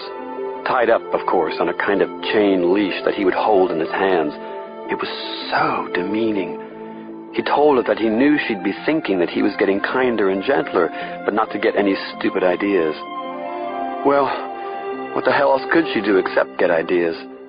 There was nothing for her to do all day in the dark, by herself. She was... The closet door swung open violently. Then it slammed against the wall outside. The wolf screamed in Lizzie's face. "You were thinking about me, weren't you? You're starting to get obsessive, Elizabeth. I'm in your thoughts all the time." Damn it. He was right about that. "You're even glad for her company. You miss me, don't you?" But he had that wrong. Dead wrong. Lizzie hated the wolf so much that she contemplated the unthinkable. She could kill him. Maybe that day would come. Imagine that, she thought. God, that is what I want to do. Kill the wolf myself. That would be the greatest escape of all. Chapter 58. That same night, the wolf had a meeting with two professional hockey players at Caesars in Atlantic City, New Jersey. The suite where he stayed had gold foil wallpaper everywhere, windows facing the Atlantic, and a hot tub in the living room. Out of respect for his guests, who were big stars, he wore an expensive chalk-striped Prada suit. His contact happened to be a wealthy cable TV operator who arrived at the Nero suite with the hockey players Alexei Dobushkin and Ilya Cheptev in tow. Both were members of the Philadelphia Flyers. They were top defensemen who were considered to be tough guys because they were big men who moved quickly and could do a lot of damage. The wolf didn't believe the hockey players were that tough, but he was a huge fan of the game. "I love American-style hockey," he said as he welcomed them with a broad smile and a hand extended. Alexei and Ilya nodded his way, but neither of the hockey players shook his hand. The wolf was offended, but he didn't reveal his feelings. He smiled some more and figured that the hockey players were too stupid to understand who he was. Too many wooden sticks to the skull. "Drinks, anyone?" he asked his guests. "Stolichnaya? Whatever you like." "I'll pass," said the cable operator, who seemed incredibly self-important, but a lot of Americans were that way. "Niet," Ilya said with disinterest, as if his host were a hotel barman or a waiter. The hockey player was 22 years old, born in Voskresensk, Russia. He was 6'5", with close-cropped hair, stubble not quite amounting to a beard, and a block of a head sitting on an enormous neck. "I don't drink Stoli," said Alexei, who, like Ilya, wore a black leather jacket with a dark turtleneck underneath. "Maybe you have Absolute, or some Bombay gin?" "Of course." The wolf nodded cordially. He walked to the suite's mirrored wet bar, where he made the drinks and decided what to do next. He was starting to enjoy this. It was different. No one here was afraid of him. He plopped down on the pillowed couch between Ilya and Alexei. He looked back and forth into their faces, smiling broadly again. "You've been away from Russia for a long time, no? Maybe too long," he said. "Do you drink Bombay gin? You forget your manners?" "We hear you're a real tough man," said Alexei, who was in his early 30s and obviously lifted weights, a lot of weights, and often. He was around 6 feet and over 220 pounds. "No, not really," said the wolf. "I am just another American businessman these days. Nothing very special, not tough anymore. So I was wondering, do we have a deal for the game of Montreal?" Alexei looked over at the cable guy. "Tell him," he said. "Alexei and Ilya are looking for a little more action than what we originally talked about," he said. "You understand what I'm saying? Action." "Ah," said the wolf, and grinned broadly. "I love action," he said to the businessman. "I love shalit, too. Means mischief in my country. Shalit." He was up off the couch faster than anyone would have thought possible. He pulled a small lead pipe from beneath a couch cushion and cracked it across Alexei Dubushkin's cheek. Then he swung it off the bridge of Ilya Tchepchev's nose. The two hockey stars were bleeding like stuck pigs in seconds. Then, and only then, did the wolf take out his gun. He held it between the eyes of the cable owner. "You know, they're not such tough guys as I thought. I can tell about these things in a few seconds," he said. "Now, down to business. One of the two big bears will allow a score by Montreal in the first period. The other will miss a play for a score in the second. Do you understand? The Flyers will lose the game in which they're favored. Understood? If for any reason this doesn't happen, then everybody dies.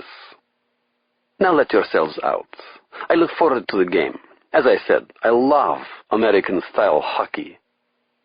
The wolf began to laugh as the big hockey star stumbled out of the Nero suite. "Nice meeting you, Ilya, Alexei," he said as the door closed. "Break a leg." Chapter 59. A huge task force meeting was held in the Syok suite on the 5th floor of the Hoover Building, which was considered sacred ground in the Bureau. Syok is the Strategic Information Operations Center, and the Central Suite was where most of the really important powwows were held, from Waco to September 11th. I had been invited, and I wondered whom I had to thank for it. I arrived at around 9 and was brought in by an agent who manned the front desk. I saw that the Syok Suite consisted of 4 rooms, 3 of which were filled with state-of-the-art workstations, probably for researchers and analysts. I was led into a large conference room. The focal point was a long glass and metal table. On the walls were clocks set to different time zones, several maps, and half a dozen TV monitors. A dozen or so agents were already inside the room, but it was quiet. Stacy Pollock, the head of Syok, finally arrived and the doors were shut. Pollock introduced the agents who were present, as well as 2 visitors from the CIA. She had a reputation inside the Bureau for being a no-nonsense administrator who didn't suffer fools and who got results. She was 31 years old, and Burns loved her. The TV monitors on the wall told the latest story. Live-action film was up and running on the major networks. Beaver Falls, Pennsylvania, said the super. That's old news. We have a new problem, announced Pollock from the front of the room. We're not here because of the screw-up at Beaver Falls. This is internal, so it's worse. Folks, we think we've learned the name of the person responsible for the leaks out of Quantico. Then Pollock looked right at me. A reporter at the Washington Post denies it, but why wouldn't he? She continued. The leaks come from a crime analyst named Monty Donnelly. You're working with her, aren't you, Dr. Cross? Suddenly the conference room seemed very small and constricting. Everyone had turned toward me. Is this why I'm here? I asked. No, said Pollock. You're here because you're experienced with sexual obsession cases. You've been involved with more of them than anyone else in the room. But that isn't my question. I thought carefully before I answered. This isn't a sexual obsession case, I told Pollock. And Monty Donnelly isn't the leak. I'd like you to explain both of those statements. Pollock challenged me immediately. Please, go ahead. I'm listening with great interest. I'll do my best, I said. The abductors, the group or ring behind the kidnappings, are in this for the money. I don't see any other explanation for their actions. The slain Russian couple on Long Island is a key. I don't think we should be looking at past sex offenders as our focus. The question should be, who has the resources and expertise to abduct men and women for a price, and probably a very large price? Who has experience in this area? Monty Donnelly knows that, and she's an excellent analyst. She's not the leak to the Post. What would she have to gain? Stacy Pollock looked down and shuffled some of her papers. She didn't comment on anything I'd said. Let's move on, she said. The meeting resumed without any further discussion of Monty and the charges against her. Instead, there was a lengthy discussion of the Red Mafia, including new information that the couple murdered on Long Island definitely had connections to Russian gangsters. There were also rumors of a possible mob war about to break out on the East Coast, involving the Italians and the Russians. After the larger meeting, we broke off into smaller groups. A few agents took workstations. Stacy Pollock pulled me aside. Listen, I wasn't accusing you of anything, she said. I wasn't suggesting that you're involved in the leaks, Alex. So who accused Monty? I asked. She seemed surprised by the question. I won't tell you that. Nothing is official yet. What do you mean, nothing is official yet? I asked. No action has been taken against Ms. Donnelly. We will probably pull her off this investigation, though. That's all I have to say on the subject for now. You can go back to Quantico. I guess I'd been dismissed. Chapter 60. I called Monty as soon as I could and told her what had happened. She got furious, as she should have. But then Monty took hold of herself. All right, so now you know. I'm not as controlled as I look, she said. Well, fuck them. I didn't leak anything to the Washington press, Alex. That's absurd. Who would I tell? Our paper boy? I know you didn't, I said. Listen, I have to stop at Quantico.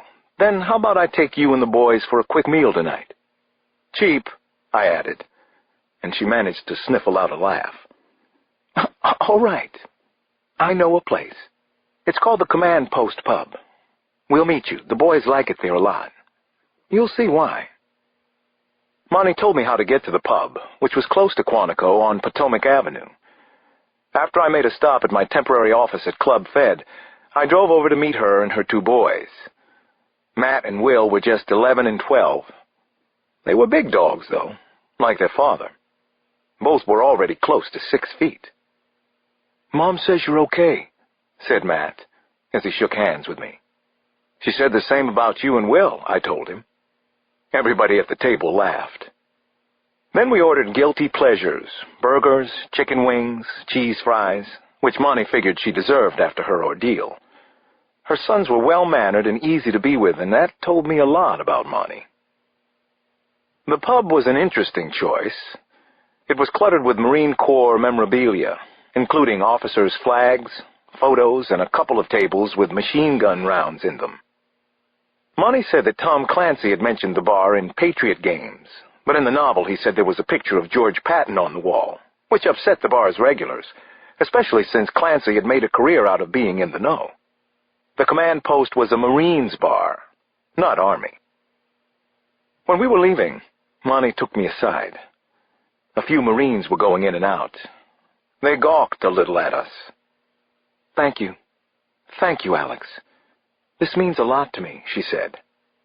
"I know denials don't mean a damn thing, but I did not leak information to the Washington Post, or to Rush Limbaugh, or O'Reilly either, or anyone fucking else.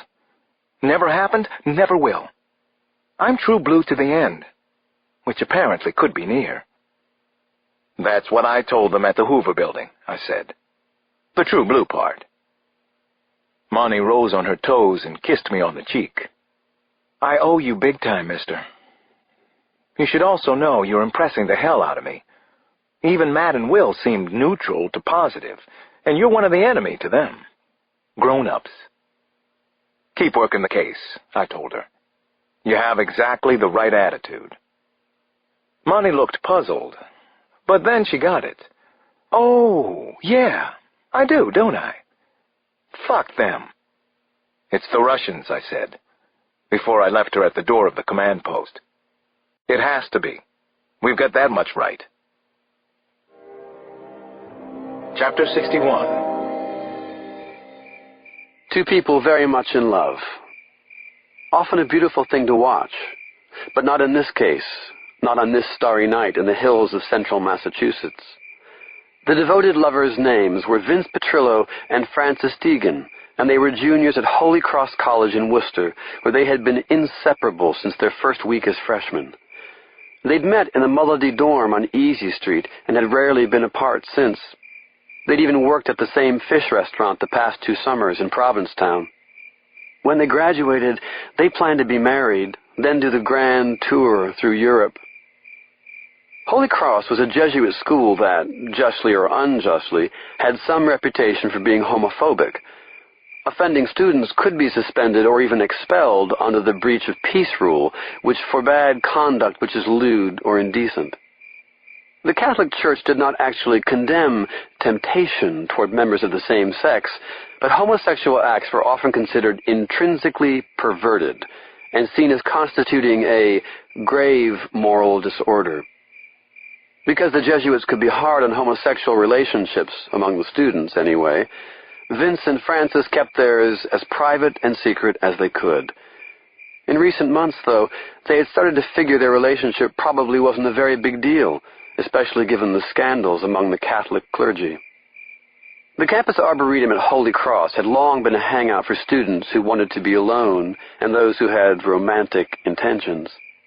The garden area boasted over 100 different kinds of trees and shrubs and overlooked downtown Worcester, Wormtown, as it was sometimes called by students. That night, Vince and Frances, dressed in athletic shorts, T-shirts, and matching purple and white baseball caps, strolled down Easy Street to a brick patio and lawn area known as Wheeler Beach. It was crowded, so they continued on to find a quiet spot in the arboretum. There, they lay on a blanket under a nearly full moon and a sky studded with stars. They held hands and talked about the poetry of W.B. Yeats, whom Frances adored, and Vince, a pre-med student, tolerated as best he could. The two men were an unusual couple physically. Vince was just over 5'7" and weighed 180. Most of it was solid due to his obsessive weightlifting at the gym, but it was obvious he had to work hard at it. He had curly black hair that framed a soft, almost angelic face that wasn't too much different from his baby pictures, one of which his lover carried in his wallet. Frances could make either sex drool, and that was Vince's private joke when they were among co-eds. Drool, fools. Frances was 6'1", without an ounce of fat. His white blonde hair was cut in the same style he had adopted as a sophomore at Christian Brothers Academy in New Jersey. He adored Vince with all his heart, and Vince worshipped him. They came for Frances, of course. He had been scouted and purchased. Chapter 62. The three burly men were dressed in loose jeans, work boots, and dark windbreakers. They were hoodlums. In Russian, they were called baklani, or banditi.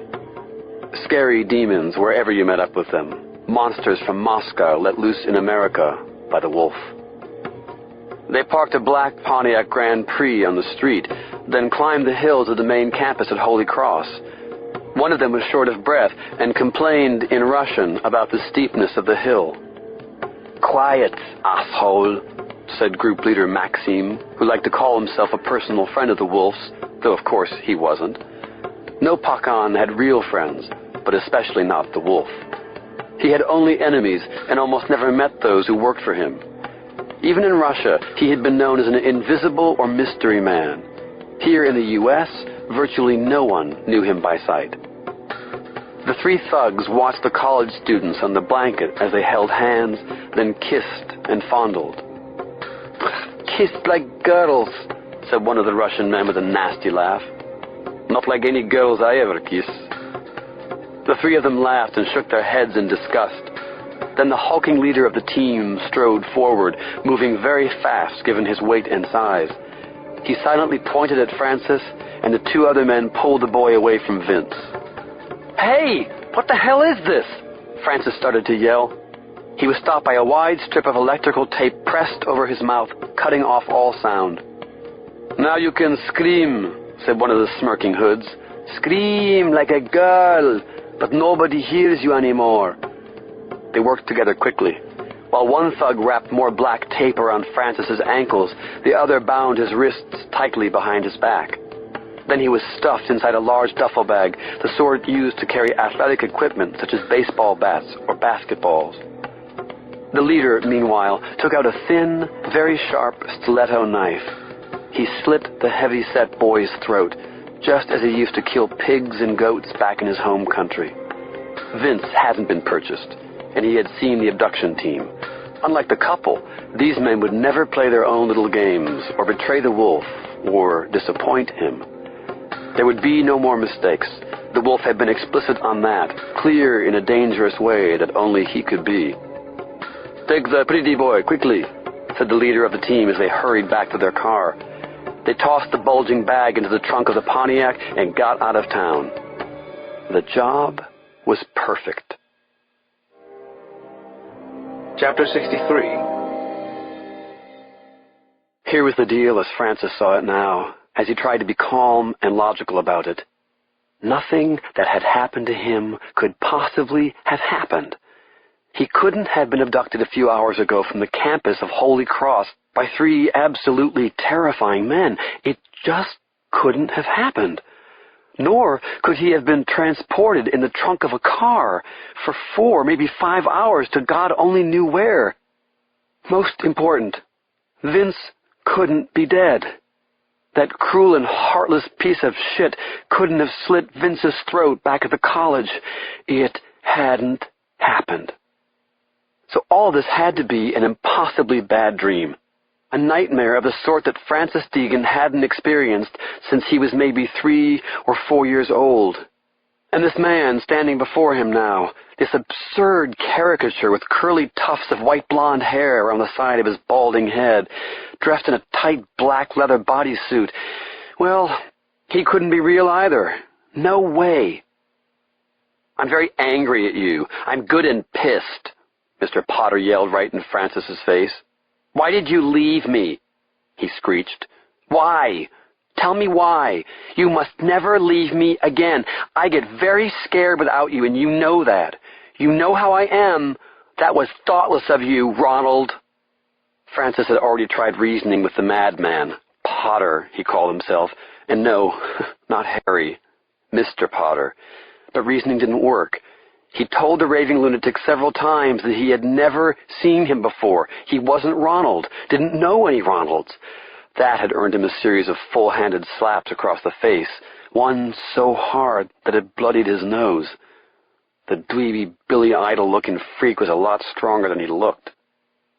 So, Out of desperation, Francis finally whispered an apology to the creep. "I'm sorry. I'm so sorry. I won't do it again." And then Mr. Potter was hugging him fiercely, and he was crying all over him. Wasn't this too weird? "Oh, God, I'm so glad you're back. I was so worried about you. You must never leave me again, Ronald." Ronald? Who the hell was Ronald? And who was Mr. Potter? What was going to happen now? Was Vince really dead? Had he been killed tonight back at the college? All of these questions were exploding inside Francis's throbbing skull. So actually, it was easy for him to cry in Potter's arms, and even to hold on to him for dear life, to press his face into the fragrant black leather and whisper over and over again, "I'm so sorry. I'm so, so sorry. Oh, my God. I'm sorry." And Potter answered, "I love you too, Ronald. I adore you. You'll never leave me again, will you?" "No, I promise. I'll never leave." Then Potter laughed and pulled away sharply from the boy. "Francis, dear Francis," he whispered, "who the hell is Ronald? I'm just playing with you, boy. This is just a game of mine. You're in college. You must have figured that much out. So let's play games, Francis. Let's go out to the barn and play."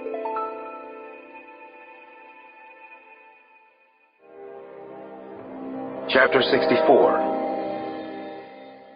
I received a strange email from Monty Donnelly at my temporary office. An update of sorts. She hadn't been suspended, Monty said. Not yet, anyway. Plus, she had some news for me. "Need to see you tonight. Same place, same time. Very important news. M." So I arrived at the Command Post pub just past 7 and looked around for Monty. What was this mysterious news she had? The bar area was crowded with customers, but I spotted her. Easy. She was the only woman. I also figured that Monty and I might be the only non-Marines in the Command Post. "I couldn't talk to you over the phone at Quantico. Does that suck or what? Who do you trust?" she said when I walked up to her. "You can trust me. Of course, I don't expect you to believe that, Monty. You have news?" "I sure do. Take a load off. I think I have some good news, actually." I took a stool beside Monty. The bartender came and we ordered beers. Monty started up as soon as he walked away. "I have a good friend at ERF, she began. "That's the engineering research facility at Quantico?" "I know what it is. You seem to have friends everywhere." "That's true. I guess not at the Hoover building, though. Anyway, my friend alerted me to a message the Bureau got a couple of days ago, but dismissed as a crank call. It's about a website called The Wolf's Den. Supposedly, you can buy a lover at the den, as in, have someone abducted. The site is supposed to be impossible to hack into. That's the catch." "So how did he get in?" "Our hacker." "She's a genius. I suspect that's why she was ignored. Want to meet her? She's 14 years old." Chapter 65. Monty had an address for the hacker in Dale City, Virginia, only about 12 miles from Quantico. The agent who'd fielded the original call hadn't followed up very well, which bothered us, so we figured the agent wouldn't mind if we did his job for him. I wasn't actually planning on taking Monty along, but she wouldn't have it any other way. So we dropped her SUV off at her house, and she rode with me to Dale City. I'd already called ahead and spoken to the girl's mother. She sounded nervous, but she said she was glad the FBI was finally coming to talk to Lily. She added that nobody can ignore Lily for long. You'll see what I mean. A young girl in black coveralls answered the front door. I assumed she was Lily, but that turned out to be wrong. Annie was the 12-year-old sister. She certainly looked 14. She beckoned and we stepped into the house. "Lily is in her laboratory," said Annie. "Where else?" Then Mrs. Olson appeared from the kitchen and we introduced ourselves. She had on a plain white blouse and a green corduroy jumper. She was holding a greasy spatula, and I couldn't help thinking how casual the domestic scene was. especially if what Lily thought she had come upon was real. Had a 14-year-old found a possible trail that would lead us to the kidnappers? I'd heard of cases solved in stranger ways, but still. We call her Dr. Hawking, like Stephen Hawking. Her IQ is up there, said her mom, poking the cooking utensil upward for emphasis. Smart as she is, Lily lives on Sprite and pixie sticks. There's nothing I can do to influence her dietary habits. Is it all right if we talk to Lily now? I asked. Mrs. Olson nodded. So I guess you're taking this seriously. That's so wise with Lily. She's not making any of this up, believe me. Well, we just want to talk to her, to be on the safe side. We're not sure that this is anything, really, which was true enough. Oh, it's something, said Mrs. Olson. Lily never makes a mistake. She hasn't so far, anyway. She pointed the spatula up the stairs. Second door on the right. She left it unlocked for a change, because she's expecting you. She instructed us to stay out of it. Monty and I headed upstairs. They have no idea what this could be, do they? She whispered. I almost hope it's nothing. A false lead. I knocked once on a wooden door that sounded hollow. It's open, came a high-pitched female voice. Come. I opened the door and looked in on a pine bedroom suite. Single bed, rumpled cow-patterned sheets, posters from MIT, Yale, and Stanford on the walls. Seated behind a blue halogen lamp at a laptop was a teenage girl. Dark hair, eyeglasses, braces on her teeth. I'm all set up for you, she said. I'm Lily, of course. I've been working on a decryption angle. It comes down to finding flaws in the algorithms. Monty and I both shook Lily's hand, which was very small and seemed as fragile as an eggshell. Monty began. Lily, you said in your email to us that you had information that could help with the disappearances in Atlanta and Pennsylvania. Right, but you found Mrs. Meek already. You hacked onto a very secure site. That's right, isn't it? Monty asked. I sent out some stealth UDP scans, then IP spoofing. Their root server bid on the false packets. I planted a source code for the sniffer, finally hacked in using DNS poisoning. It's a little more complicated, but that's the basic idea. I get it, Monty said. Suddenly, I was very glad she was there with me at the Olson house. I think they know I was on with them. Actually, I'm sure of it, said Lily. How do you know that? I asked her. They said so. You didn't get into too many specifics with Agent Teasy. You said you thought someone might be for sale at the site? Yeah, but I blew it, didn't I? Agent Teasy didn't believe me. I admitted I was 14 and a girl. How dumb of me, right? I won't hold it against you, Monty said, and smiled kindly. Lily finally cracked a smile, too. I'm in big trouble, aren't I? Actually, I know I am. They might already know who I am. I shook my head. No, Lily, I said to her. They don't know who you are or where you are. I'm sure they don't. If they did, I thought, you'd already be dead. Chapter 66. It was so eerie and strange being in the young Wonderkin's room, with her life and her family members' lives possibly in great danger. Lily had been a little coy in her message to the Bureau, so I understood how the tip might have fallen through the cracks. Also, she was 14 years old. But now that we'd met and spoken to Lily face to face, I was sure that she had something real that could help us. She'd heard them talking. Someone had been purchased while she listened. She was afraid for herself and for her family. Do you want to go online with them? Lily asked, in an excited voice. We could. See if they're together now. I've been working on some cool anonymizing software. I think it'll work. Not sure, though. Well, yeah, it'll work. She smiled broadly, showing those beautiful braces. I could see in her eyes that she wanted to prove something to us. Is this a good idea? Monty leaned in and asked me. I pulled her aside and lowered my voice. We have to move her and the family anyway. They can't stay here now, Monty. She looked over at Lily. Okay.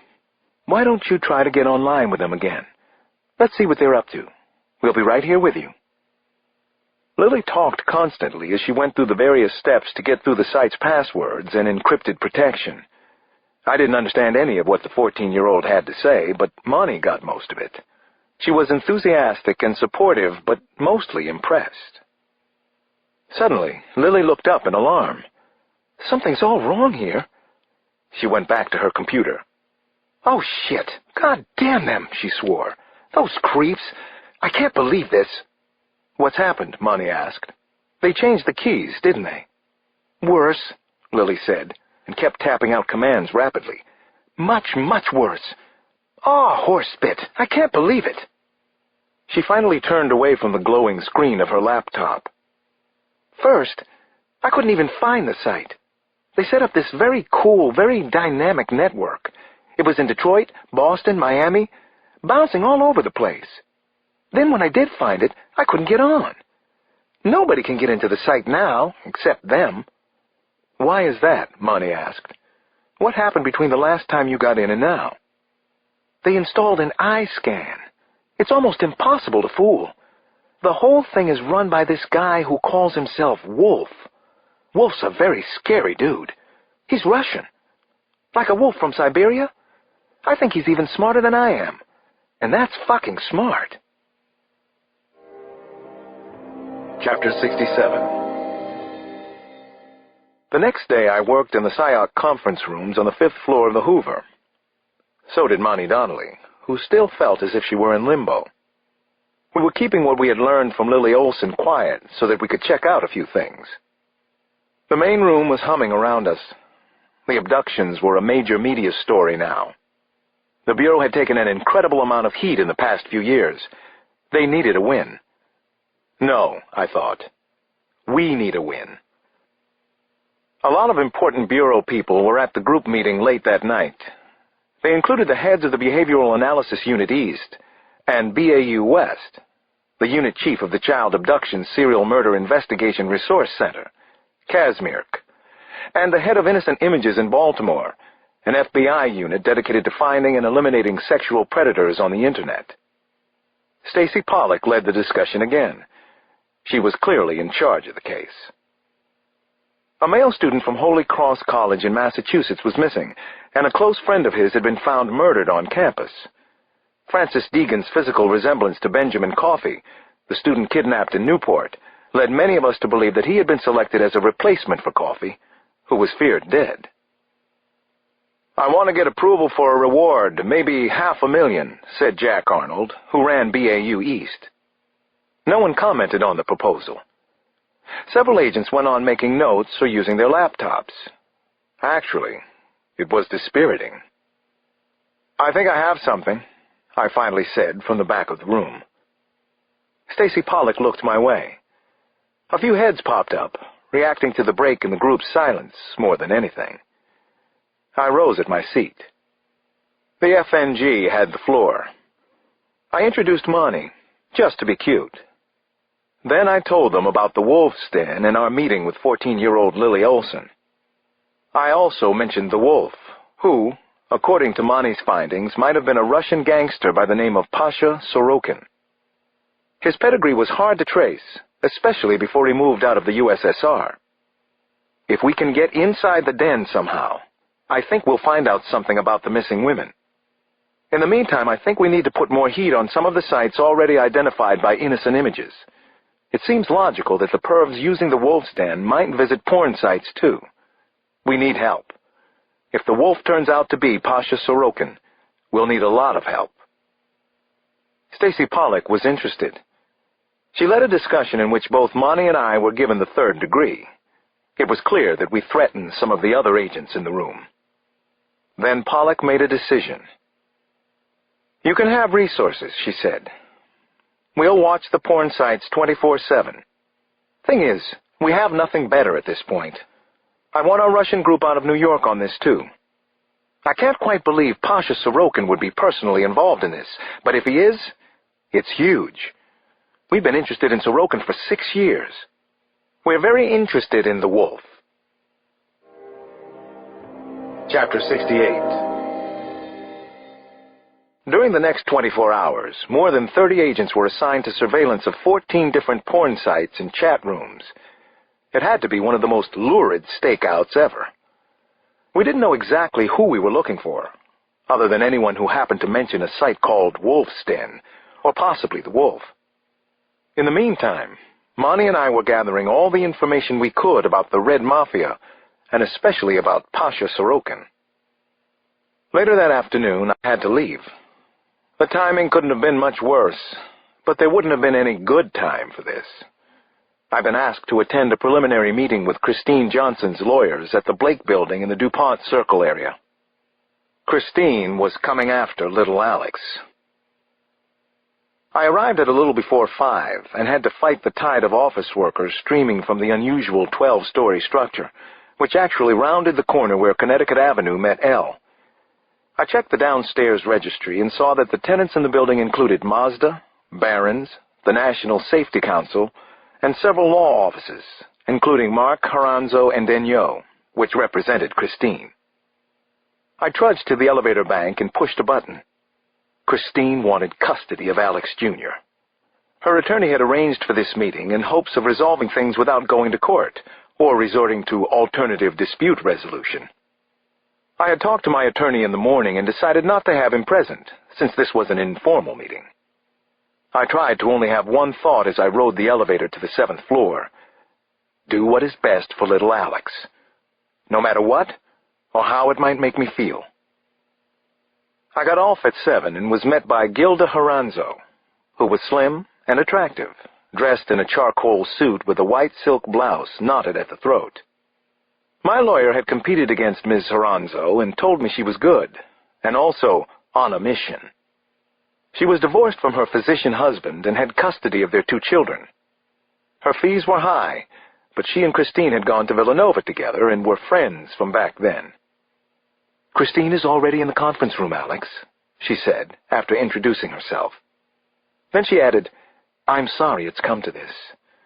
This case is difficult. There are no bad people involved. Will you please follow me?" "I'm sorry it's come to this, too," I said. I wasn't so sure that there weren't any bad guys, though. We'd see soon enough. Miss Haranzo led me to a mid-sized room with gray carpeting and light blue fabric walls. There was a glass table with 6 tony black leather chairs in the center of the room. The only things on the table were a pitcher of ice water, some glasses, and a laptop computer. A row of tall windows looked out on DuPont Circle. Christine was standing near the windows, and she didn't speak as I entered. Then she walked over to the table and sat in one of the leather chairs. "Hello, Alex," she finally said. Chapter 69. Gilda Haranzo slid into her seat behind her laptop, and I chose a spot across from Christine at the glass conference table. All of a sudden, the loss of little Alex seemed very real to me. The thought took my breath away. Whether it was a good decision or not, fair or unfair, Christine had walked away from us, moved thousands of miles away, and hadn't been to see him once. She'd knowingly relinquished her parental rights. Now she'd changed her mind. And what if she changed her mind again? Christine said, "Thank you for coming here, Alex. I'm sorry about the circumstances. You must believe that I'm sorry." I didn't know what to say. It wasn't that I was mad at her, but, well, maybe I was angry. I'd had little Alex almost all his life, and I couldn't stand the thought of losing him now. My stomach was dropping like an elevator in free fall. The experience was like seeing your child run into the street, about to have a serious accident, and not being able to stop it from happening, not being able to do a thing. I sat there very quietly, and I held in a primal scream that would have shattered all the glass in the office. Then the meeting began. The informal get-together. With no bad people in the room. "Dr. Cross, thank you for taking the time to come here," Gilda Haranzo said, and threw a cordial smile my way. "Why wouldn't I come?" I asked. She nodded and smiled again. "We all want this problem to be settled amicably. You've been an excellent caregiver, and no one disputes that." "I'm his father, Miss Haranzo," I corrected. Of course. But Christine is able to take care of the boy now, and she is the mother. She's also a primary school principal in Seattle. I could feel my face and neck flushing. She left Alex a year ago. Christine spoke up. That isn't fair, Alex. I told you that you could take him for now. Our arrangement was always meant to be temporary. Ms. Horanzo asked, Dr. Cross, isn't it true that your 82-year-old grandmother takes care of the baby most of the time? We all do, I said. And besides, Nana wasn't too old last year when Christine left to go to Seattle. She's extremely capable, and I don't think you'd ever want Nana on the witness stand. The lawyer continued. Your work takes you away from home frequently, doesn't it? I nodded. Occasionally it does. But Alex is always well cared for. He's a happy, healthy, bright child, smiles all the time, and he's loved. He's the center of our household. Ms. Horanzo waited for me to finish. Then she started in again. I felt as if I were on trial here. Your work, Dr. Cross, it's dangerous. Your family has been put in grave danger before. Also, you've had intimate relationships with women since Ms. Johnson left. Isn't that so? I sighed. Then I slowly rose from the leather chair. I'm sorry, but this meeting is over. Excuse me. I have to get out of here. At the door, I turned back to Christine. This is wrong.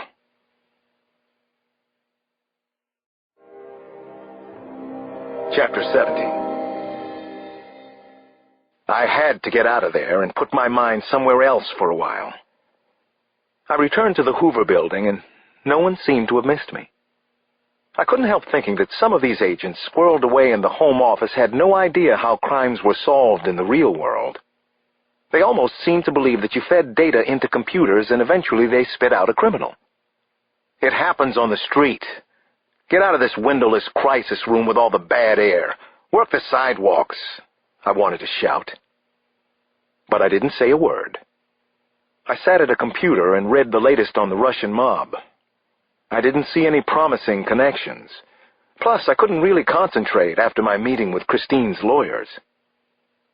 Just past 7, I packed up my things and left the Hoover building. Nobody seemed to notice me leave. And then I wondered, is that such a bad thing? When I got home, Nana was waiting at the front door. I was just walking up the steps when she opened the door and came outside. You watch little Alex, Damon. We'll be back in a while, she called through the screen door. Nana limped down the front stairs and I followed her.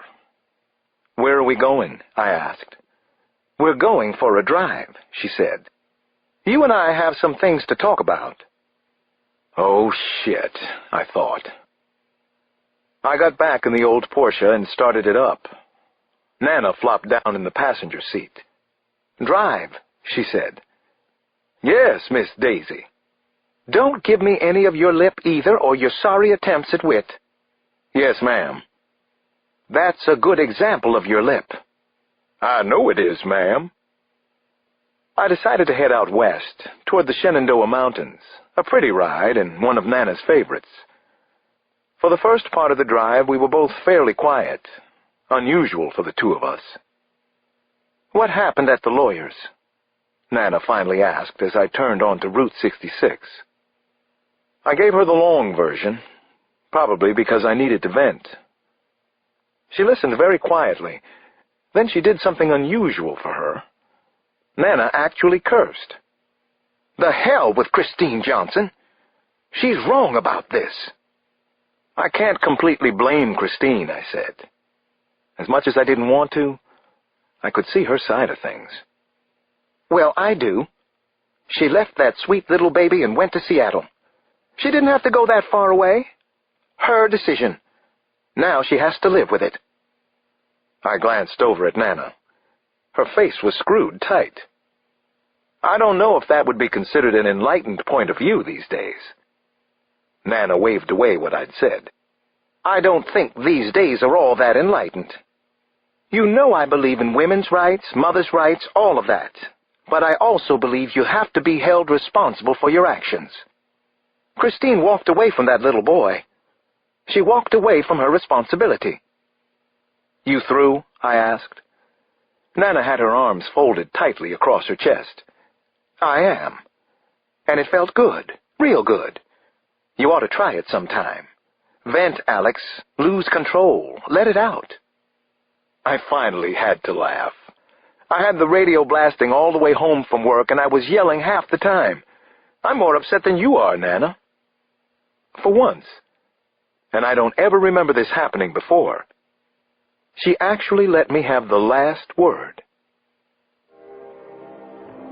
Chapter 71. Jamila called that night around 11 o'clock, 8 o'clock her time.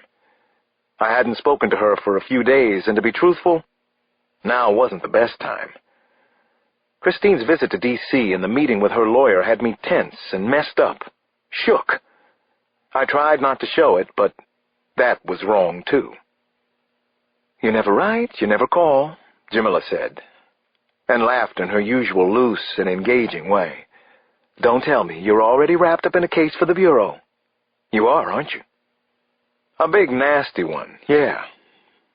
I'm sort of in and out of it, I told Jam, then quickly explained what was happening and what wasn't at the Hoover Building, including my mixed emotions about being with the Bureau. All the stuff in my life that didn't really matter right now. You're the new guy on the block, she said. Give it some time. I'm trying to be patient. It's just that I'm not used to this wasted motion, the wasted resources. I heard her laugh. That, and you're used to being the center of attention, don't you think? You've been a star, Alex. I smiled. You're right, you're right. That's part of it. You saw the Bureau from the other side of the fence. You knew what you were getting yourself into. Didn't you know? I guess I should have, sure. But I listened to a lot of promises that were made when I signed up. Jamila sighed. I know, I'm not being very sympathetic, empathetic, whatever. One of my faults. No, it's me. Yeah, she laughed again. It is. I never heard you so down and out. Let's see what we can do to bring you up. We talked about the case she was working on. Then Jamila asked about each of the kids. She was interested, as always.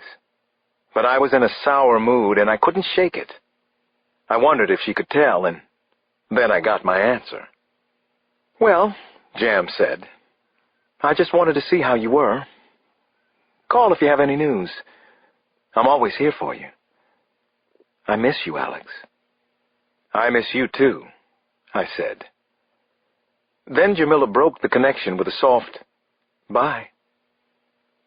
I sat there shaking my head back and forth. Shit.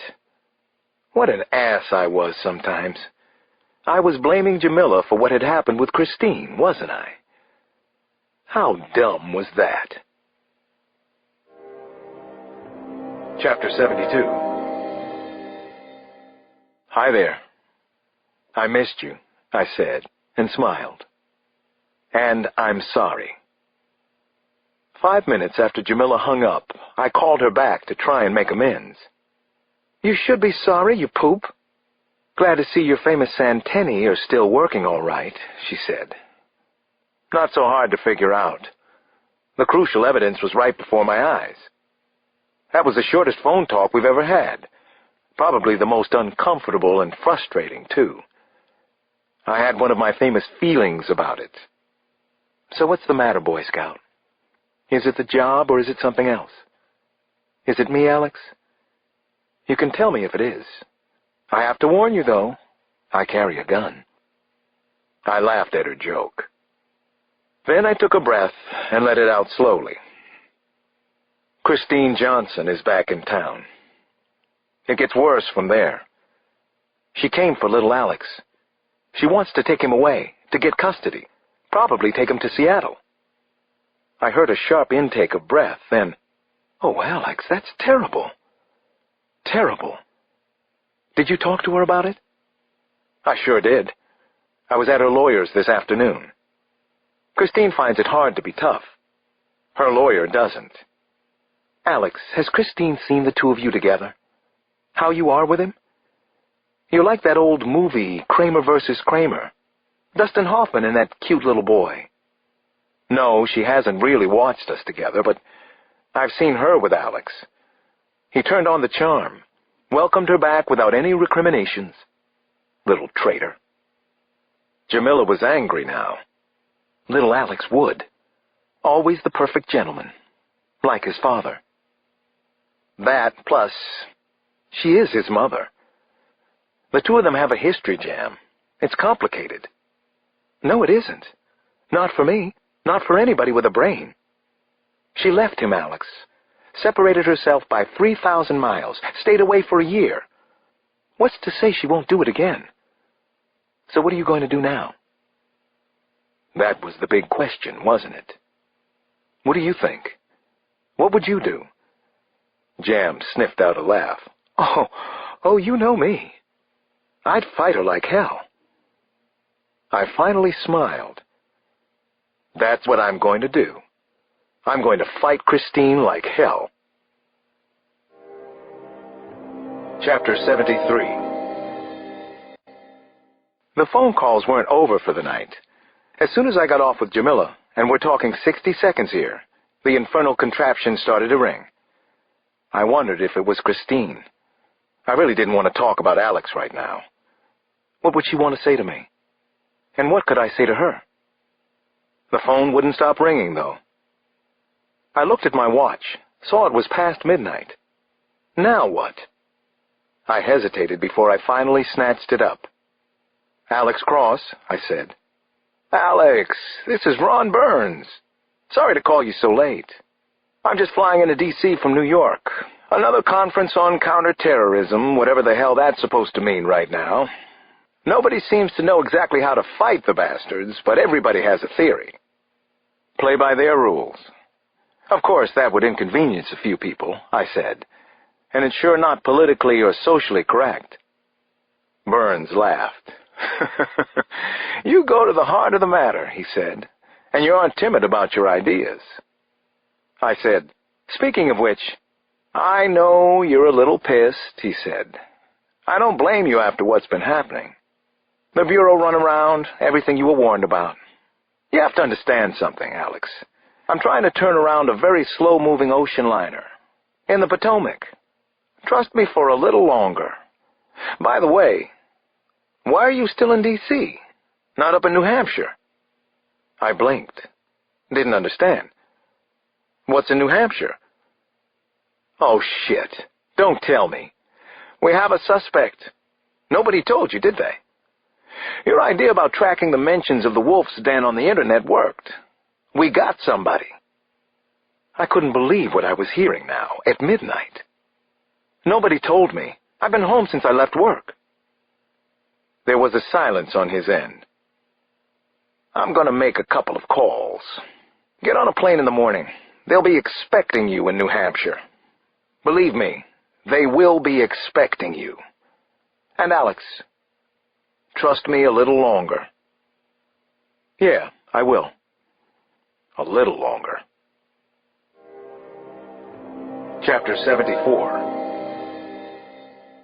It seemed both unlikely and peculiar, but a respected assistant professor of English at Dartmouth was the subject of the FBI's surveillance in New Hampshire.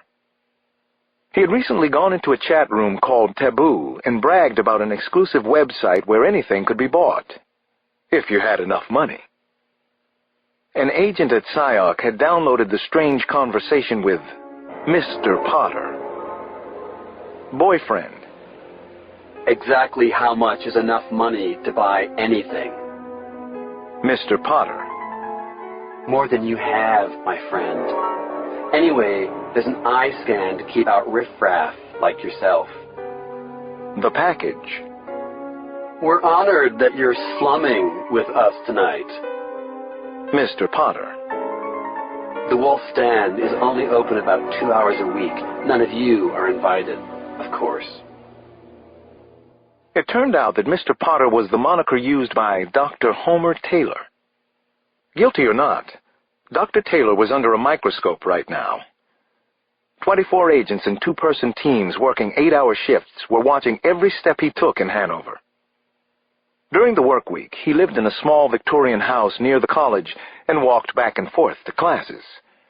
He was a thin, balding, proper-looking man who wore English-made suits with bright-colored bow ties and purposefully uncoordinated suspenders. He always looked very pleased with himself. We'd learned from college authorities that he was teaching restoration and Elizabethan drama, as well as a Shakespeare seminar that semester. His classes were extremely popular, and so was he. Dr. Taylor had the reputation of being available to his students, even ones who weren't actually taking his courses. He was also known for his quick wit and nasty sense of humor. He often played to standing room only, which he called full houses, and frequently acted out scenes, both the male and female parts. It was assumed that he was gay, but no one was aware of any serious relationships the professor had. He owned a farm about 50 miles away in Webster, New Hampshire, where he spent most weekends. Occasionally, Taylor went to Boston or New York, and he'd spent several summers in Europe. There had never been an incident with a student, though some of the males called him Puck, a few to his face. The surveillance of Taylor was difficult, given the college town atmosphere. So far, it was believed that our agents hadn't been spotted, but we couldn't be certain of that. Taylor hadn't been seen doing much beyond teaching his classes and returning home. The second day in Hanover, I was in a surveillance car, a dark blue Crown Vic, along with an agent named Peggy Katz. Agent Katz had been raised in Lexington, Massachusetts. She was a very serious person whose main hobby seemed to be an avid interest in professional basketball. She could talk about the NBA or WNBA for hours, which she did during our surveillance time together. The other agents on with us that night were Roger Nielsen, Charles Pawisnik, and Michelle Bugliarello. Pawisnik was the special agent in charge. I wasn't really sure where I fit in, but they all knew I'd been sent by Washington and by Ron Burns himself. "The good Dr. Taylor's going out. Could be interesting," Katz and I heard over our two-way late that night. We couldn't actually see his house from where we were parked. "He's coming your way. You pick him up first," said Special Agent in Charge Pawisnik. Katz turned on the headlights and we pulled up to a corner. Then we waited for Taylor to pass. His Toyota 4Runner appeared a moment later. "He's going out toward I-89, she reported in. "Proceeding at about 45, keeping within the speed limit, which makes him suspicious in my book. Maybe headed to his farm in Webster. Kinda late for picking tomatoes, though." "We'll have Nielsen precede him on I-89. You stay behind. Michelle and I will be right with you," said Pawisnik. That sounded familiar to me, and apparently to Agent Katz, since she muttered, "Right," as soon as she signed off. Once he exited 89, Taylor made turns on a couple of narrow side roads. He was doing close to 60. "Seems to be in a little more of a hurry now," Peggy said. Then Taylor's Toyota veered off onto a drive that appeared to be dirt. We had to stay back or be spotted. Fog lay low over the farmlands, and we proceeded slowly until we could safely park on the side of the road. The other FBI cars hadn't arrived yet. At least, we didn't see any of them. We got out of our sedan and headed back into the woods. Then we could see Taylor's Toyota parked in front of a shadowy farmhouse. A light eventually blinked on inside the house, then another. Agent Katz was quiet, and I wondered if she'd been involved in anything quite as heavy as this before. I didn't think she had. "We can see Taylor's Toyota at the house," she reported to Pawisnik. Then she turned to me. "So now what?" she asked in a whisper. "It's not up to us," I said. "If it was?" "I'd move in closer on foot. I want to see if that missing kid from Holy Cross is in there. We don't know how much danger he's in." Pawisnik contacted us again. "We're going to take a look. You and Agent Cross stay where you are. Watch our backs." Agent Katz turned to me and sniffed out a laugh. "Pawisnik means watch our dust, doesn't he?" "Or eat our dust," I said. "Or suck hind tit," grumped Katz. Maybe she hadn't seen any action before, but she apparently wanted some now. And I had a feeling Agent Katz might get her wish. Chapter 75. "Over there, heading toward the barn," I said, and pointed. "That's Taylor." "What's he doing?" "Powiesnik is on the other side of the house. He probably can't see that Taylor's outside," said Agent Katz. "Let's see what he's up to." Katz hesitated. "You're not going to get me shot, are you?" "No," I said, a little too quickly. This was getting complicated all of a sudden. I wanted to follow Taylor, but I felt I had to watch out for Katz, too. "Let's go," Katz finally said, reaching a decision. "Taylor is out of the house. He's headed southwest," she alerted Powiesnik. "We're following." The two of us hurried forward for 100 yards or so. We had some ground to make up, and we wanted to keep Taylor in sight. There was a half moon overhead, and that helped, but it was also possible that Taylor might see us coming. We could lose him easily now, especially if he was suspicious. He didn't seem to be aware of anything going on around him, at least not so far, which got me thinking that he was used to sneaking around out here late at night, not worrying about being seen by anyone. This was his private reserve, wasn't it? I watched him go inside the barn. "We should call in again," Katz said. I didn't disagree completely, but I was nervous about the other agents coming up fast and making noise. How many of them had experience in the field? "You better call in," I finally agreed. It took the other agents a couple of minutes to get to the edge of the woods, where we were crouched behind tall brush. Light from inside the barn shone through cracks and holes in the weatherboarding. We couldn't see or hear much from where we were hiding. Then music blasted from somewhere in the barn. I recognized a choral arrangement by Queen, a lyric about riding a bicycle. Totally whacked at this time of night, playing in the middle of nowhere. "There's no evidence of violence in his past," Powiesnik said as he crouched beside me. "Or kidnapping either," I said. "But he might have somebody in that barn. Maybe the kid from Holy Cross. Taylor knew about the wolf's den, even the eye scan. I doubt he's an innocent bystander." "We're moving on Taylor," the senior agent ordered. "He may be armed," he told the agents. "Proceed as if he is." He assigned Nielsen and Bugliarello to surveil the far side of the barn in case Taylor tried to get out some other way. Powiesnik, Katz, and I were going in the door that Taylor had entered. "You okay with this?" I asked Powiesnik. "Going in after him now?" "It's already been decided," he said in a tight voice. So we moved forward, toward the barn door. Queen continued to play loudly in the barn. This was a strange feeling, all of it. The Bureau had excellent resources for getting information. Their personnel were certainly book-smart and well-trained, but in the past I'd always known and trusted those I went into a dangerous crime scene with.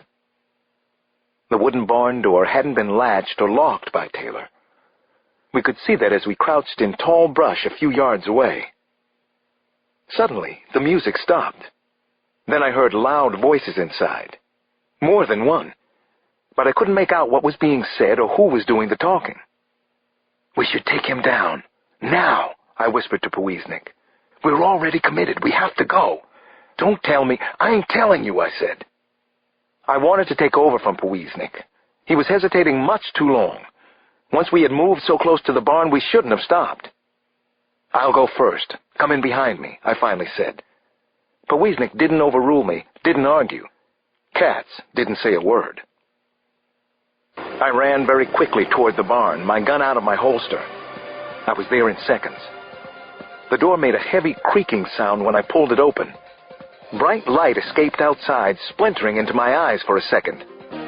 "FBI!" I yelled at the top of my voice. "FBI!"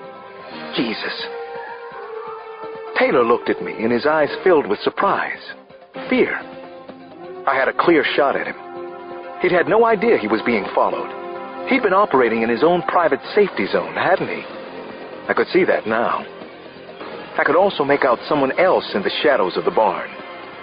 He was tied with leather bindings to a wooden post attached to a beam in the hayloft. He had no clothes on. Nothing. His chest and genitals were bloodied, but Francis Deegan was alive. You're under arrest. Mr. Potter. Chapter 76. The first interview with Potter took place in his small library in the farmhouse. It was cozy and tastefully furnished, and gave no hint of the horrible acts going on elsewhere on the property. Potter sat on a dark wooden bench with his wrists handcuffed in front of him. His dark eyes boiled over in anger directed at me. I sat in a straight-back chair directly across from him. For a long moment we glared at each other. Then I let my eyes wander around the room. Bookcases and cabinets had been custom-built and covered every wall. A large oak desk held a computer and printer, as well as wooden in-and-out boxes and stacks of ungraded papers. A green wooden sign behind the desk read, "Bless this mess." There was no hint of the real Taylor, or Potter, anywhere. I noticed authors' names on the spines of the books: Richard Russo, Jamaica Kincaid, Zadie Smith, Martin Amis, Stanley Kunitz. It was rumored that the Bureau often had an incredible amount of information on a subject before an interview was conducted. This was true with Taylor. I already knew about his boyhood spent in Iowa, then his years as a student at Iowa and NYU. No one had suspected he had a dark side. He had been up for promotion and tenure this year, and had been working to finish a book on Milton's Paradise Lost, as well as an article on John Donne. Drafts of the literary projects were laid out on the desk. I got up and looked through the pages. He's organized. He compartmentalizes beautifully, I was thinking. Interesting stuff, I said. Be careful with those. Oh, sorry. I'll be careful, I said, as if anything he had written about Milton or Donne mattered anymore. I continued to look through his books. The OED, the Riverside Shakespeare, Shakespeare and Milton Quarterlies, Gravity's Rainbow, a Merck manual. This interrogation is illegal. You must know that. I want to see my lawyer, he said, as I sat down again. I demand it. Oh, we're just talking, I said. This is only an interview. We're waiting for a lawyer to get here. Just getting to know you. Has my lawyer been called? Ralph Guild in Boston? Tell me, don't fuck with me. As far as I know. Let's see, we busted you at around 8 a.m. He was called at 8:30. Taylor looked at his watch. His dark eyes blazed. It's only 12:30 now. I shrugged. Well, no wonder your lawyer isn't here yet. You haven't even been apprehended. So you teach English Lit, right? I liked literature in school, read a lot, still do, but I loved the sciences. Taylor continued to glare at me. You forget that Francis was taken to the hospital. The time is on the record. I snapped my fingers and winced. Right. Of course it is. He was picked up at a little past 9. I signed the form myself. I have a doctorate, like yourself, in psychology, from Johns Hopkins, down in Baltimore. Homer Taylor rocked back and forth on the bench. He shook his head. You don't scare me, you fucking asshole. I can't be intimidated by little people like you. Trust me, I doubt you have a Ph.D., maybe from Alcorn State or Jackson State. I ignored the baiting. Did you kill Benjamin Coffey? I think you did. We'll start looking for the body a little later this morning. Why don't you save us the trouble? Taylor finally smiled. Save you the trouble? Why would I do that? I actually have a pretty good answer. Because you're going to need my help later on. Well then, I'll save you some trouble later on, after you help me. Taylor smirked. What are you? The FBI's idea of affirmative action? I smiled. No, actually, I'm your last chance. You'd better take it. Chapter 77. The library in the farmhouse was empty except for Potter and I. He was handcuffed, totally cool and unafraid, glaring menacingly. I want my lawyer. I'll bet you do. I would if I were you. I'd be making a real scene in here. Taylor finally smiled. His teeth were badly stained. How about a cigarette? Give me something. I gave him one. I even lit it for him. Where did you bury Benjamin Coffey? So, you're really the one in charge? Interesting. The world turns, doesn't it? The worm, too. I ignored his question. Where is Benjamin Coffey? Is he buried out here? I'm sure he is. Then why ask, if you already know the answer? Because I don't want to waste time digging up these fields or dredging the pond over there. I really can't help you. I don't know a Benjamin Coffey. Of course, Francis was here of his own free will. He hated it at Holy Cross. The Jesuits don't like us. Well, some of the priests don't. The Jesuits don't like who?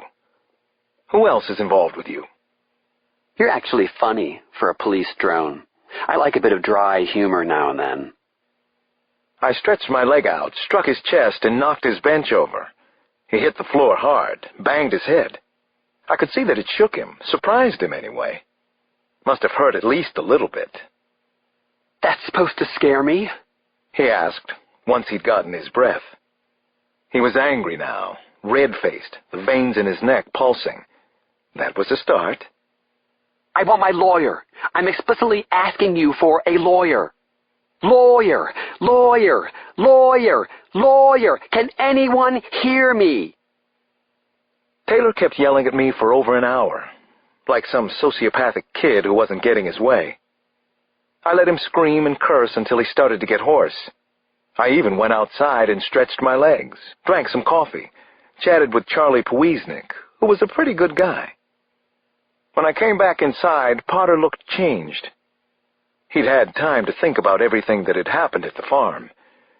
He knew that we were talking to Francis Deegan and that we'd find Benjamin Coffey, too. Maybe a few others. He sighed out loud. I assume we can make some sort of arrangement to my liking, mutually beneficial. I nodded. I'm sure we can make an arrangement, but I need something concrete in return. How did you get the boys? How did it work? That's what I need to hear from you. I waited for him to answer. Several minutes passed. I'll tell you where Benjamin is. He'll tell me that, too. I waited some more. Took another turn outside with Charlie. Came back to the study. I bought the boys from the wolf. But you'll be sorry you asked. So will I, probably. He'll make both of us pay. In my humble opinion, and remember, this is just a college professor talking, the wolf is the most dangerous man alive. He's Russian, Red Mafia.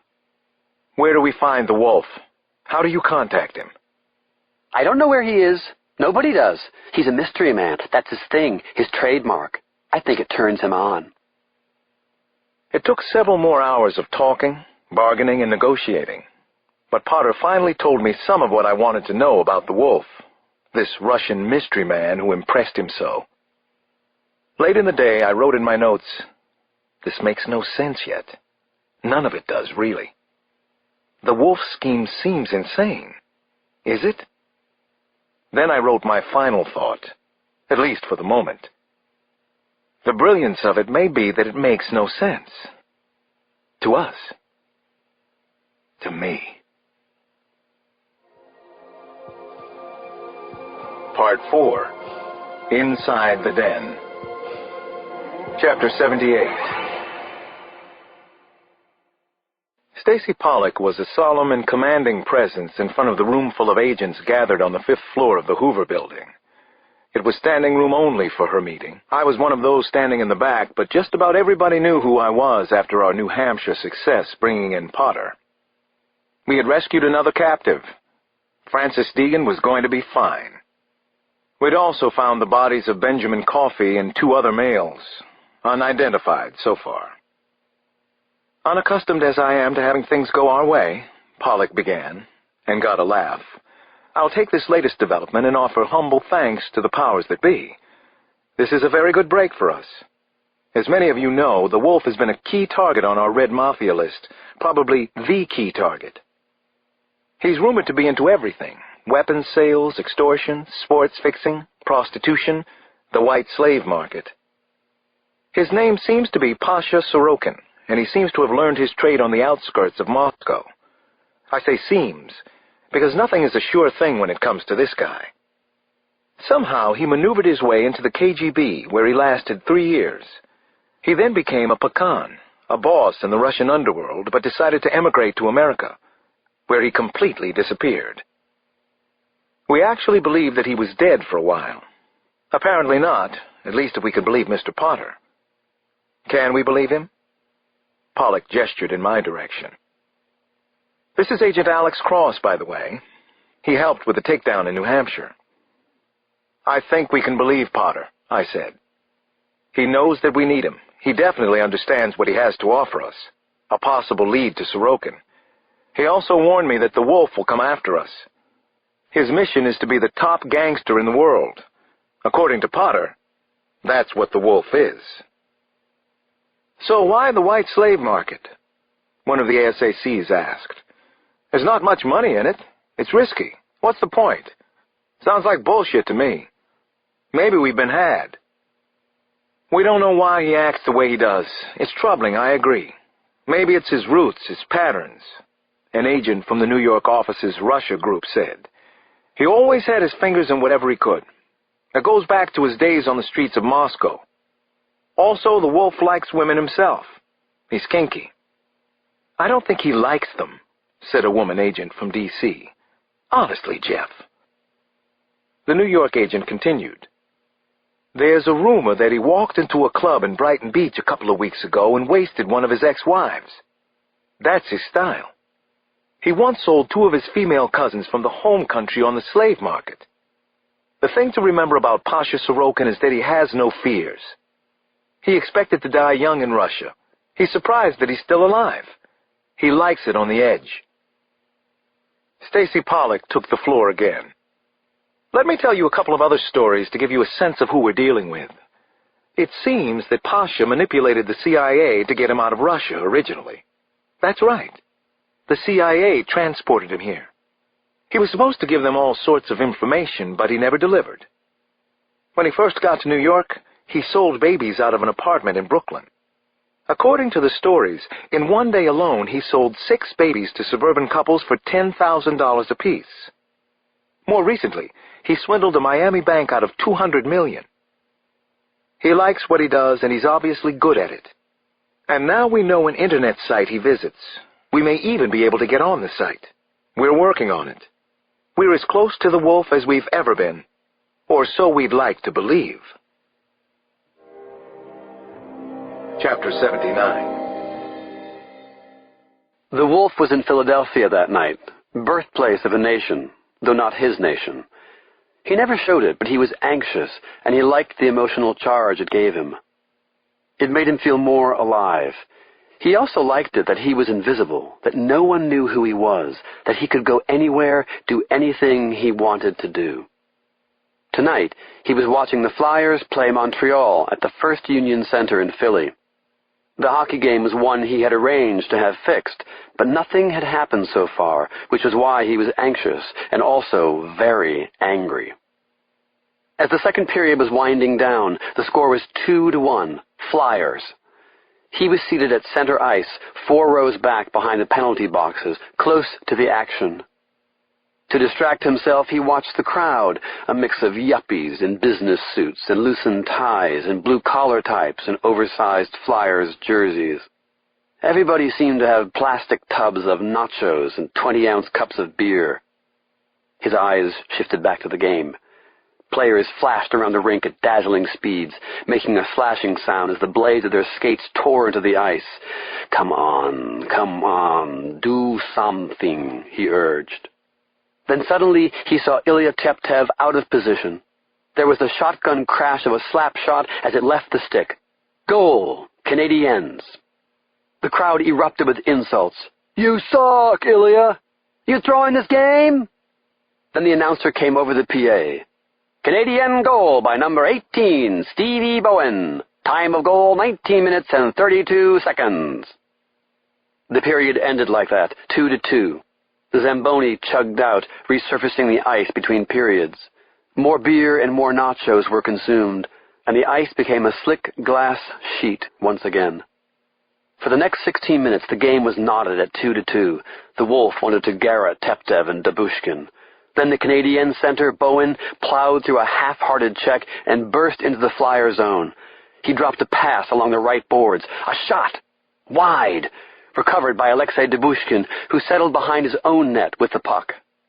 He skated to his right, then snapped a pass across the ice, across the goal mouth, and it was picked off by Bowen. Bowen slapped the puck into the corner of the net. Goal! Canadiens! The Wolf smiled for the first time that night. Then he turned to his companion, his 7-year-old son, Dmitri, whose existence would have surprised everyone who supposedly knew the Wolf. "Let's go, Dimi. The game's over. The Canadiens will win, just like I told you they would. Didn't I tell you?" Dmitri wasn't convinced about the outcome, but he knew better than to argue with his father. "You were right, Daddy," said the boy. "You're always right." Chapter 80. That night at 11:30, I planned to enter the Wolf's Den for the first time. I needed the help of Mr. Potter, though. Homer Taylor had been moved to Washington for the purpose. I needed his eyes. The two of us sat close together, Taylor in cuffs, in an operation room on the 5th floor of the Hoover. The professor was nervous, and I guessed that he was having second thoughts about our arrangement with respect to the Wolf. "Don't think that he won't get to you. He's relentless. He's crazy," he warned me again. "I've avoided crazy men before," I said. "We still have a deal?" "We do. What choice do I have? But you'll regret it. So will I'm afraid." "We're going to protect you." His eyes narrowed. "So you say." The night had been a busy one already. The top computer experts at the Bureau had tried password-cracking software to get into the Wolf's Den. So far, everything had failed. So had a brute force attack that could often decode encrypted data by feeding in combinations of letters and numbers. Nothing had worked. We needed Mr. Potter to get inside. We needed his eyes. The blood vessel patterns of the retina and the pattern of flecks on the iris provided unique methods of identification. Scanning involved a low-intensity light source and an optical coupler. Potter put one eye up to the device and then focused on a red dot. An impression was taken and then sent on. Seconds later, we had access. "This is Potter," I typed, as Taylor was led out of the operations room. He would be transferred to Lorton Federal Prison for the night, then taken back to New England. I put him out of my mind, but I wouldn't be able to forget his warning about the Wolf. "We were just talking about you," said someone with the username Master Trekker. I wondered why my ears were buzzing. I typed and wondered if I was communicating with the Wolf for the first time. Was he online? If so, where was he? What city? I was center stage in the operation room used by SIOC. More than a dozen agents and technicians were gathered around me. Most were on computers, too. The scene looked like a very high-tech classroom. Master Trekker. "Weren't really talking about you, Potter. You are paranoid, same as it ever was." I looked at the other usernames. Sphinx 3000, Toscabella, Louis 15th, Sterling 66. No Wolf. Did that mean he wasn't online in the den? Or was he Master Trekker? Was he observing me now? Was I passing his test? "I need a replacement for Worcester," I typed. Potter had told me that Francis Deegan's code name was Worcester. Sphinx 3000. "Take a number. We were talking about my package, my delivery. It's my turn. You know that, you fruitcake." I didn't respond at first. This was my first test. Would Potter apologize to Sphinx 3000? I didn't think he would. More likely, he'd come back with a caustic reply. Or would he? I chose to say nothing for now. Sphinx 3000. Fuck you, too. I know what you are thinking, you kinky bastard. Sphinx 3000. As I was saying before I was interrupted, I want a southern belle. The more hung up on herself, the more self-absorbed she is, the better. I want an ice goddess who I plan to shatter, totally into herself. She wears Chanel and Miu Miu and Bulgari jewelry, even to the shopping mall. Heels, of course. I don't care if she's tall or short. Beautiful face, pert tits. Toscabella. How original. Sphinx 3000. Fuck original. Sorry to repeat myself, but fuck you. Give me that old-time rock and roll music. I want what I want, and I've earned it. Sterling 66. Anything else? The Southern Belle of yours? In her 20s? 30s? Sphinx 3000. That'd be good. All or any of the above. Louis 15th. Teens? Sterling 66. How long do you plan to keep her around? Sphinx 3000. One glorious night of ecstasy and wild abandon. Just one night. Sterling 66. And then? Sphinx 3000. I'm going to dispose of her. Now, do I get my goddess? There was a pause. No answer came from anyone. What was going on? I wondered. Of course you do. Answered Wolf. Just be careful, Sphinx. Be very careful. We are being watched. Chapter 81. I wasn't sure how to react to the wolf or his message to Sphinx. Should I speak now? Did he know we were on to him? How could he? Sterling 66. Now what's your problem, Mr. Potter? This was my chance. I wanted to try and draw out Wolf if I could. But could I pull it off? I was aware that everyone was watching me in the operation room. I don't have a problem, I typed. I'm just ready for another boy. You know I'm good for it. Haven't I always been? Sterling 66. You are ready for another boy? You just recently received Worcester, about a week ago. I typed, yes, but he's left us. Sphinx 3000. That's very funny. You are so cute, Potter. Such a cute psycho killer. Sphinx didn't like Potter, did he? I had to assume the feeling was mutual. I typed, I love you, too. We should get together and bond in person. Sterling 66. When you say he's left us, I assume you mean that he's dead. Mr. Potter. Yes, the dear boy passed. I'm over my grieving, though. Ready to move on. Sphinx 3000. Hilarious. This bickering was starting to get on my nerves. Who the hell were these sick bastards? Where were they, besides cyberspace? I have someone in mind. I've been watching him for a while, I typed. Sphinx 3000. I'll bet he's gorgeous. I typed, oh, he is. One of a kind. The love of my life. Sterling 66. You said that about Worcester. What city? I typed, Boston. Cambridge, actually. He's a student at Harvard. Working for his doctorate. Argentinian, I believe. Rides polo ponies in the summer. Sterling 66. Where did you bump into this one, Potter? The next tidbit I'd gotten from Homer Taylor himself. Actually, I did bump into him. He's so firm. Sphinx 3000.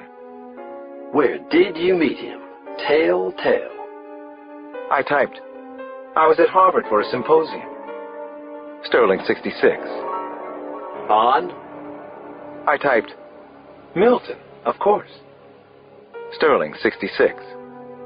He was attending? I typed, no. I literally bumped into him, in the men's room. I watched him for the rest of the day, found out where he lived. Been studying him for 3 months. Sterling 66. So why did you purchase Worcester? I knew the question was coming. Impulse, I typed. Then, but this boy in Cambridge, that's true love. Not a casual thing. Sterling 66. So you have a name, an address? I typed, I do. And I have my checkbook. Sterling 66.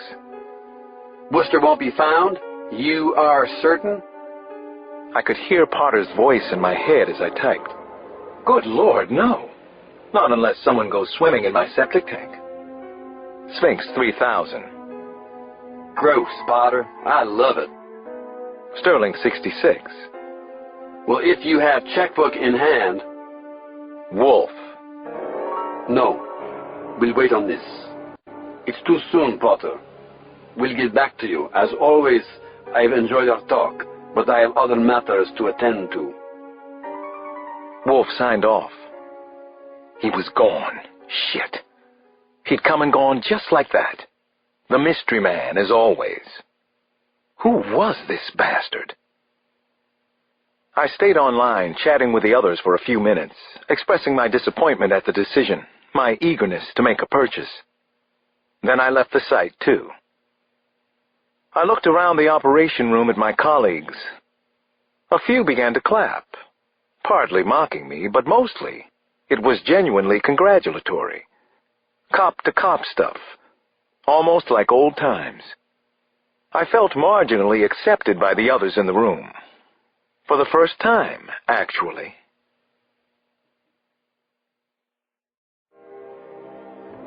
Chapter 82. We waited to hear from the wolf's den. Everyone in the overcrowded room wanted to take the wolf down in the worst way. He was a complicated and twisted criminal, but besides that, the FBI needed a win. A lot of people working their asses off needed it. Snaring the wolf would be a tremendous victory, if we could just find him. And what if we could get all the other sick bastards, too? Sphinx, Toscabella, Louis XV, Sterling? Still, something was bothering me a lot. If the wolf was as powerful and successful as he seemed to be, why was he involved in this at all? Because he'd always been into lots of kinds of crimes? Or because he was a sex freak himself? Was that it? The wolf was a freak? Where could I go with that line of thinking? He's a freak, and therefore... Except for a couple of hours when I went home to see the kids, I remained inside the Hoover building for the next day and a half. So did a lot of other agents on the case, even Monty Donnelly, who was as emotionally invested in this as anybody. We continued to collect information, especially about Russian mobsters in the States, but mostly we waited for a message from the wolf's den to Mr. Potter. A yes or a no, a go or a no-go. What was the bastard waiting for? I talked to Jamila several times. Good talks. Also to Samson, the kids, Nana Mama. I even talked to Christine. I had to find out where her head was about little Alex. After our talk, I wasn't sure if she knew, which was the most disturbing thing of all. I began to detect an ambivalent tone in her voice when she spoke about raising Alex, even though she said she was prepared to sue for custody. Considering all she'd been through, it was hard for me to stay angry at her. I would rather have given up my right arm than my little boy, though. Just thinking about it gave me a headache that throbbed continuously and made the long wait for a resolution even worse. The phone on my desk rang about 10 on the second evening, and I picked up right away. Waiting for my call? How's it going? It was Jamila, and though she sounded close, she was all the way across the country in California. Sucks, I said. I'm stuck in a small windowless room with 8 smelly FBI hackers. That good, huh? So I take it the Wolfman hasn't gotten back with an answer? No. And it's not just that. I told Jamila about my phone call with Christine. She wasn't nearly as sympathetic to Christine as I was. Who the hell does she think she is? She walked out on her little boy. It's more complicated than that, I said. No, it isn't, Alex. You always like to give people the benefit of the doubt. You think people are basically good. I guess I do. That's the reason I can do my job. Because most people are basically good, and they don't deserve the shit that gets heaped on them. Jamila laughed. Well, neither do you. Think about that. Neither do little A, Damon, Janny, Nana Mama. Not that you asked for my opinion. I'll shut up now. So what is going on with the case? Change the subject to something more pleasant. We're waiting on this Russian hood and his creeped-out friends. I still don't understand why he's involved in a kidnapping ring. You're at FBI headquarters? The Hoover Cube? That's where you're calling from? Yes, but it's not exactly a cube. It's only 7 stories on Pennsylvania Avenue because of the D.C. building codes, and 11 stories in back. Thanks for sharing that. You're starting to sound like a Phoebe. I'll bet it feels weird to be in there. No, I just figure I'm on the 5th floor. Could be in either part of the building. No, working the other side, the dark side. Being in the J. Edgar Hoover building, being a Phoebe, just thinking about it makes me shiver. The waiting is the same, Jam. The waiting's always the same. At least you have good friends to talk to some of the time. At least you have some nice phone pals. I do, don't I? And you're right. It's easier waiting here with you.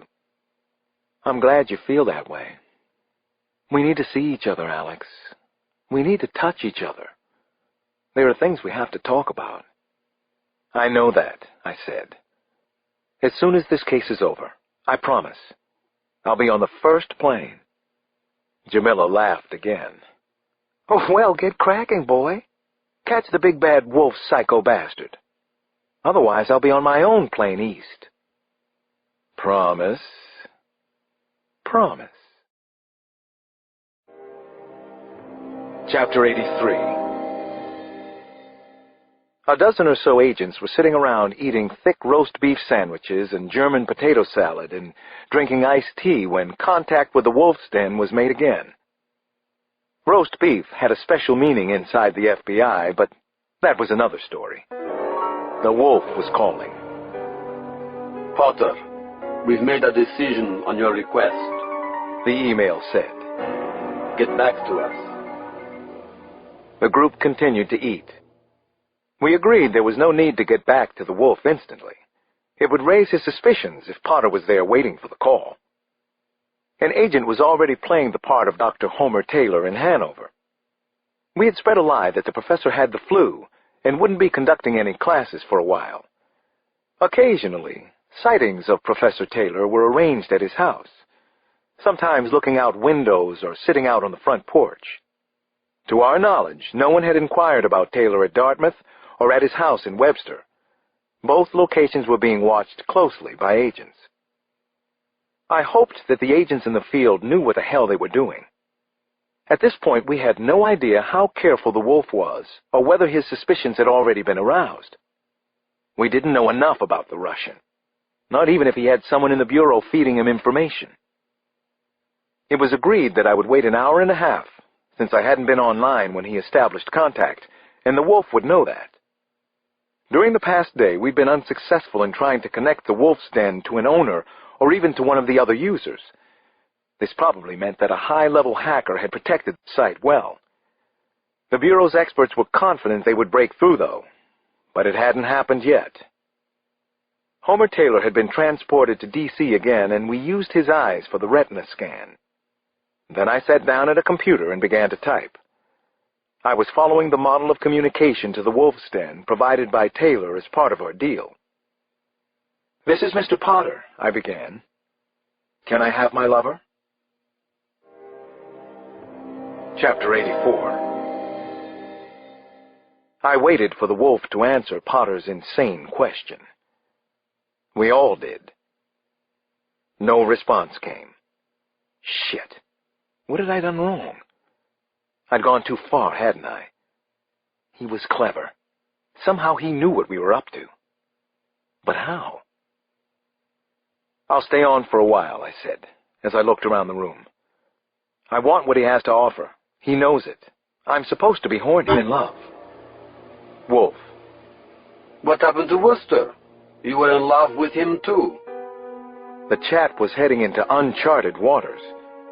I was guessing, hoping I could maintain continuity with things Homer Taylor might have shared before.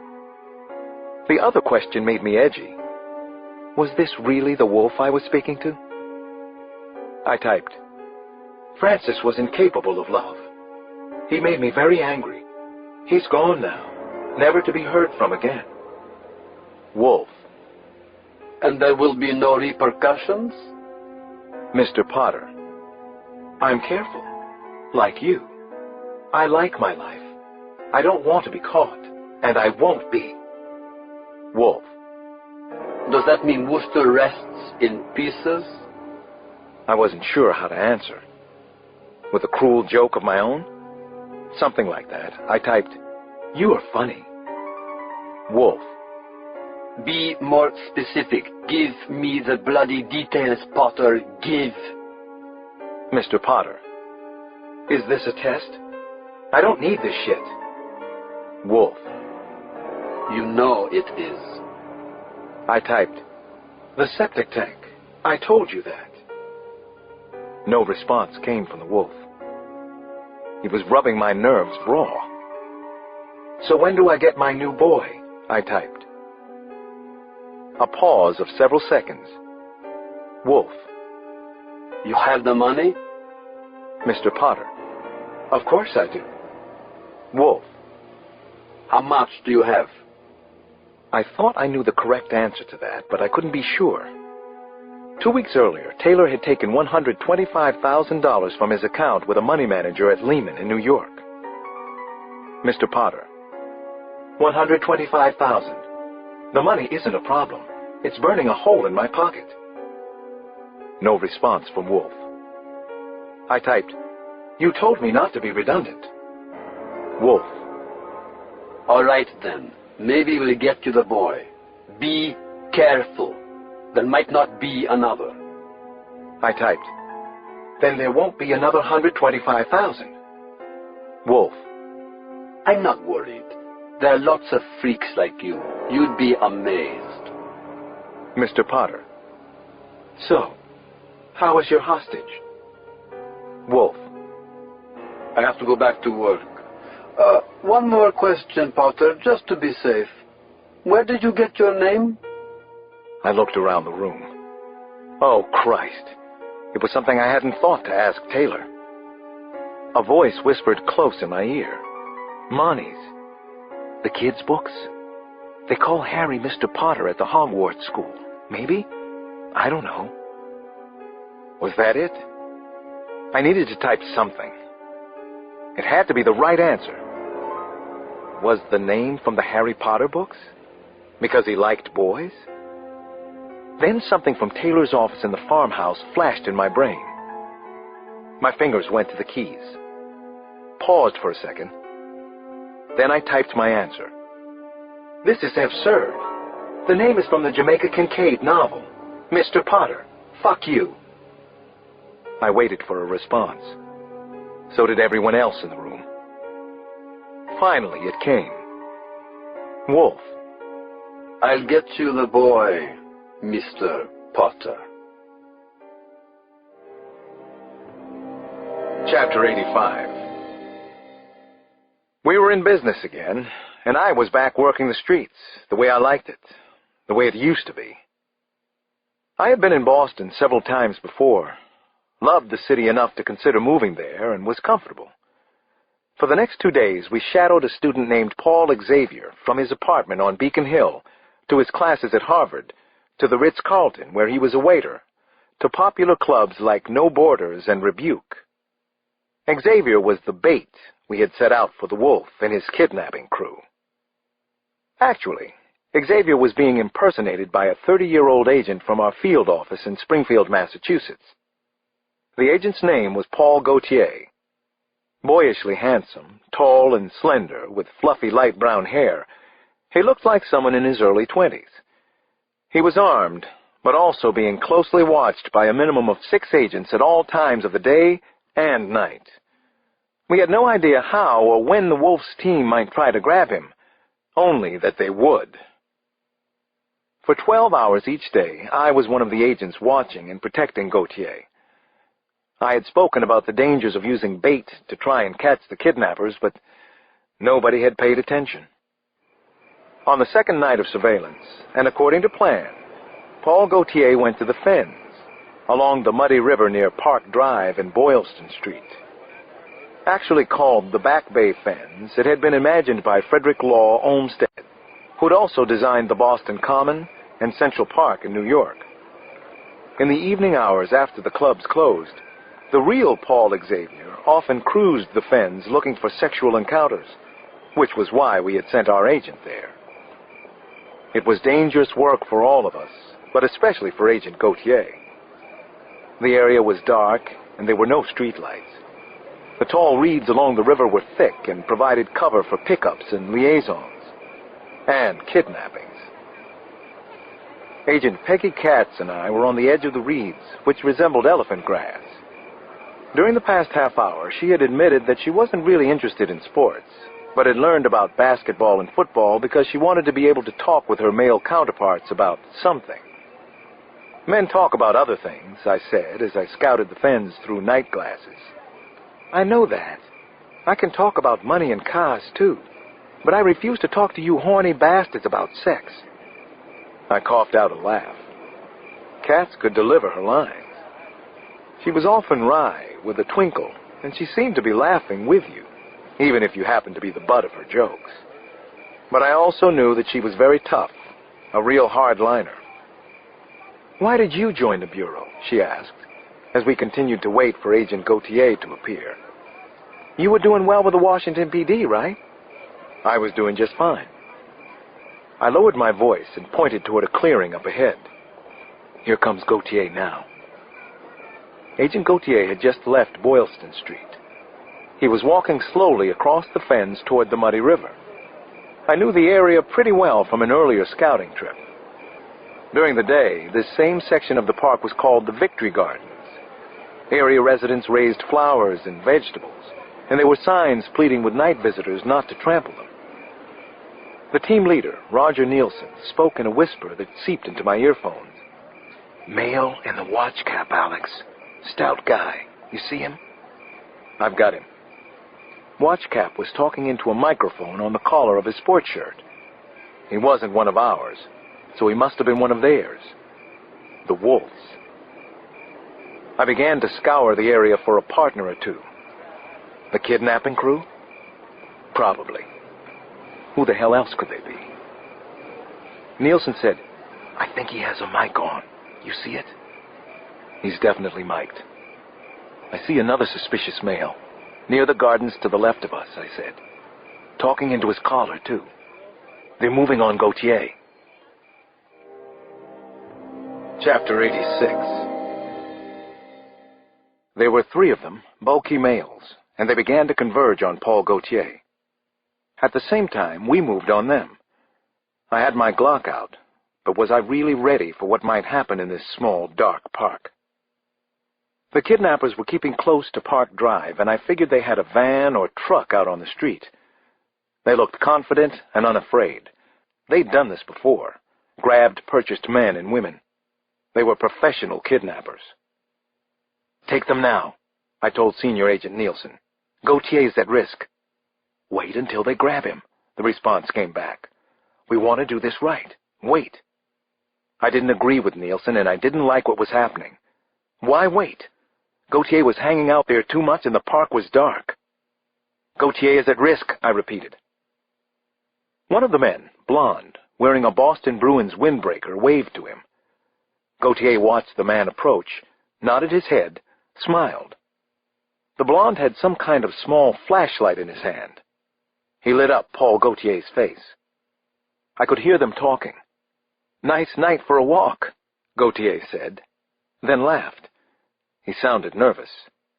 "The things we do for love," the blonde said. He spoke with a Russian accent. The 2 of them were only a few feet apart. The other abductors held back, but not far. Then the blonde whipped a gun out of his jacket pocket. He pushed it against Gautier's face. You're coming with me. No one will hurt you. Just walk with me. Make it easy on yourself. The two others joined them. You're making a mistake, said Gautier. Oh?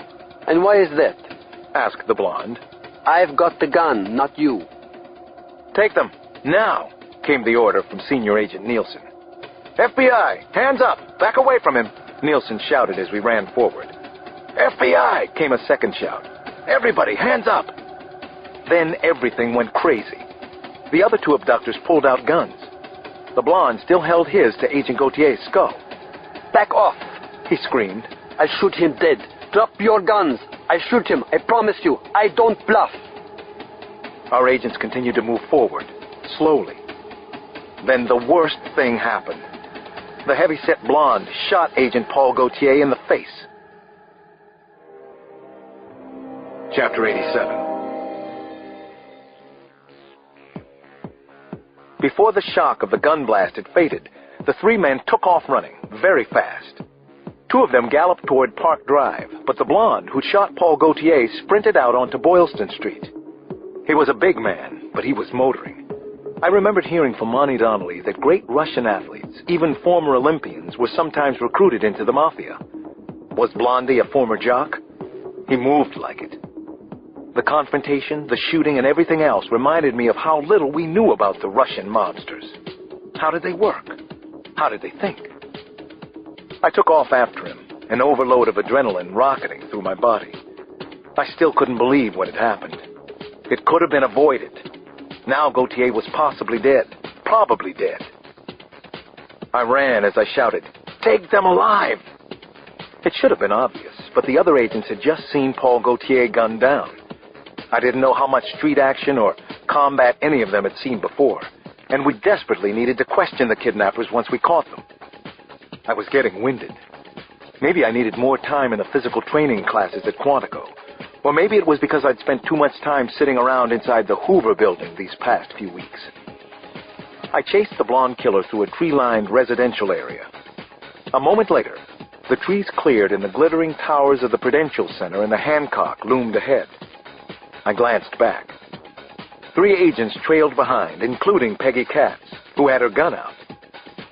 The man running ahead of me was approaching the Heinz Convention Center with 4 FBI agents racing behind. I was closing on him, but not enough. I wondered if maybe we'd gotten lucky. Could this be the wolf up ahead? He was hands-on, right? If it was, then we had him for murder. Whoever he was still moving well. A long-distance sprinter. "Stop! We'll shoot!" one of the agents yelled behind me. The blonde Russian didn't stop. He made a sharp sliding turn down a side street. It was narrow and darker than Boylston. One way. I wondered if he'd thought about his escape route before this. Probably not. The extraordinary thing was that he hadn't hesitated when he shot Agent Gautier. "I don't bluff," he'd said. Who would murder so casually, with so many FBI watching? The wolf? He was supposed to be fearless and ruthless, maybe even crazy. One of his lieutenants? How did the Russians think? I could hear his shoes slapping hard on the pavement up ahead. I was gaining on the Russian a little, getting a second wind. Suddenly, he whirled around and fired at me. I threw myself down on the ground fast, but then I was up just as quickly, chasing after him again. I'd seen his face clearly. Broad, flat features, dark eyes, late 30s to early 40s. He turned again, planted, fired. I ducked behind a parked car. Then I heard a scream. I whirled around and saw an agent down. One of the men. Doyle Rogers. The blonde turned and started to run again. But I had my second wind and I thought I could catch him. Then what? He was ready to die. A shot rang out behind me. I couldn't believe what I saw. The blonde dropped, falling flat on his chest and face. He never moved once he hit the ground. One of the agents behind me had shot him. I turned and saw Peggy Katz. She was still in a shooting crouch. I checked on Agent Rogers and found he'd only been hit in the shoulder. He'd be okay. Then I walked back alone toward the fens. When I got there, I discovered that Paul Gautier was still alive, but the two other kidnappers had gotten away. They'd commandeered a car on Park Drive, and our agents had lost them. Bad news. The worst. The whole operation had blown up in our faces. Chapter 88. I don't think I'd felt this bad about an operation in all my years with the Washington PD. Maybe in all my years combined. If I hadn't been sure before, I was now. I'd made a mistake in coming over to the FBI. They did things very differently from anything I was used to. They were by the book, by the numbers, and then suddenly they weren't. They had tremendous resources and staggering amounts of information, but they were often amateurs on the street. There was some great personnel and some incredible losers. After the shootout in Boston, I drove over to the FBI offices.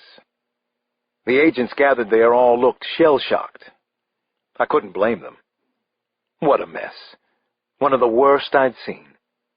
I couldn't help feeling that Senior Agent Nielsen was the one responsible. But what did it matter? What good to cast around blame? Two well-intentioned agents had been wounded. One had almost died. Maybe I shouldn't have, but I felt partly responsible. I'd told the senior agent to move in on Paul Gautier faster, but he hadn't listened. The blond man I'd chased down Boylston Street had unfortunately died. Katz's bullet had hit him in the back of the neck and taken out most of his throat. He'd probably died instantly. He carried no identification. His wallet held a little more than $600, but not much else. He had tattoos of a snake, a dragon, and a black bear on his back and shoulders. Cyrillic lettering that no one had deciphered yet. Prison tats. We assumed he was Russian, but we had no name, no identification, no real proof. Photographs of the dead man and fingerprints had been taken, then sent to Washington. They were checking, so we had little to do in Boston until they called back. A few hours later, the Ford Explorer commandeered by the two other abductors was found in the parking lot of a convenience store in Arlington, Massachusetts. They had stolen a second vehicle out of the lot. By now, they'd probably switched it for yet another stolen car. A total screw-up in every way. Couldn't have gone worse. I was sitting in a conference room by myself, my face in my hands, when one of the Boston agents walked in. He pointed an accusatory finger my way. Director Burns's office on the line. Burns wanted me back in Washington, as simple and direct as that. There were no explanations or even recriminations about what had happened in Boston. I guess I was to be kept in the dark a little while longer about what he really thought, what the Bureau thought, and I just couldn't respect that way of operating. I got to the PSYOC offices in the Hoover building at 6 in the morning. I hadn't slept. The place was humming with activity, and I was glad no one had time to talk about the shooting of the two agents in Boston. Stacy Pollock came up to me a few minutes after I arrived. She looked as tired as I felt, but she put a hand on my shoulder. Everybody here knows that you felt Gautier was in danger and tried to move in on the shooter earlier. I talked to Nielsen. He said it was his decision. I nodded, but then I said, maybe you should have talked to me first. Pollock's eyes narrowed, but she said nothing more about Boston. She finally spoke again. There's something else. We've had some luck. Most of us have been here all night. The money transfer we made to the Wolf's Den, she said.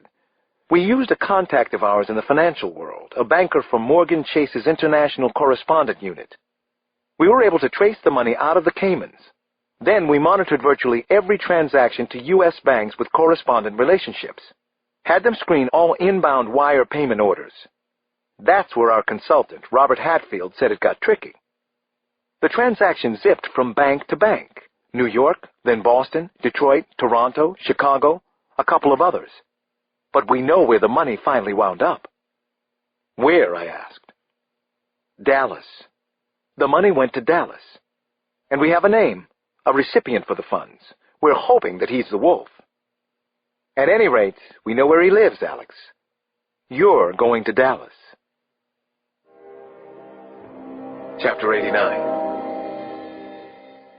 The earliest abduction cases we tracked had occurred in Texas, and dozens of agents and analysts went to work investigating them in depth. Everything about the case was in larger scale now. The surveillance details on the suspect's house and place of business were the most impressive I had ever seen. I doubted that any police force in the country, with the possible exceptions of New York and Los Angeles, could afford this kind of effort. As usual, the Bureau had done a thorough job of finding out everything possible about the man who had received money from us through the Cayman's Bank. Lawrence Lipton lived in Old Highland Park, a moneyed neighborhood north of Dallas proper. The streets there meandered alongside creeks under a canopy of magnolias, oaks, and native pecans. The grounds of nearly every house were expensively landscaped, and most of the traffic during the day consisted of tradesmen, nannies, cleaning services, and gardeners. So far, the evidence we'd gathered on Lipton was contradictory, though. He had attended St. Mark's, a prestigious Dallas prep school, and then the University of Texas at Austin. His family and his wife's were old Dallas oil money, but Lawrence had diversified and now owned a Texas winery, a venture capital group, and a successful computer software company. The computer connection caught Monty Donnelly's eye, and mine as well. Lipton seemed to be a straight arrow, however. He sat on the boards of the Dallas Museum of Art and the Friends of the Library. He was a trustee for the Baylor Hospital and a deacon at First United Methodist. Could he be the wolf? It didn't seem possible to me.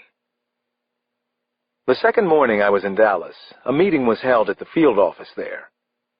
Senior Agent Nielsen remained in charge of the case, but it was clear to everyone that Ron Burns was calling the shots on this from Washington. I don't think any of us would have been too surprised if Burns had shown up for the briefing himself. At 8 in the morning, Roger Nielsen stood before a room full of agents and read from a clipboard. "They've been real busy through the night back in Washington," he said, and seemed neither impressed nor surprised by the effort. Apparently, this had become SOP on cases that got big in the media. "I want to acquaint all of you with the latest on Lawrence Lipton. The most important development is that he doesn't seem to have any known connections to the KGB or any Russian mobs. He isn't Russian. Maybe something will turn up later, or maybe he's just that good at hiding his past. In the 50s, his father moved to Texas from Kentucky to seek his fortune on the prairie. He apparently found it under the prairie, in West Texas oil fields." Nielsen stopped and looked around the meeting room, going from face to face. "There is one interesting recent development," he went on. "Among its holdings, Lipton's micromanagement owns a company called Safe Environs in Dallas. Safe Environs is a private security firm. Lawrence Lipton has recently put himself under armed guard. I wonder why. Is he worried about us, or is he scared of somebody else? Maybe like the big bad wolf." Chapter 90. If it wasn't so incredibly terrifying, it would be mind-boggling. Lizzie Connolly was still among the living. She was keeping herself positive by being somewhere else, anywhere but here in the horrid closet, with this complete madman bursting in 2, 3, sometimes 5 times a day. Mostly she got lost in her memories. Once upon a time, and it seemed so long ago, she had called her girls Mary Berry, Bobby Doll, names like that. They used to sing High Hopes all the time, and songs from Mary Poppins. They had endless positive energy thoughts, which Lizzie called happy thoughts, and always shared them with one another, and with Brendan, of course. What else could she remember? What? Anything? They had so many animals over the years that eventually they gave each one a number. Chester, a black lab with a curly tail like a chow, was number 16. The lab would bark constantly, all day and all night, until Lizzie merely showed him a bottle of Tabasco sauce, his kryptonite. Then he would finally shut up. Dookie, number 15, was a short-haired orange calico who Lizzie believed had probably been an old Jewish lady in another life, and who was always complaining, "Oh, no, no, no, no." Maximum Kiltimus was number 11. Stubbles was number 31. Kitten Lil was number 35. Memories were all that Lizzie Connolly had, because there could be no present for her. None. She couldn't be here in this horror house. She had to be somewhere else, anywhere else. Had to be, had to be, had to be. Because he was inside her now. The wolf was inside her, in the real world, grunting and thrusting like an animal, violating, raping for minutes that seemed like hours.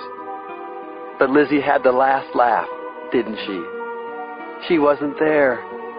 She was somewhere in her memories. Chapter 91. Then he was finally gone. The terrible, inhuman wolf, monster, beast. He'd given her a bathroom break and food, but now he was gone. God, his arrogance in keeping her here in his house. When is he going to kill me? I'm going mad. Gone. She peered through teary eyes into the pitch blackness. She'd been bound and gagged again. In a strange way, that was good news. It meant he still wanted her, right? Good God, I'm alive because I'm desirable to a horrid beast. Please help me, dear God. Please, please help me. She thought about her good girls, and then she turned her mind toward escape. A fantasy, she understood, and therefore escape in itself. By now, she knew this closet by heart, even in total darkness. It was as if she could see everything, as if she had night sight. More than anything, she was aware of her own body, trapped in here, and her mind, trapped as well. Lizzie let her hands wander as much as they could. There were clothes in the closet, a male's, his. The closest to her was some kind of sports coat with round, smooth buttons, possibly a blazer. Lightweight, which reinforced her belief that this was a warm-weather city. Next was a vest. A smallish ball was in one pocket, hard, maybe a golf ball.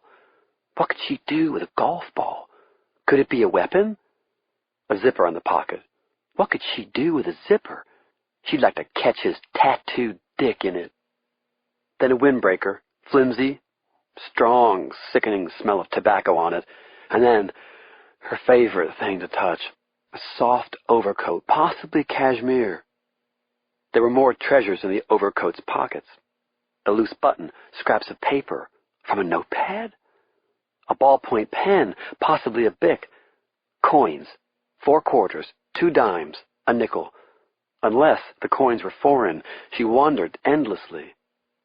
There was also a book of matches with a shiny cover and embossed letters. What did the embossed letters say? Could they tell her the city where she was being kept? Also a lighter. A half-pack of mints, which she knew to be cinnamon because she smelled it on her hands. And at the bottom of the pocket, lint. So insignificant, yet important to her now. Behind the overcoat were 2 bundles of his clothing still covered in plastic from the cleaners. A receipt of some kind in the first packet, attached by a staple. She imagined the name of the cleaners, an identification number in red, writing by some dry cleaning store clerk.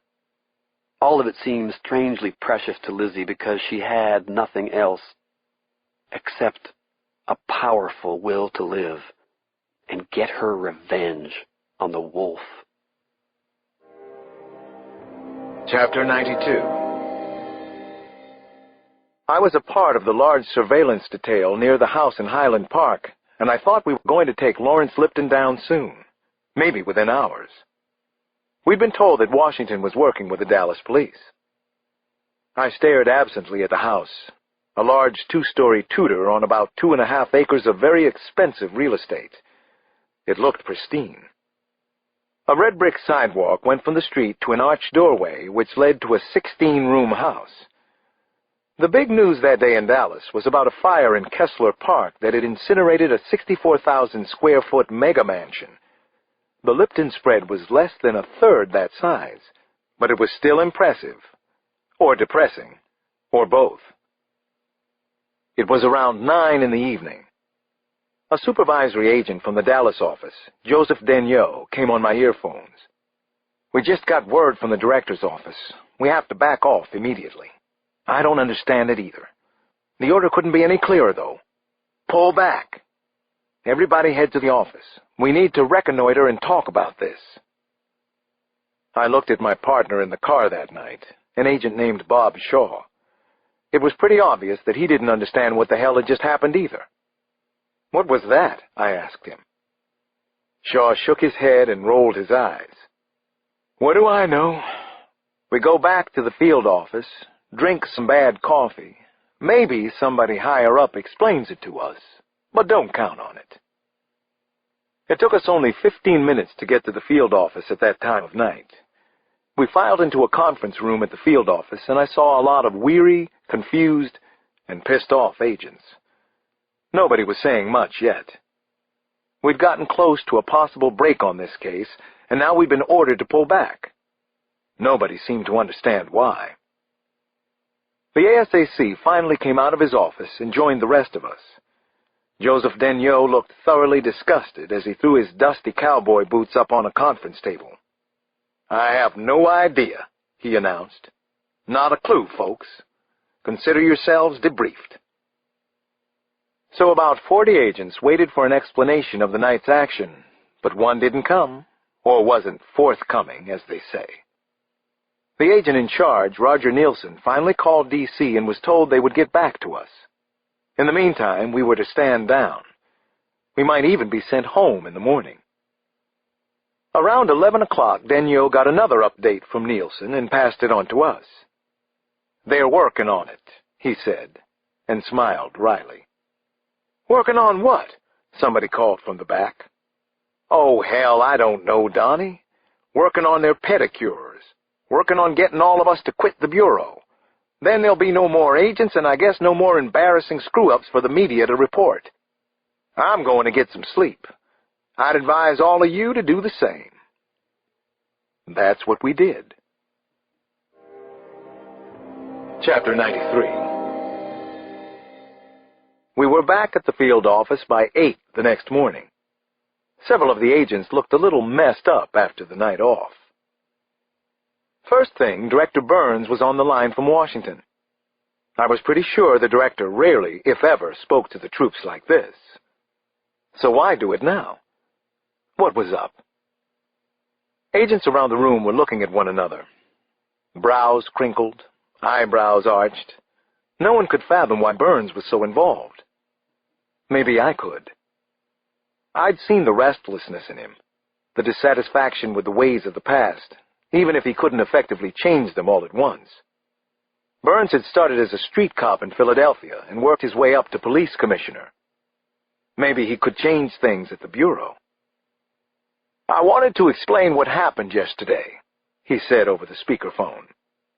Every agent in the room listened intently, myself included. "And I also wanted to apologize to all of you. Everything got territorial for a while. The Dallas police, the mayor, even the governor of Texas was involved. The Dallas police asked that we pull back because they didn't have full confidence in us.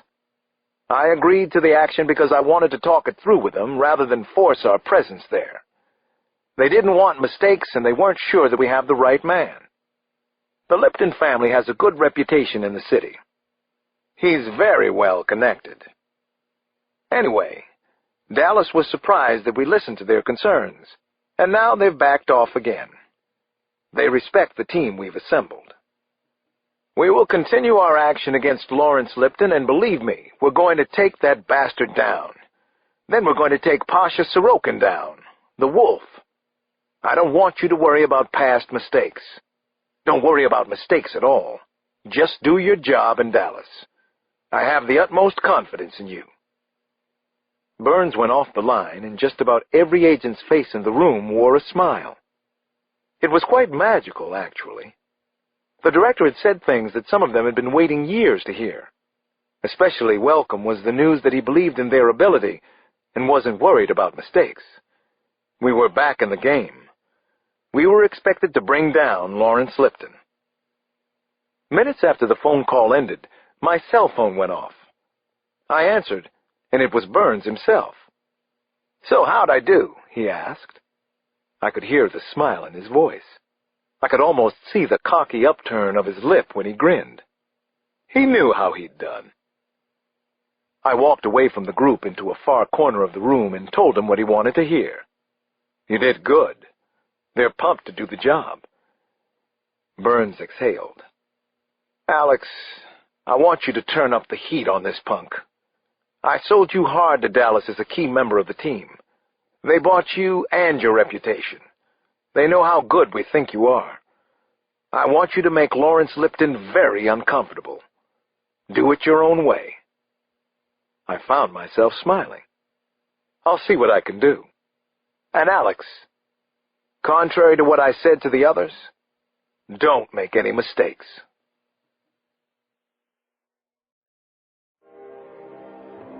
Chapter 94. Don't make any mistakes. It was a hell of an exit line. I had to give him that. Kind of funny, in a sadistic, hard-ass way. I was starting to like Ron Burns again. Couldn't help myself. But did I trust him? Somehow, I got the feeling that Burns wasn't that worried about the mistakes, though. He wanted to catch the kidnappers, especially Pasha Sorokin, even if we didn't know yet who he really was or where he lived. According to Burns's orders, all I had to do was figure out a way to break Lawrence Lipton down, do it in a hurry, and not embarrass the Bureau in any way. I met with Roger Nielsen on possible strategies. We had already resumed surveillance on Lipton. It was decided that it was time to put real pressure on him, to let him know we were in Dallas and that we knew about him. After Burns's phone call, I wasn't surprised that I had been chosen to confront Lipton. We decided that I would go and see Lipton at his office in the Lakeside Square building at the intersection of the LBJ Freeway and the North Central Expressway. The building was 20 stories high, with lots of reflective glass. It was practically blinding as I looked skyward in the Texas sunshine. I walked inside at a little past 10 in the morning. Lipton's office suite was on the 19th floor. When I got off the elevator, a recorded voice said, "Howdy."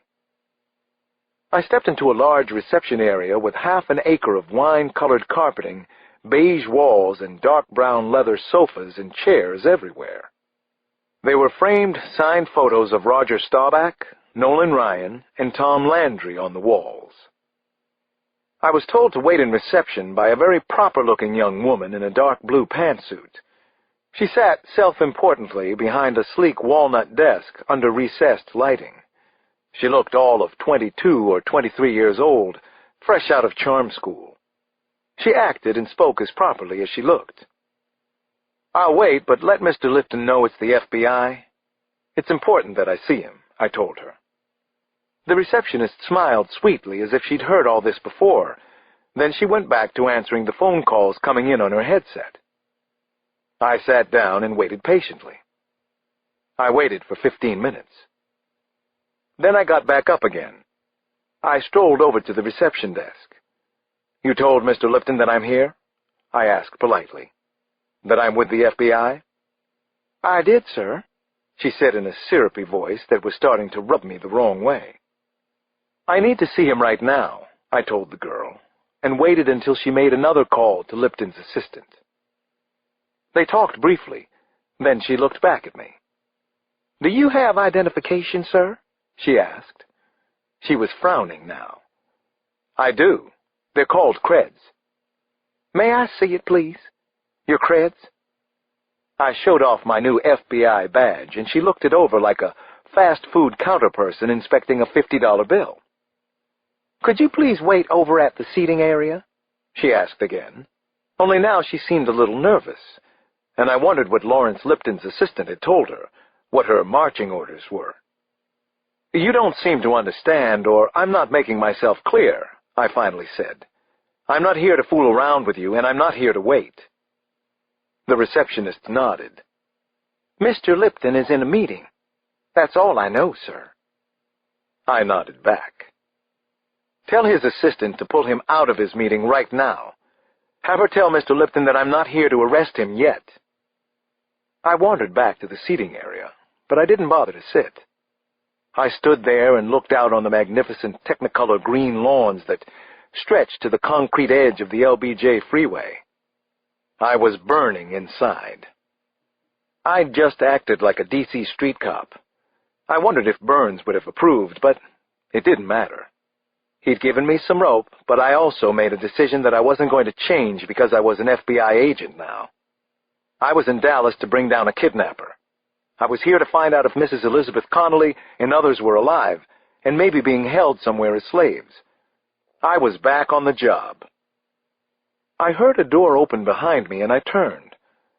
A heavy-set man with graying hair was standing there, and he looked angry.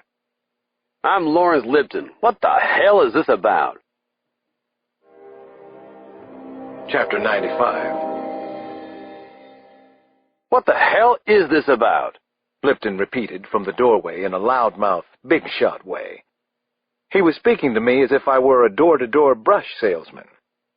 "I think you were told that I'm in an important meeting. What does the FBI want with me, and why can't it wait? Why don't you have the courtesy to make an appointment?" There was something about his attitude that didn't completely track for me. He was trying to be a tough guy, but I didn't think he was. He was just used to beating up on other businessmen. He wore a rumpled blue dress shirt and a rep's tie, pinstriped trousers and tasseled loafers, and he was at least 50 pounds overweight. What could this man have in common with the wolf? I looked at him and said, "It's about kidnapping. It's about murder. Do you want to talk about this out here in reception?" "Sterling." Lawrence Lipton paled and lost most of his bravado. "Come inside," he said, and took a step back. I followed him into an area of cubicles separated by low partitions. Clerical personnel, lots of them. So far, this was going about as I'd expected. But now it would get more interesting. Lipton might be softer than I had expected, but he had powerful connections in Dallas. This office building was in one of the most upscale residential commercial parts of the city. "I'm Mr. Potter," I said, as we walked down a corridor with fabric-covered walls. At least I played Mr. Potter the last time we talked in the wolf's den. Lipton didn't turn, didn't respond in any way. We entered a wood-paneled office, and he shut the door. The large room had half a dozen windows and a panoramic view. A hat rack near the door held a collection of autographed Dallas Cowboy and Texas Ranger caps. "I still don't know what this is about, but I'll give you exactly 5 minutes to explain yourself. I don't think you know who you're talking to." "Actually, I do. You're Henry Lipton's oldest son. You're married with 3 children and a nice house in Highland Park. You're also involved with a kidnapping and murder scheme that we've been tracking closely for several weeks. You're Sterling, and I want you to understand something. All your connections, all your father's connections in Dallas will not help you now. On the other hand, I would like to protect your family as much as possible. That's up to you. I'm not bluffing. I don't ever bluff. This is a federal crime, not a local one." "I'm going to call my lawyer," Lawrence Lipton said, and went for the phone. "You have that right, but I wouldn't if I were you. It won't do any good." My tone of voice, something, stopped Lipton from making the call. His flabby hand moved away from the phone on his desk. "Why?" I said, "I don't care about you. You're involved in murder.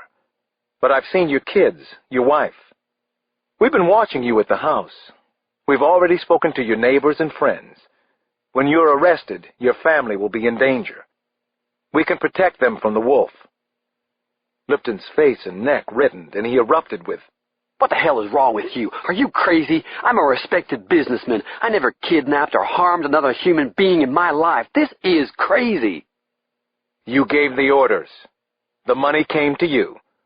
Mr. Potter sent you $125,000. Or rather, the FBI did." "I'm calling my lawyer. This is ridiculous and insulting. I don't have to take this from anybody." I shrugged. Then you're going down in the worst possible way. These offices will be searched immediately, and then your home in Highland Park. Your parents' home in Kessler Park will be searched. Your father's office will be searched. Your wife's offices at the Museum of Art will be searched. He picked up his phone. I could see that his hand was shaking, though. Then he whispered, "Go fuck yourself." I pulled out a two-way and spoke into it. "Hit the offices and the houses," I said. I turned back to Lipton. "You're under arrest. You can call your lawyer now. Tell him you've been taken to the FBI offices." Minutes later, a dozen agents stormed into the office with its gorgeous city views and stylish and expensive furnishings. We arrested Sterling. Chapter 96. Pasha Sorokin was close by, and he was watching everyone and everything with great interest. Maybe it was time to show the FBI how these things were done in Moscow, to show them that this wasn't a child's game to be played with rules made up by the police. He had been there outside Sterling's office building in Dallas when the FBI team rushed inside. More than a dozen of them came calling. A strange assemblage, to be sure, some dressed in dark business suits, others in dark blue windbreakers with FBI boldly imprinted on the back. Who did they really expect to find here? The wolf? Others from the wolf's den? They had no concept of what they were getting themselves into. Their dark sedans and vans were parked in plain view on the street. Less than 15 minutes after they had entered the office building, they came out with Lawrence Lipton in handcuffs, pathetically trying to shield his face. What a scene. They wanted to make a show of this, didn't they? Why do that, he wondered. To prove how tough they were? How smart? But they weren't smart. "I will show you how tough and smart you need to be. I will show you how lacking you are in every way." He instructed his driver to start the car. The wheelman did not look around at his boss in the back seat. He said nothing. He knew not to question orders. The wolf's ways were strange and unorthodox, but they worked. "Drive past them," he ordered. "I want to say hello." The FBI agents were casting nervous looks around the street as they led Lawrence Lipton toward a waiting van. A black man walked beside Sterling, tall and strangely confident. Pasha Sorokin knew from his informant in the bureau that this was Alex Cross, and that he was held in high regard. How was it possible that a black man was given command of the raid, he wondered. In Russia, the American Negro was looked down upon. Sorokin had never gotten past his own prejudice. There was no reason to in the U.S. "Get me close," he told the driver. He lowered the rear passenger side window. The second Cross and Lipton had passed his car. Sorokin thrust out an automatic weapon and aimed it at the back of Sterling's head. Then an amazing thing, something he hadn't anticipated, happened. Alex Cross threw Lipton down onto the pavement, and they both rolled behind a parked car. How had Cross known? What had he seen to alert him? Sorokin fired anyway, but he didn't really have a clear shot. Still, the gunshot rang out loudly. He had delivered a message. Sterling wasn't safe. Sterling was a dead man. Chapter 97.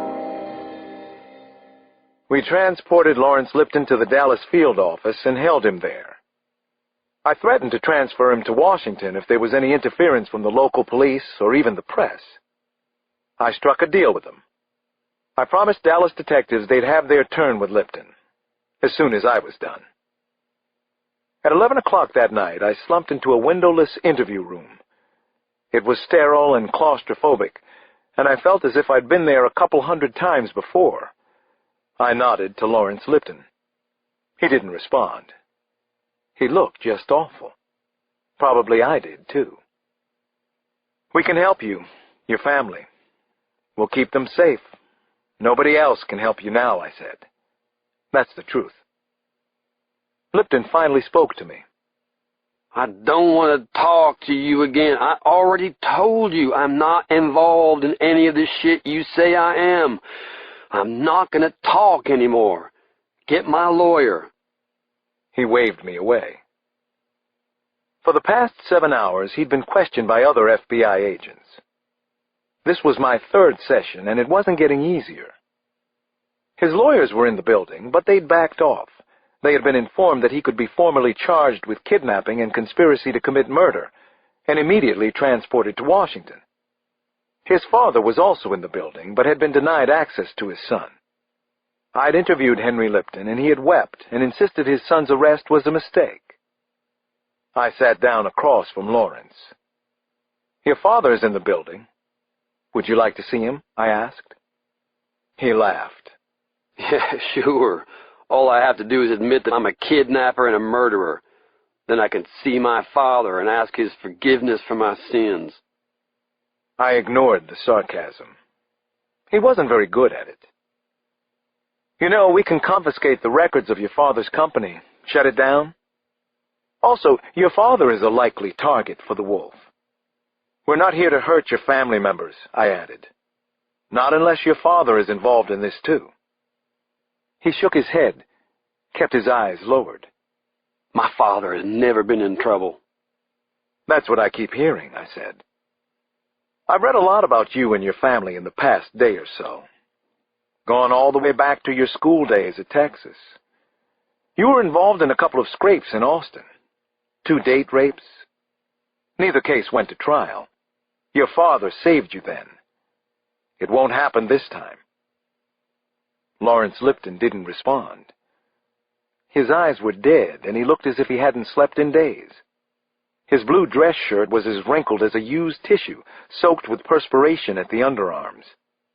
His hair was wet, dripping little rivers of moisture down to his shirt collar and sideburns. The skin under his eyes sagged and had a purplish tint in the harsh interrogation room light. He finally said, I don't want my family hurt. You leave my father out of this. Get him protection. I nodded. "Okay, Lawrence. Where do we start? I'm ready to put your family in protective custody until we catch him." And afterward, it doesn't stop with him. "We'll protect your family." Lipton sighed loudly, then said, All right. I'm the money man. I'm Sterling. I might be able to get you to the wolf, but I need promises in writing. Lots of promises. Chapter 98. I was heading into the deepest darkness again. Attached to it as most people are attached to sunlight. I kept thinking about Elizabeth Connolly, still missing and feared dead. Lipton's father visited him a couple of times, and the two men wept together. Mrs. Lipton was allowed to see her husband. There was a lot of crying among the family members, and most of the emotions seemed genuine. I was in the interrogation room with Sterling until a little past 3 in the morning. I was prepared to stay later, as long as it took to get the information I needed. Several deals were struck with his lawyers during the night. At around 2, with most of the lawyering done, Lipton and I sat down to talk again. 2 senior agents from the Dallas field office were in the room with us. They were only there to take notes and tape record. This was my interview to conduct. "How did you get involved with the wolf?" I asked Lawrence Lipton, after a few minutes during which I emphasized my concern for his family. He seemed clearer-headed and more focused than he'd been a few hours before. I sensed that a weight had been lifted from him.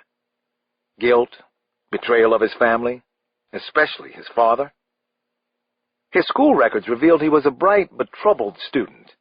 His problems always centered on an obsession with sex, but he'd never received a day of treatment. Lawrence Lipton was a freak. How did I get involved? He repeated, seeming to be asking the question of himself. I have a thing for young girls, you see. Teens, preteens. There's lots of it available these days. The internet opened new sources. For what? Be as concrete as you can, Lawrence. He shrugged.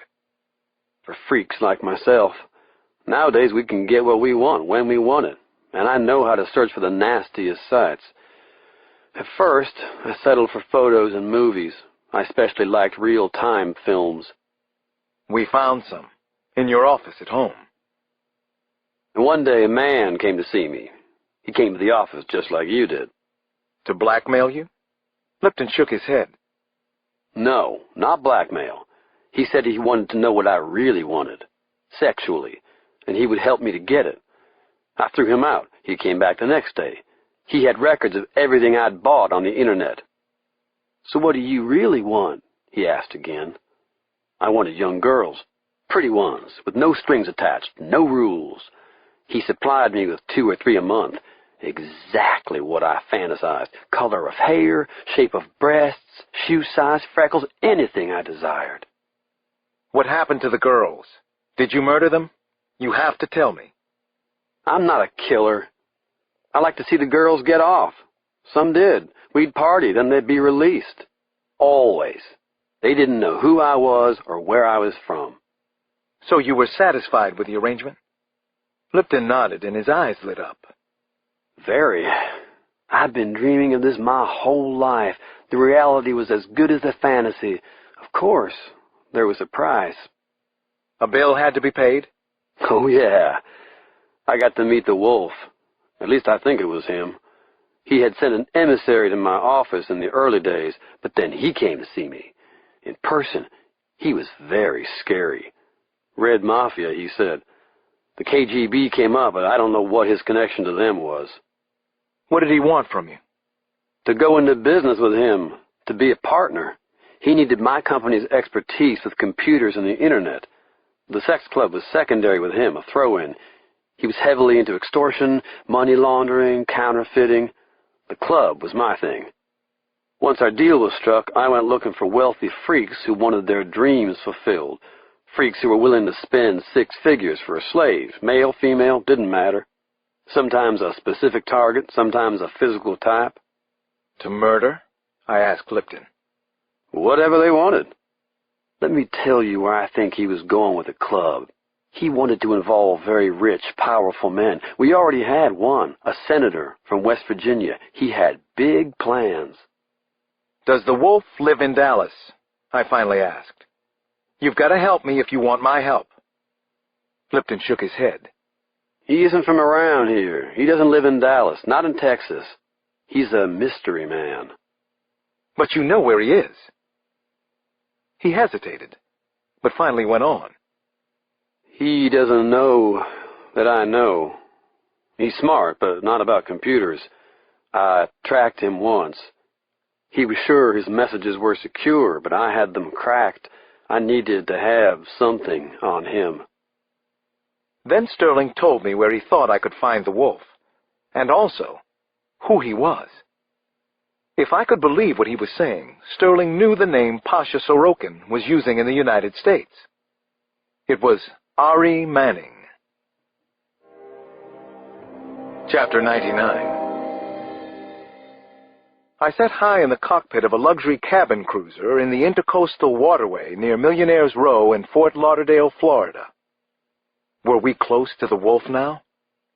I needed to believe that we were. Sterling swore to it, and he had no reason to lie to us, did he? He had every reason to tell the truth. Sightseers came here on motorboat tours, so I figured we wouldn't be noticed right away. Besides, darkness was starting to fall. We drove past mansions that were mostly Mediterranean or Portuguese style, but an occasional Georgian colonial supposedly signaled northern money. We'd been warned to tread lightly, not to ruffle feathers in this wealthy neighborhood, which, frankly, wouldn't be possible. We were going to ruffle a lot of feathers in a few minutes. On board the cruiser with me were Ned Mahoney and 2 of his 7-person assault teams. Mahoney didn't ordinarily go on missions himself, but since Baltimore, the director had been changing that. The FBI had to get stronger in the field. I watched a large waterfront house through binoculars as our boat approached a dock. Several expensive yachts and speedboats bobbed in the water nearby. We had secured a floor plan of the house and learned it had been purchased for $24 million 2 years ago. don't ruffle any feathers. A large party was in progress at the estate, which belonged to Ari Manning. According to Sterling, he was Pasha Sorokin, the wolf. "Looks like everybody's having a fine old time," Mahoney said from the deck. "Man, I love a good party. Food, music, dancing, bubbly." "Yeah, it's jumping. And the surprise guests haven't even shown up," I said. Ari Manning was known around Fort Lauderdale and Miami for the parties he hosted, sometimes a couple a week. His extravaganzas were famous for their surprises, surprise guests, like the coaches of the Miami Dolphins and the Miami Heat, hot musical and comedy acts from Las Vegas, politicians and diplomats and ambassadors, even right up to the White House. "Guess we're tonight's surprise special guests," Mahoney said, and grinned at me.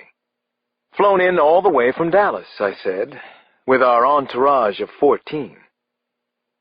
The guests, the nature of the glitzy party itself, made the operation tense, which was probably why Mahoney and I felt compelled to make a few jokes. We'd talked about waiting, but HRT wanted to go in now, while we knew the wolf was there.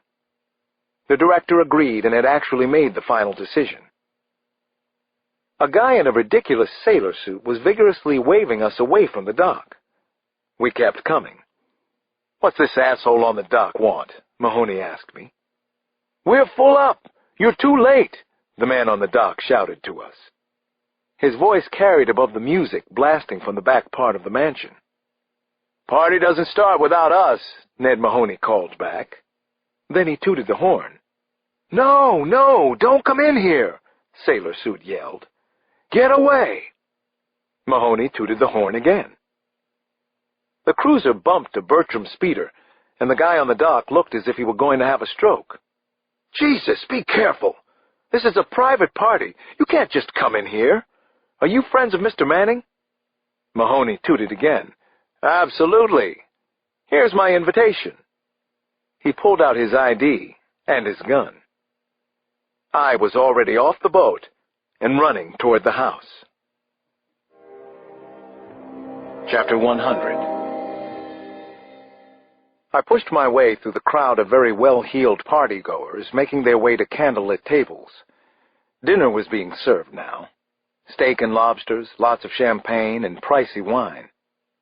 Everybody seemed to have worn their Dolce & Gabbana, their Versace, their Yves Saint Laurent couture.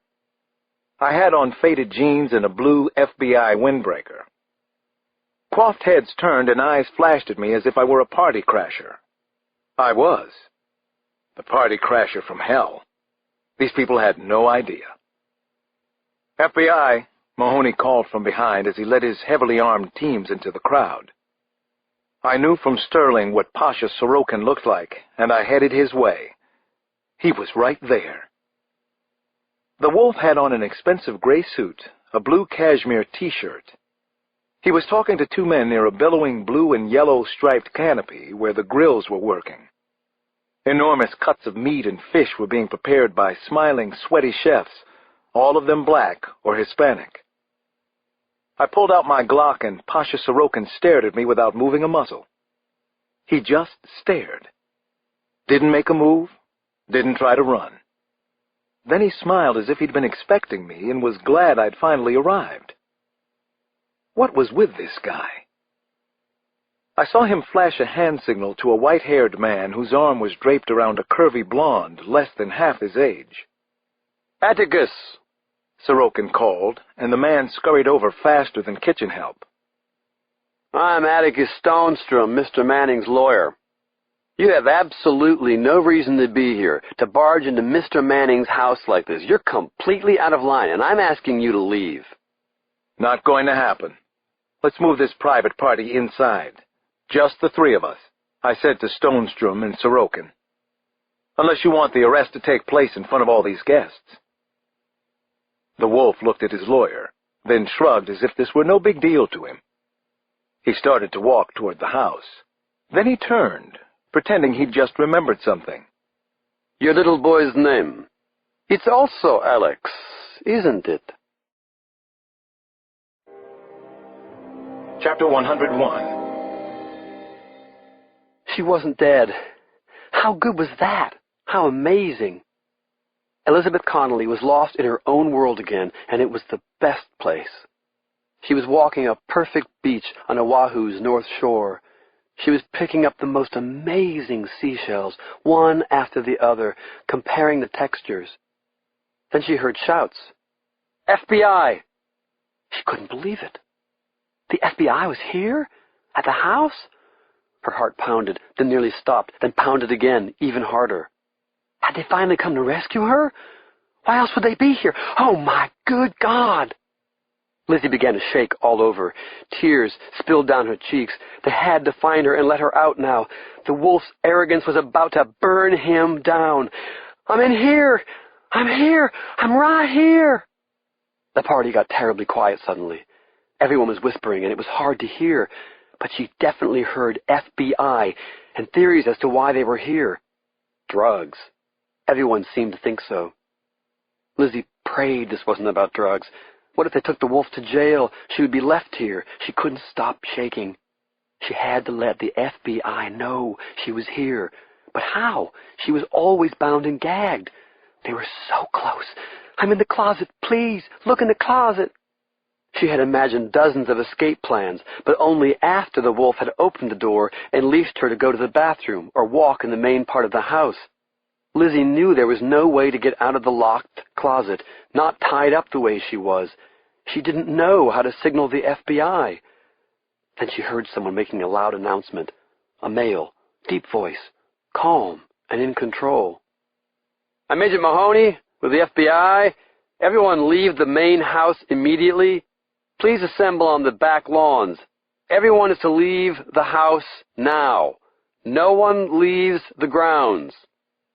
Lizzie heard shoes scraping the hardwood floors, rapid footsteps. People were leaving? Then what? She'd be all alone. If they took the wolf away, what would happen to her? There had to be something she could do to let the FBI know she was in here. What? Someone named Atticus Stonestrom was talking loudly. Then she heard the wolf speak, and it chilled her. He was still in the house, arguing with someone. She couldn't tell who or exactly what they were saying. What can I do? Something. Anything. What? What? What haven't I thought of before?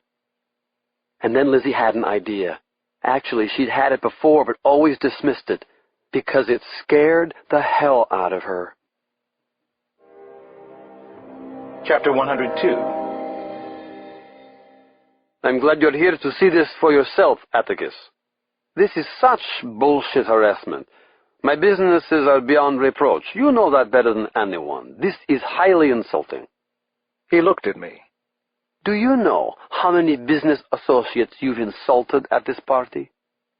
I was still restraining myself from responding to his threat to my family, to little Alex. I didn't want to take him down. I wanted to take him out. Trust me, this isn't harassment, I told the lawyer. We're here to arrest your client for kidnapping. Sorokin rolled his eyes.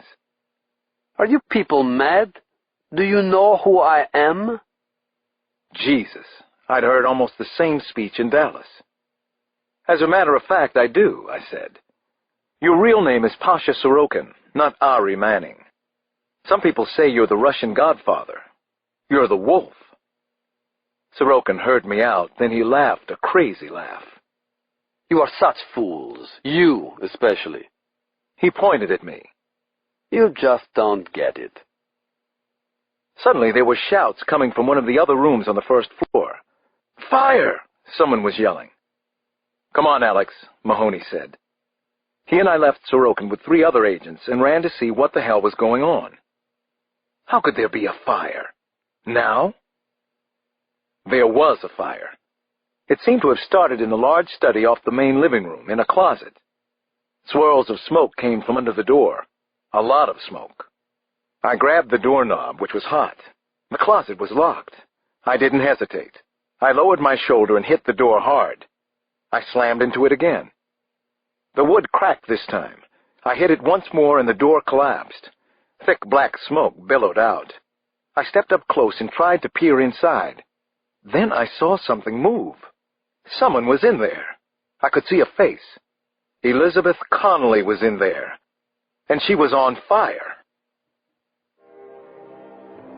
Chapter 103. I took a breath, then lunged forward into the cloud of smoke and heat. I felt the skin on my face begin to burn. I forced myself inside the walk-in closet, stooped down. I grabbed Elizabeth Connolly in my arms and stumbled backward out of the closet with her. My eyes were tearing and my face felt blistered. Elizabeth's eyes were wide open as I removed her gag. Ned Mahoney worked on the rope bindings around her arms.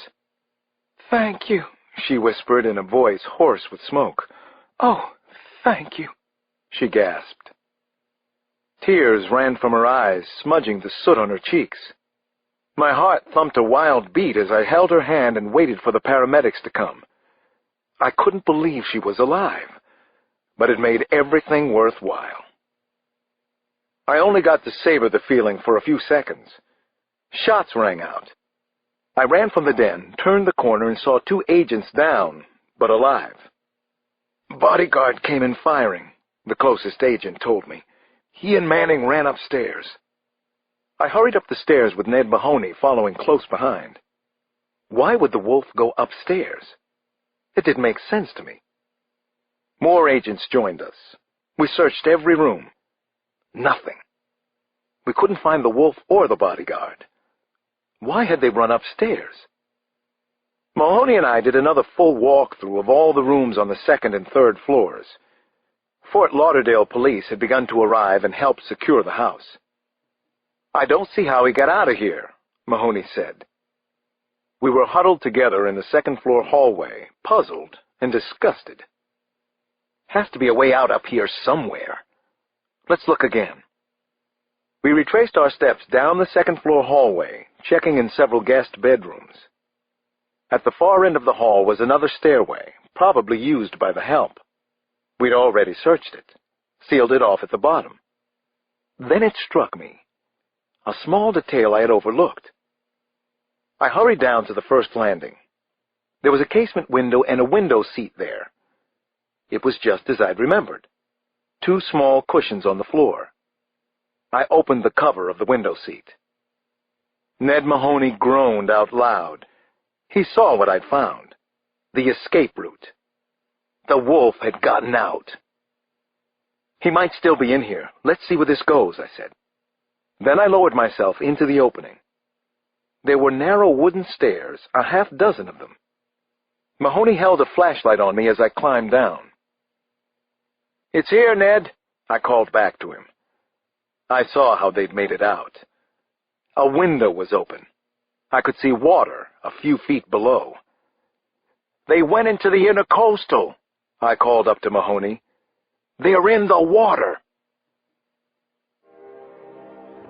Chapter 104. I joined the frantic search in the waterway and the rest of the neighborhood, but it was already dark. Mahoney and I raced up and down narrow estate-lined streets. Then we drove along nearby Las Olas Boulevard, hoping that someone had spotted 2 men in soaking wet clothes. But no one had seen the wolf or his bodyguard. I wouldn't give up. I went back to the Isla Bahia Estates area. Something was wrong. Why hadn't anyone spotted 2 men fitting that description? I wondered if they had diving gear in the cellar alcove. How thoroughly had the wolf planned his escape? What precautions had he taken? Then I let my mind go in a different direction. He's arrogant and fearless. He didn't believe we'd find him and come here to take him down. He didn't have an escape route. So maybe he's still hiding in Isla Bahia. I passed my ideas on to HRT, but they'd already begun to go door to door at the estates. There were now dozens of agents and local police combing the exclusive neighborhood in Fort Lauderdale. I wouldn't give up, wouldn't let the others quit. Whatever drove me, perseverance, stubbornness, had paid off before. But we didn't find the wolf or anyone who'd seen him in Isla Bahia. "There's nothing? No sign? Nobody saw anything?" I asked Mahoney. "Nothing," Mahoney said. "We found a cocker spaniel on the loose. That's it." "We know who owns the dog?" I asked. Mahoney rolled his eyes. I didn't blame him. I'll check. He went away and came back after a couple of minutes. It belongs to a Mr. and Mrs. Steve Davis. The Davises live at the end of the street. We'll bring them their dog. Satisfied? I shook my head. Not really. Let's the two of us return the dog, I said. I don't know why a dog would be loose this late at night. Is the family home? Doesn't look like it. The lights are off at the house. Come on, Alex. Jesus, this is hopeless. You're clutching at straws. Pasha Sorokin is gone. Let's go. Get the dog, I said. We're going to the Davis house. Chapter 105. We had started toward the Davis house with the brown and white Cocker Spaniel when a report came over the two-way. 2 suspicious males heading toward Las Olas Boulevard. They've spotted us. We're in pursuit. We were only a few blocks from the shopping district and got there in minutes. The Cocker Spaniel was barking in the back seat. Fort Lauderdale police patrol cars and FBI sedans had already formed a tight ring around a Gap clothing store. More patrol cars were arriving, their sirens screaming in the night. The street was crowded and the local police were having trouble stopping pedestrian flow. Mahoney drove up to the blockade. We left a window cracked for the dog. He and I jumped out and ran toward the Gap. We were wearing flak jackets, carrying handguns. The store lights were blazing. I could see people inside, but not the wolf, not the bodyguard either. We think it's him, an agent told us when we got up close to the store. How many gunmen inside? I asked. We count 2. 2 that we know about. Could be more. There's a lot of confusion. Yeah, no shit, said Mahoney. I get that impression. For the next few minutes, nothing useful happened, except that more Lauderdale patrol cars arrived on the scene. So did a heavily armored SWAT unit. A hostage negotiator showed up. Then a pair of news helicopters began to hover over the Gap and surrounding stores. Nobody's answering the goddamn phone inside, the negotiator reported. It just rings. Mahoney looked questioningly at me, and I shrugged. We don't even know if it's them inside. The negotiator took up a bullhorn. This is the Fort Lauderdale police. Come out of the store now. We're not going to negotiate. Come out with your hands up. Whoever's in there, get out now. The approach sounded wrong to me. Too confrontational. I walked up to the negotiator. I'm FBI Agent Cross. Do we need to back him into a corner? He's violent. He's extremely dangerous. The negotiator was a stocky guy with a thick mustache. He was wearing a flak jacket, but it wasn't secured. Get the fuck away from me, he shouted in my face. This is a federal case, I shouted right back. I grabbed the bullhorn out of his hand. The negotiator went at me with his fists, but Mahoney wrestled him to the ground. The press was watching. To hell with them. We had a job to do here. This is the FBI, I said into the bullhorn. I want to talk to Pasha Sorokin. Then suddenly the strangest thing of the night happened, and it had been a very strange night. I almost couldn't believe it. 2 men emerged from the front door of the Gap. They held their hands in front of their faces, shielding them from the cameras. Or maybe from us. Get down on the ground, I shouted at them. They didn't comply. But then I could see it. It was Sorokin and the bodyguard. We're not armed, Sorokin yelled, loudly enough for everybody to hear. We're innocent citizens. We have no guns. I didn't know whether to believe him. None of us knew what to make of this. The TV helicopter over our heads was getting too close. What's he doing? Mahoney asked me. Don't know. Get down, I shouted again. The wolf and the bodyguard continued to walk toward us, slowly and carefully. I moved ahead with Mahoney. We had our guns out. Was this a trick? What could they try with dozens of rifles and handguns aimed at them? The wolf smiled when he saw me. Why the hell was he smiling? So you caught us. Big deal. It doesn't matter, you know. I have a surprise for you, FBI. Ready? My name is Pasha Sorokin. but I'm not the wolf. He laughed. I'm just some guy shopping in the Gap. My clothes got wet. I'm not the wolf, Mr. FBI. Is that funny or what?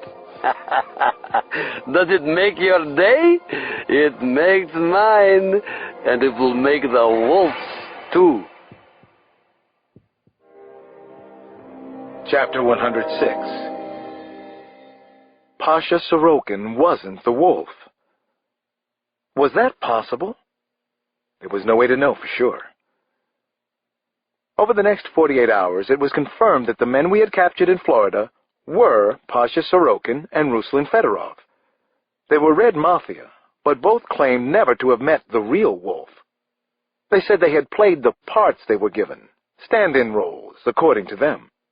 Now they were willing to make the best deals they could. There was no way for us to know for sure what was going on, but the deal-making went on for 2 days. The Bureau liked to make deals. I didn't. Contacts were made inside the Mafia. More doubts were raised about Pasha Sorokin's being the wolf. Finally, the CIA operatives who'd gotten the wolf out of Russia were found and brought to Pasha's cell. They said he wasn't the man they'd helped to get out of the Soviet Union. Then it was Sorokin who gave us a name we wanted. One that blew my mind completely, blew everybody's mind. It was part of his deal. He gave us Sphinx. The next morning, 4 teams of FBI agents waited outside Sphinx's house until he left for work. We had agreed not to take him inside the house.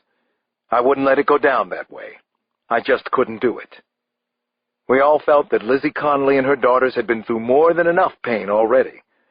They didn't need to see Brendan Connolly, Sphinx, arrested at the family house in Buckhead.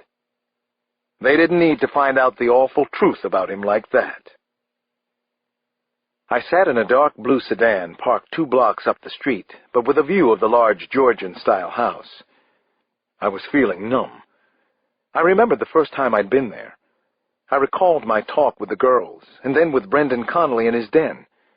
His grief had seemed heartfelt, as genuine as his young daughter's. Of course, no one had suspected he had betrayed his wife, sold her to another man. Pasha Sorokin had met Elizabeth at a party in the Connolly house.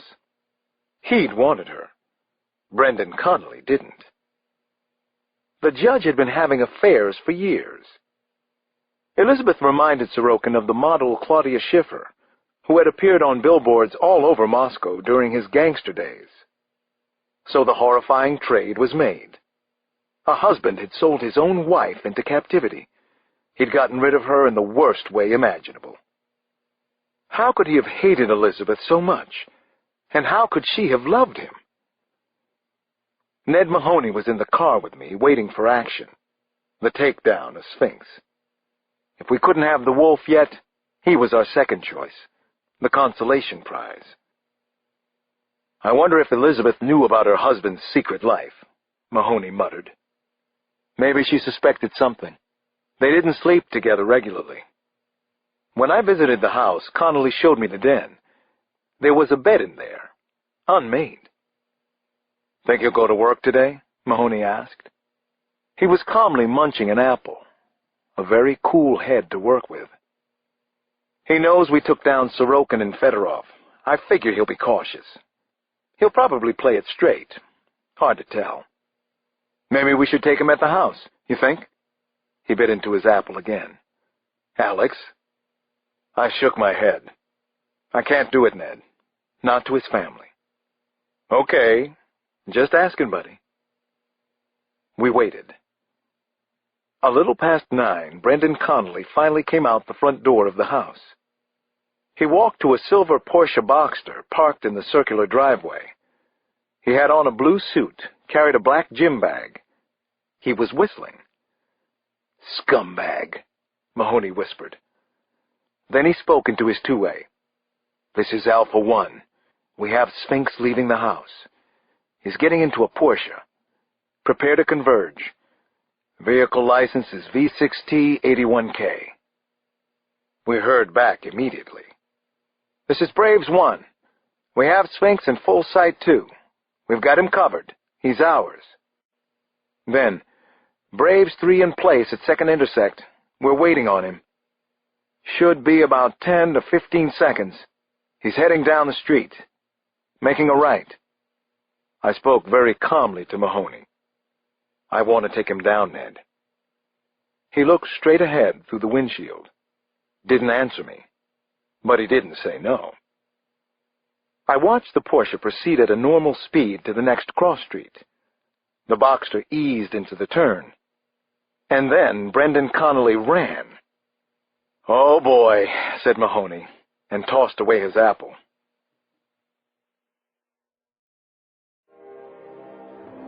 Chapter 107. A message came over the shortwave. "Suspect is going southeast. He must have seen us." I gunned our car in the direction the Porsche had disappeared. I managed to get the sedan up to 65 on the narrow, winding street lined with gated McMansions. I still couldn't see the silver Porsche up ahead. "I'm heading east," I said into the two-way. "I'll take a chance he's trying to get to the highway." I didn't know what else to do. I passed several cars coming the other way on the quiet street. A couple of drivers sat on their horns. That's what I would have done, too. I was going 75 miles an hour in a residential area. "I see him," Mahoney yelled. I stepped down hard on the gas. I was finally making up some ground. I spotted a blue sedan approaching the Porsche from the east. It was Braves, too. We had Brendan Connolly from two sides. Now the question was whether or not he'd give up. Suddenly, the Porsche shot right off the road and into a thicket of bushes that rose higher than the car's roof. The Porsche tilted forward, then disappeared down a steep slope. I didn't slow down until the last second. Then I braked hard and went into a controlled shudder and spin. "Jesus Christ!" Mahoney shouted from the passenger seat. "Thought you were HRT," I said. Mahoney laughed. "All right then, partner. Let's go get the bad guy." I steered the sedan through the bushes and found myself on a steep hill dotted with large rocks and trees. When the first branches cleared, I still had limited vision because of all the other trees. Then I saw the Porsche smack into a mid-size oak and carom to one side. The car slid sideways another 50 feet before it finally stopped. Sphinx was down. Let's go get the bad guy. Chapter 108. Mahoney and I wanted Sphinx, and it was personal with me, maybe with both of us. I let our sedan roll another 50 or 60 yards. Then I braked and the car stopped. Mahoney and I jumped out. We almost slid down the steep hill, which was slippery with mud. "Crazy son of a bitch," Ned Mahoney shouted as we stumbled ahead. "What choice did he have? He had to run." "I mean you. You're crazy. What a ride." We saw Brendan Connolly lurch out of the damaged Porsche. He held a handgun aimed our way. Connolly fired off 2 quick shots. He wasn't good with a gun, but he was shooting real bullets. "Son of a bitch!" Mahoney fired a shot and hit the Porsche, just to show Connolly that we could shoot him if we wanted to. "Put the gun down," Mahoney shouted. "Put the gun down." Brendan Connolly started to run down the hill, but he was stumbling a lot. Mahoney and I kept gaining on him until we were only 30 yards or so behind. "Let me," I said. Brendan Connolly looked back over his shoulder just then. I could tell he was tired, scared, or both. His legs and arms were pumping in a disjointed rhythm. He might work out in some gym, but he wasn't ready for this. "Get back! I'll shoot!" he shouted, almost right into my face. I hit him, and it was like a speeding tractor-trailer back-ending a barely moving compact. Connolly went down, rolling crazily. I stayed upright, didn't even lose my balance. This was the good part. It almost made up for some of our misses and failures. Connolly's ignominious roll finally stopped after 20 feet, but then he made his biggest mistake. He got back up. I was on him in a second. I was all over Sphinx, and it was where I wanted to be, mano a mano with this bastard. He had sold his own wife, the mother of his children. I threw a hard right-handed shot into the bridge of Connolly's nose. The perfect shot, or close to it. Probably broke it from the crunch I heard. He went down on one knee, but he got up again. Former college jock, former tough guy, current asshole. His nose was hanging to one side. Good deal. I threw an uppercut into the pit of Connolly's stomach and liked the feeling so much I threw another. I crunched another right into his gut, which was softening to the touch. Then a quick hard hook to his cheek. I was getting stronger. I jabbed his broken nose and Connolly moaned. I jabbed again. I looped a roundhouse at his chin, connected. Bullseye. Brendan Connolly's blue eyes rolled back into his forehead. The lights went out and he dropped into the mud and stayed there, where he belonged. I heard a voice behind me. "That how it's done in D.C.?" Mahoney asked from a few yards up the hill. I looked up at him. "That's how it's done, Natty Bumpo. Hope you took notes." Chapter 109. The next couple of weeks were quiet. Disturbingly, maddeningly so. I found out I was being assigned to headquarters in Washington as Deputy Director of Investigations under Director Burns. A big fat plum, I was told by everybody. It sounded like a desk job to me, and I didn't want that. I wanted the wolf. I wanted the street. I wanted action. I hadn't come over to the Bureau to be a desk jockey in the Hoover building. I was given a week off, and Nana, the kids, and I went everywhere together.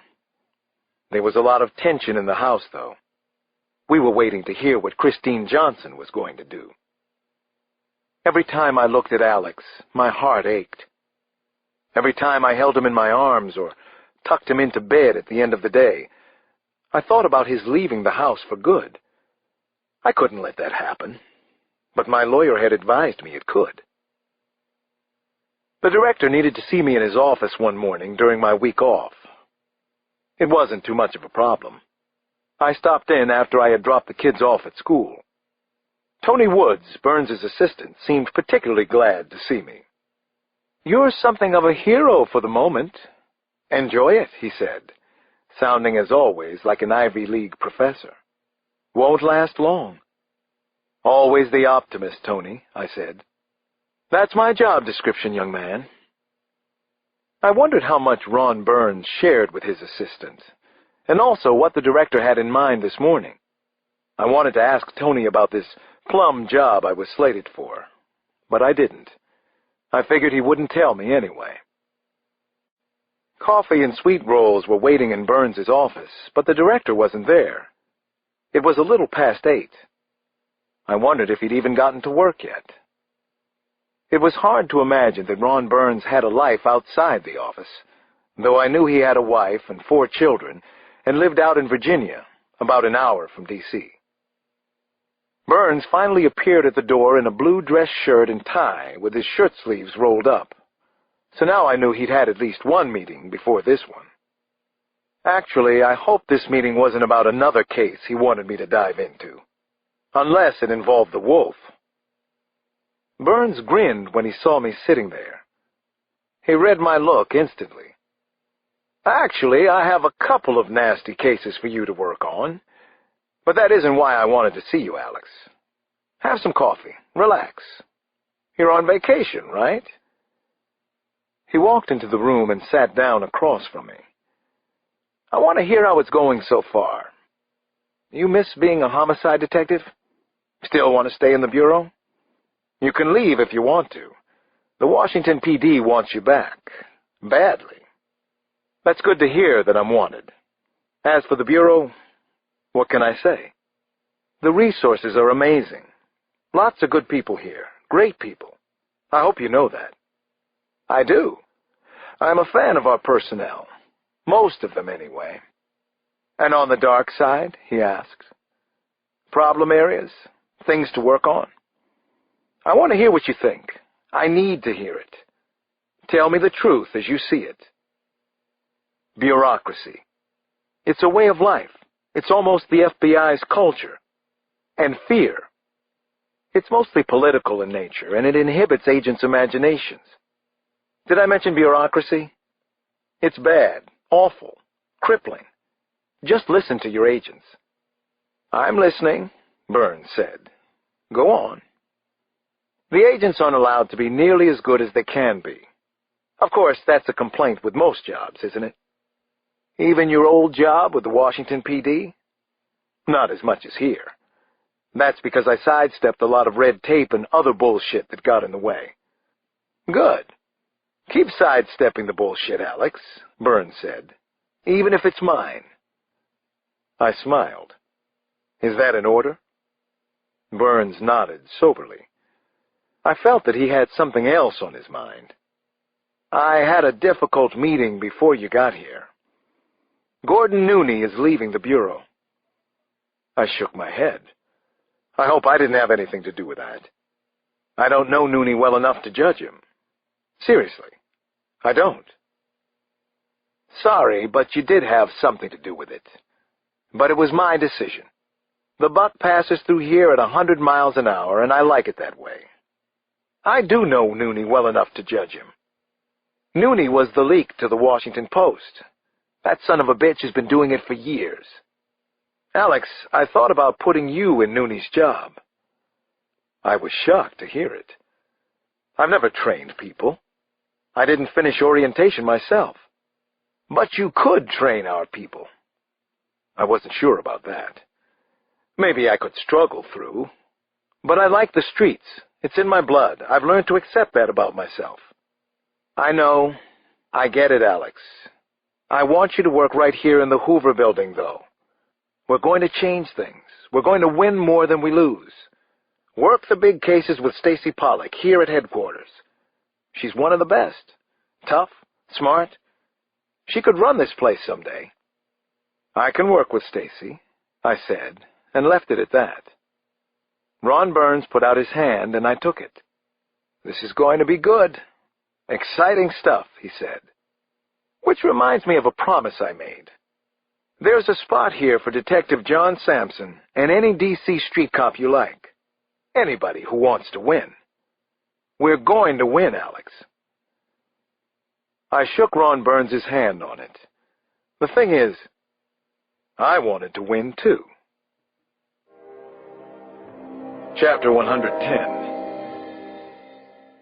On Monday morning, I was in my new office on the 5th floor at headquarters in D.C. Tony Woods had given me a walking tour earlier that morning, and I was struck by strange, funny details that I couldn't get out of my head. Like, the office doors were metal all through the building, except on the executive floor, where they were wooden. The odd thing, though, the wooden doors looked exactly like the metal ones. Welcome to the FBI. Anyway, I had a lot of reading to do, and I hoped I'd get used to being in an 11 by 15-foot office, which was kind of bare. The furniture looked as if it were on loan from the government accounting office. There was a desk and chair, a file cabinet with a large dial lock, and a coat tree that held my black Kevlar vest and blue nylon raid jacket. The office looked down on Pennsylvania Avenue, which was something of a perk. Just past 2 that afternoon, I got a phone call. Actually, the first incoming call to my new office. It was Tony Woods. "All settled in?" he asked. "Anything you need?" "I'm getting there, Tony. I'll be fine. Thanks for asking." "Good. Alex, you're going out of town in about an hour. There's a lead on the Wolf in Brooklyn. Stacy Pollock will be going with you, so it's a big deal. You fly out of Quantico at 1500. This thing isn't over." I called home, then I gathered some paperwork on the Wolf, grabbed the overnight bag I'd been told to keep in my office, and headed to the parking garage. Stacy Pollock came down a few minutes later. She drove, and it took us less than an hour to get to the small private airfield at Quantico. On the way, she told me about the lead in Brooklyn. Supposedly, the real Wolf had been spotted at Brighton Beach. At least we weren't giving up on him. One of the Black Bells was saddled up and waiting for us. Stacy and I got out of the sedan and walked side by side toward the helicopter. The skies were bright blue and streaming with clouds that appeared to be shredding in the distance. "Nice day for a train wreck," Stacy said, and grinned. A shot rang out from the woods directly behind us. I had thrown back my head, laughing at Stacy's little joke. I saw her get hit and blood spatter. I went down and covered her body. Agents ran onto the tarmac. One of them fired in the direction of the sniper shot. Two came sprinting toward us. The others ran towards the woods in the direction of the shot. I lay on Stacy, trying to protect her, hoping she wasn't dead, and wondering if maybe the bullet had been meant for me. "You'll never catch the wolf," Pasha Sorokin had said in Florida. "He will catch you." Now the warning had come true. The briefing that night at the Hoover Building was the most emotional I had seen at the Bureau so far. Stacy Pollock was alive, but she was in critical condition at Walter Reed. Most of the agents respected Stacy Pollock tremendously, and they couldn't believe she'd been targeted. I still wondered if the bullet had been meant for her. She and I had been headed to New York to see about the wolf. He was the chief suspect in the shooting. But did he have help? Was there someone inside the Bureau? The other bad news, Ron Burns told the group that night, is that our lead in Brighton Beach turns out to be bogus. The wolf isn't in New York, and apparently he wasn't there recently. The questions that we have to answer are, did he know we were going after him? If he knew, how did he know? Did one of us tell him? I promise that we will spare nothing to get the answers to those questions. After the meeting, I was one of the agents invited to a smaller briefing held in the director's conference room. The mood continued to be somber, serious, and angry. Burns took the floor again, and he seemed more upset by the Stacy Pollock shooting than anyone else. When I said that we were going to bring that Russian bastard down, I wasn't using hyperbole for effect. I'm establishing a BAM team to go after him. Sorokin said that the wolf would come after us, and he did. Now we're going to go after him, with everything we have, all our resources. Heads around the room nodded their approval. I'd heard of the existence of BAM teams in the FBI, but hadn't known if they were real or not. I knew what the acronym stood for. By any means. It was what we needed to hear right now. It was what I needed to hear. BAM. Chapter 111. Everything felt like it was going much too fast, like it was spinning out of control. Maybe that was right. The case was out of our control. The wolf was running it. I got a phone call at home 2 nights later. It was 3:15 in the morning. This had better be good. It isn't. All hell's broken loose, Alex. It's a war. The caller was Tony Woods, and he sounded groggy. I massaged my forehead as I spoke. What war? Tell me what happened. We got word from Texas a few minutes ago. Lawrence Lipton is dead, murdered. They got to him in his cell. I was starting to wake up in a hurry. How? He was in our custody, wasn't he? 2 agents were killed with Lipton. He predicted it, didn't he? I nodded. Then I said, yeah. Alex, they got to the Lipton family, too. They are all dead. HRT is on the way to your house, also the directors, even Mahoney's. Anybody who worked on the case is considered vulnerable and at risk. That got me up out of bed. I took my Glock out of the locked cabinet beside my bed. I'll be waiting for HRT, I told Woods. Then I hurried downstairs with my gun in hand. Was the wolf already here? I wondered. The war came to our house a few minutes later, and even though it was HRT, it couldn't have been much scarier. Nana Mama was up, and she greeted the heavily armed FBI agents with angry looks, but also offers of coffee. Then she and I went to wake the children as gently as we could. This isn't right, Alex. Not in our home, Nana Mama whispered as we went upstairs to get Janny and Damon. The line has to be drawn somewhere, doesn't it? This is bad. I know it is. It's gotten out of control. Everything has. The world is that way now. So what are you going to do about it? What are you planning to do? Right now, wake the kids. hug them, kiss them, get them out of this house for a while. "Are you listening to yourself?" Nana asked as we arrived at the doorway to Damon's bedroom. He was already sitting up in bed. "Dad," he said. Ned Mahoney came up behind me. "Alex, can I have a second?" What was he doing here? What else had happened? "I'll wake them, get them dressed," Nana said. "Talk to your friend." I stayed behind with Mahoney. "What is it, Ned? Can't it wait for a couple of minutes? Jesus." "The bastards hit Burns's house. Everybody's all right. We got there in time." I stared into Mahoney's eyes. "Your family?" "They're out of the house. They're safe for now. We've got to find him and burn him." I nodded. "Let me get my kids up." 20 minutes later, my family was escorted outside to a waiting van. They climbed inside like frightened refugees in a war zone. That's what the world was becoming, wasn't it? Every city and town was a potential battlefield. No place was safe. Just before I climbed into the van, I spotted a photographer posted across the street from our house on 5th Street. It looked like he was photographing the evacuation of our house. Why was that? I'm not sure how I knew who he was, but somehow I did. He's not from any newspaper, I thought. I felt myself filling with rage and disgust. He works for Christine's lawyers.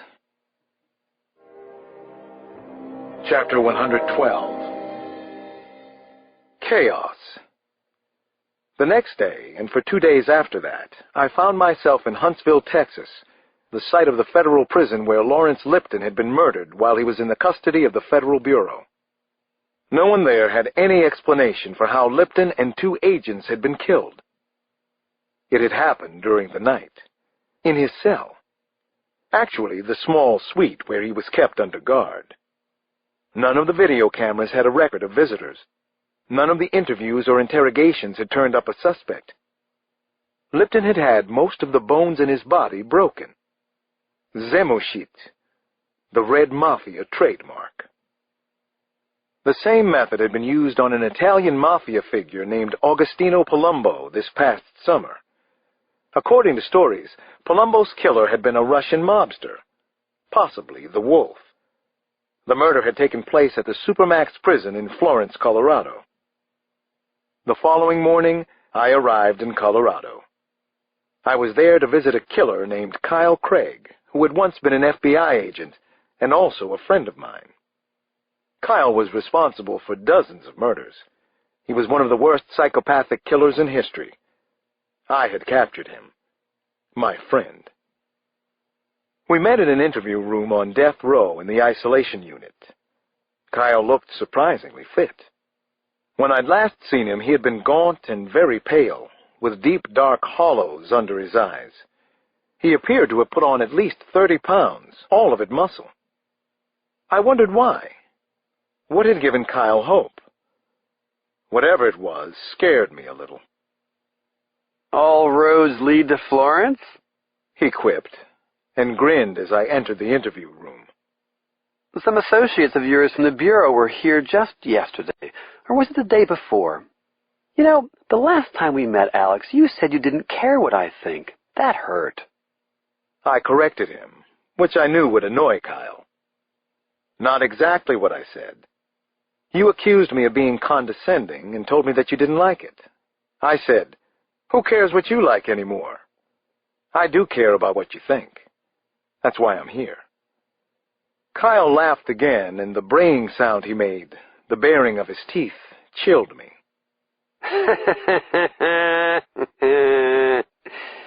You always were my favorite. You were expecting me? Hard to say. Not really. Maybe at some time in the future. You look like you have big plans. You're all buffed. What plans could I possibly have? The usual. Grand delusions, homicidal fantasies, rape, the slaughter of innocents. I do hate it when you play psychologist, Alex. You didn't make it in that world for a good reason. I shrugged. I know that, Kyle. None of my patients in Southeast had money to pay me. I needed to start a practice in Georgetown. Maybe I will someday. He laughed again. Talk about delusions. So why are you here? No, I'll tell you why. There's been a terrible miscarriage of justice, and I'm being released. You're the messenger of glad tidings. The only miscarriage is that you haven't been executed, Kyle. Kyle's eyes sparkled. I was one of his favorites. All right. Now that you've charmed me, what is it that you want? You know what I want, Kyle, I said. You know exactly why I'm here. He clapped his hands loudly. Ah, Zamochit, the Mad Russian. For the next half an hour, I told Kyle everything I knew about the wolf.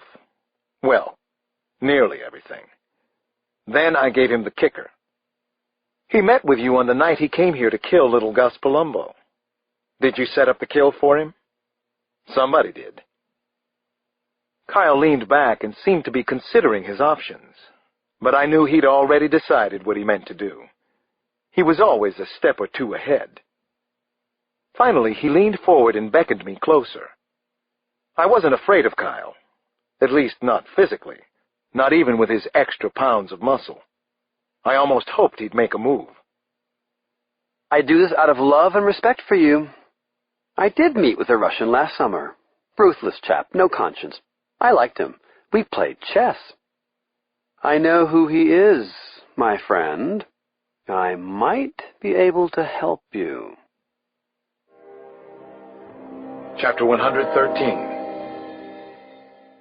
It took me another day at Florence, but I finally negotiated a name out of Kyle. Now, could we believe him?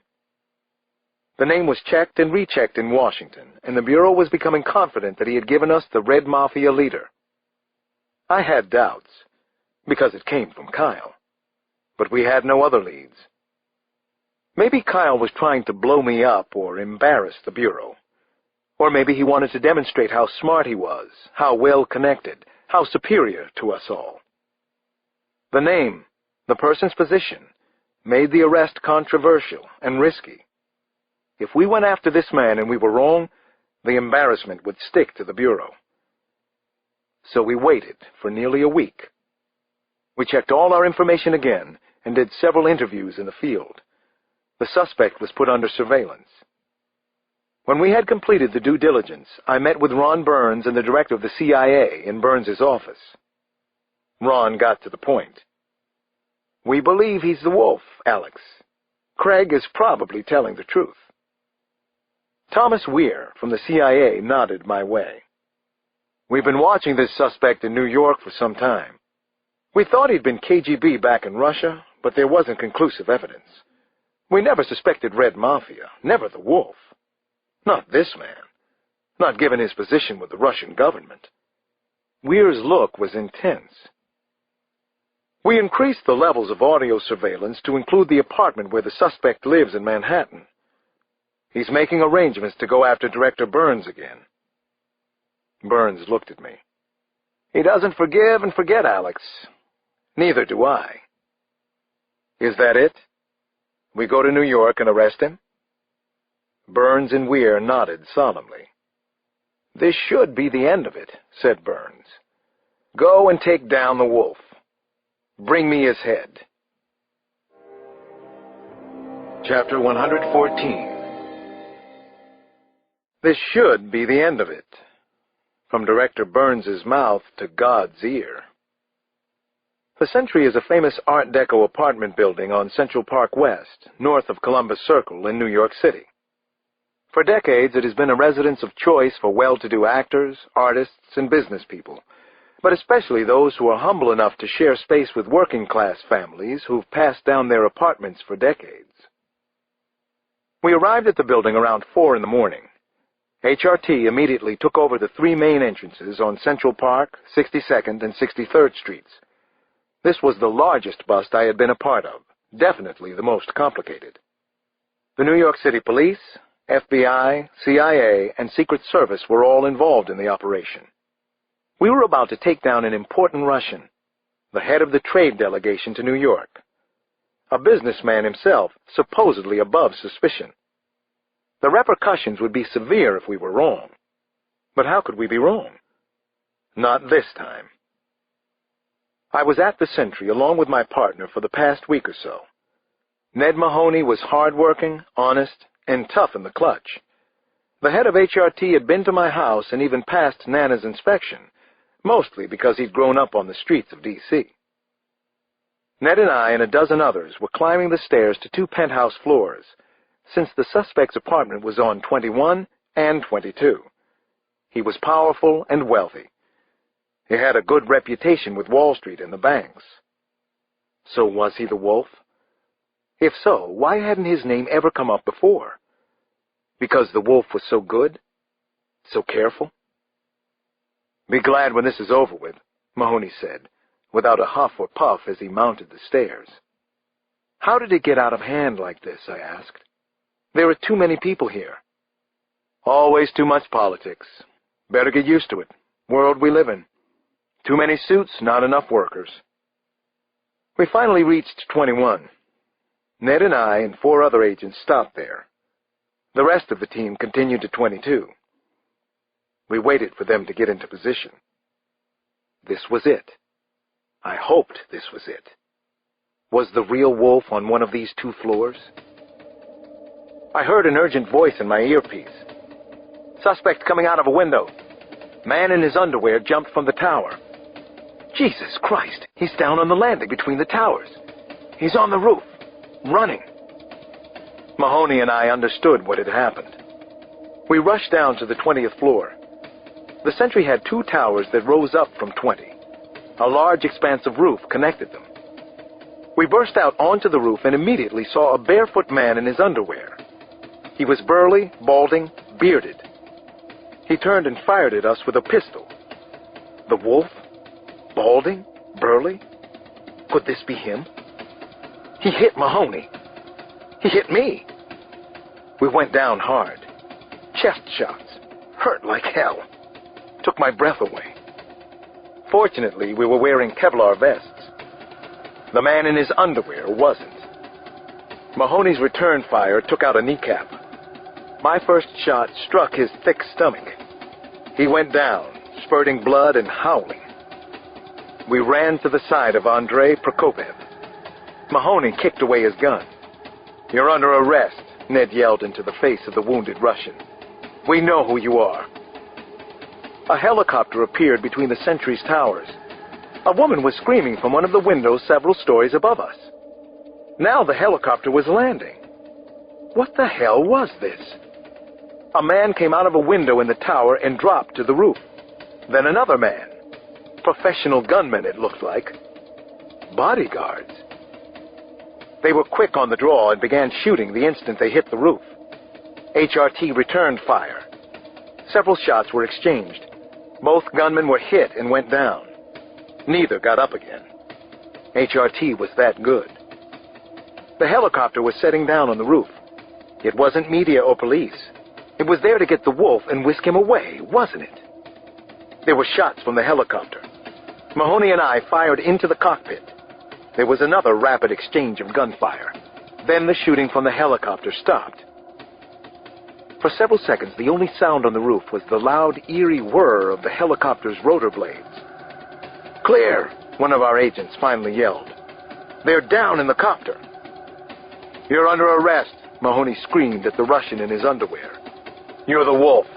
You attacked the director's house, his family." I had something else in mind, another kind of message. I leaned in close and said, "Kyle Craig did this to you." I wanted him to know and maybe pay Kyle back someday. Maybe with Zamoshit.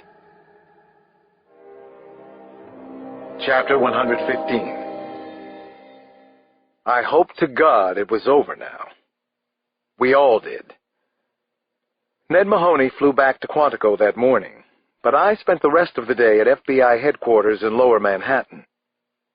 The Russian government had filed protests everywhere they could, but Andrei Prokopev was still in custody, and State Department people were all over the FBI offices. Even a few Wall Street firms had questioned the arrest. So far, I hadn't been allowed to talk to the Russian again. He was scheduled for surgery, but his life wasn't in danger. He was being grilled by someone, just not by me.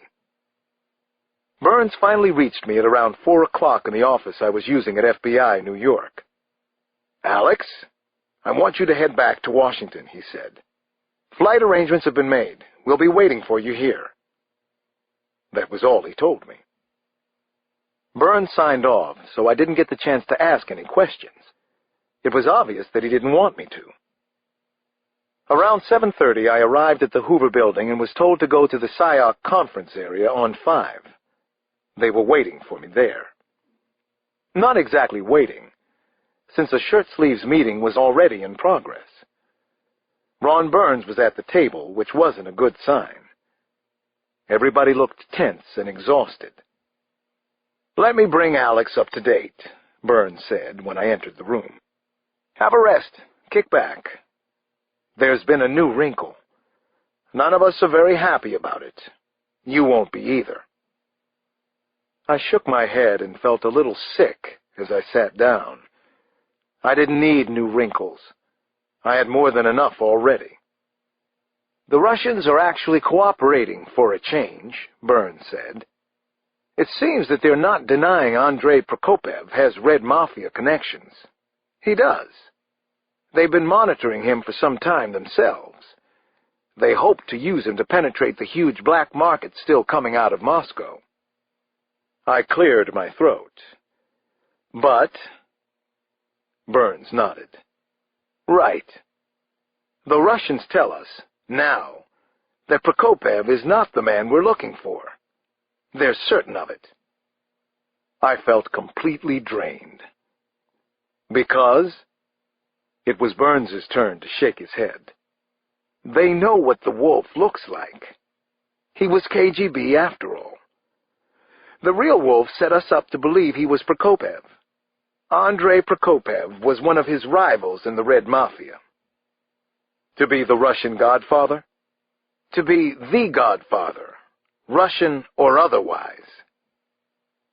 I pursed my lips, took a breath. "Do the Russians know who the Wolf really is?" Burns's eyes narrowed. "If they do, they won't tell us. Not yet, anyway. Maybe they're afraid of him, too."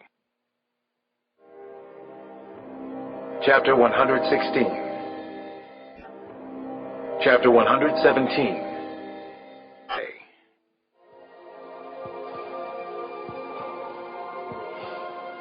Epilogue.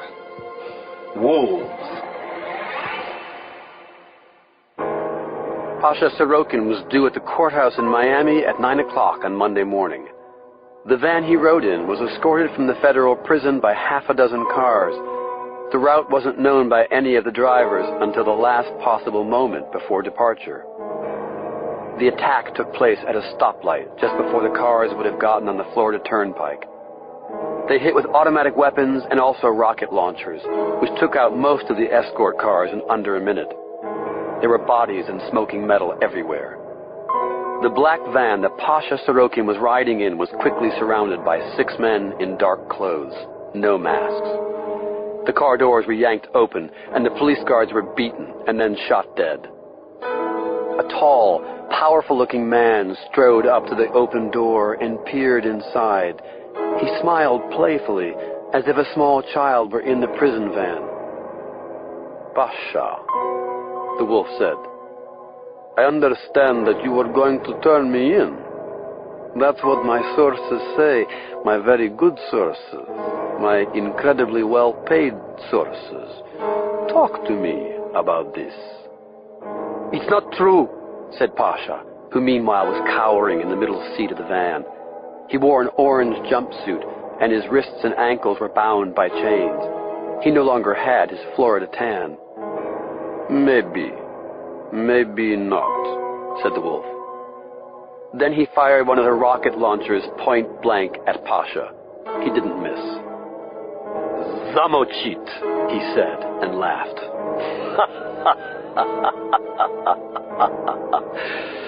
One can't be too careful these days.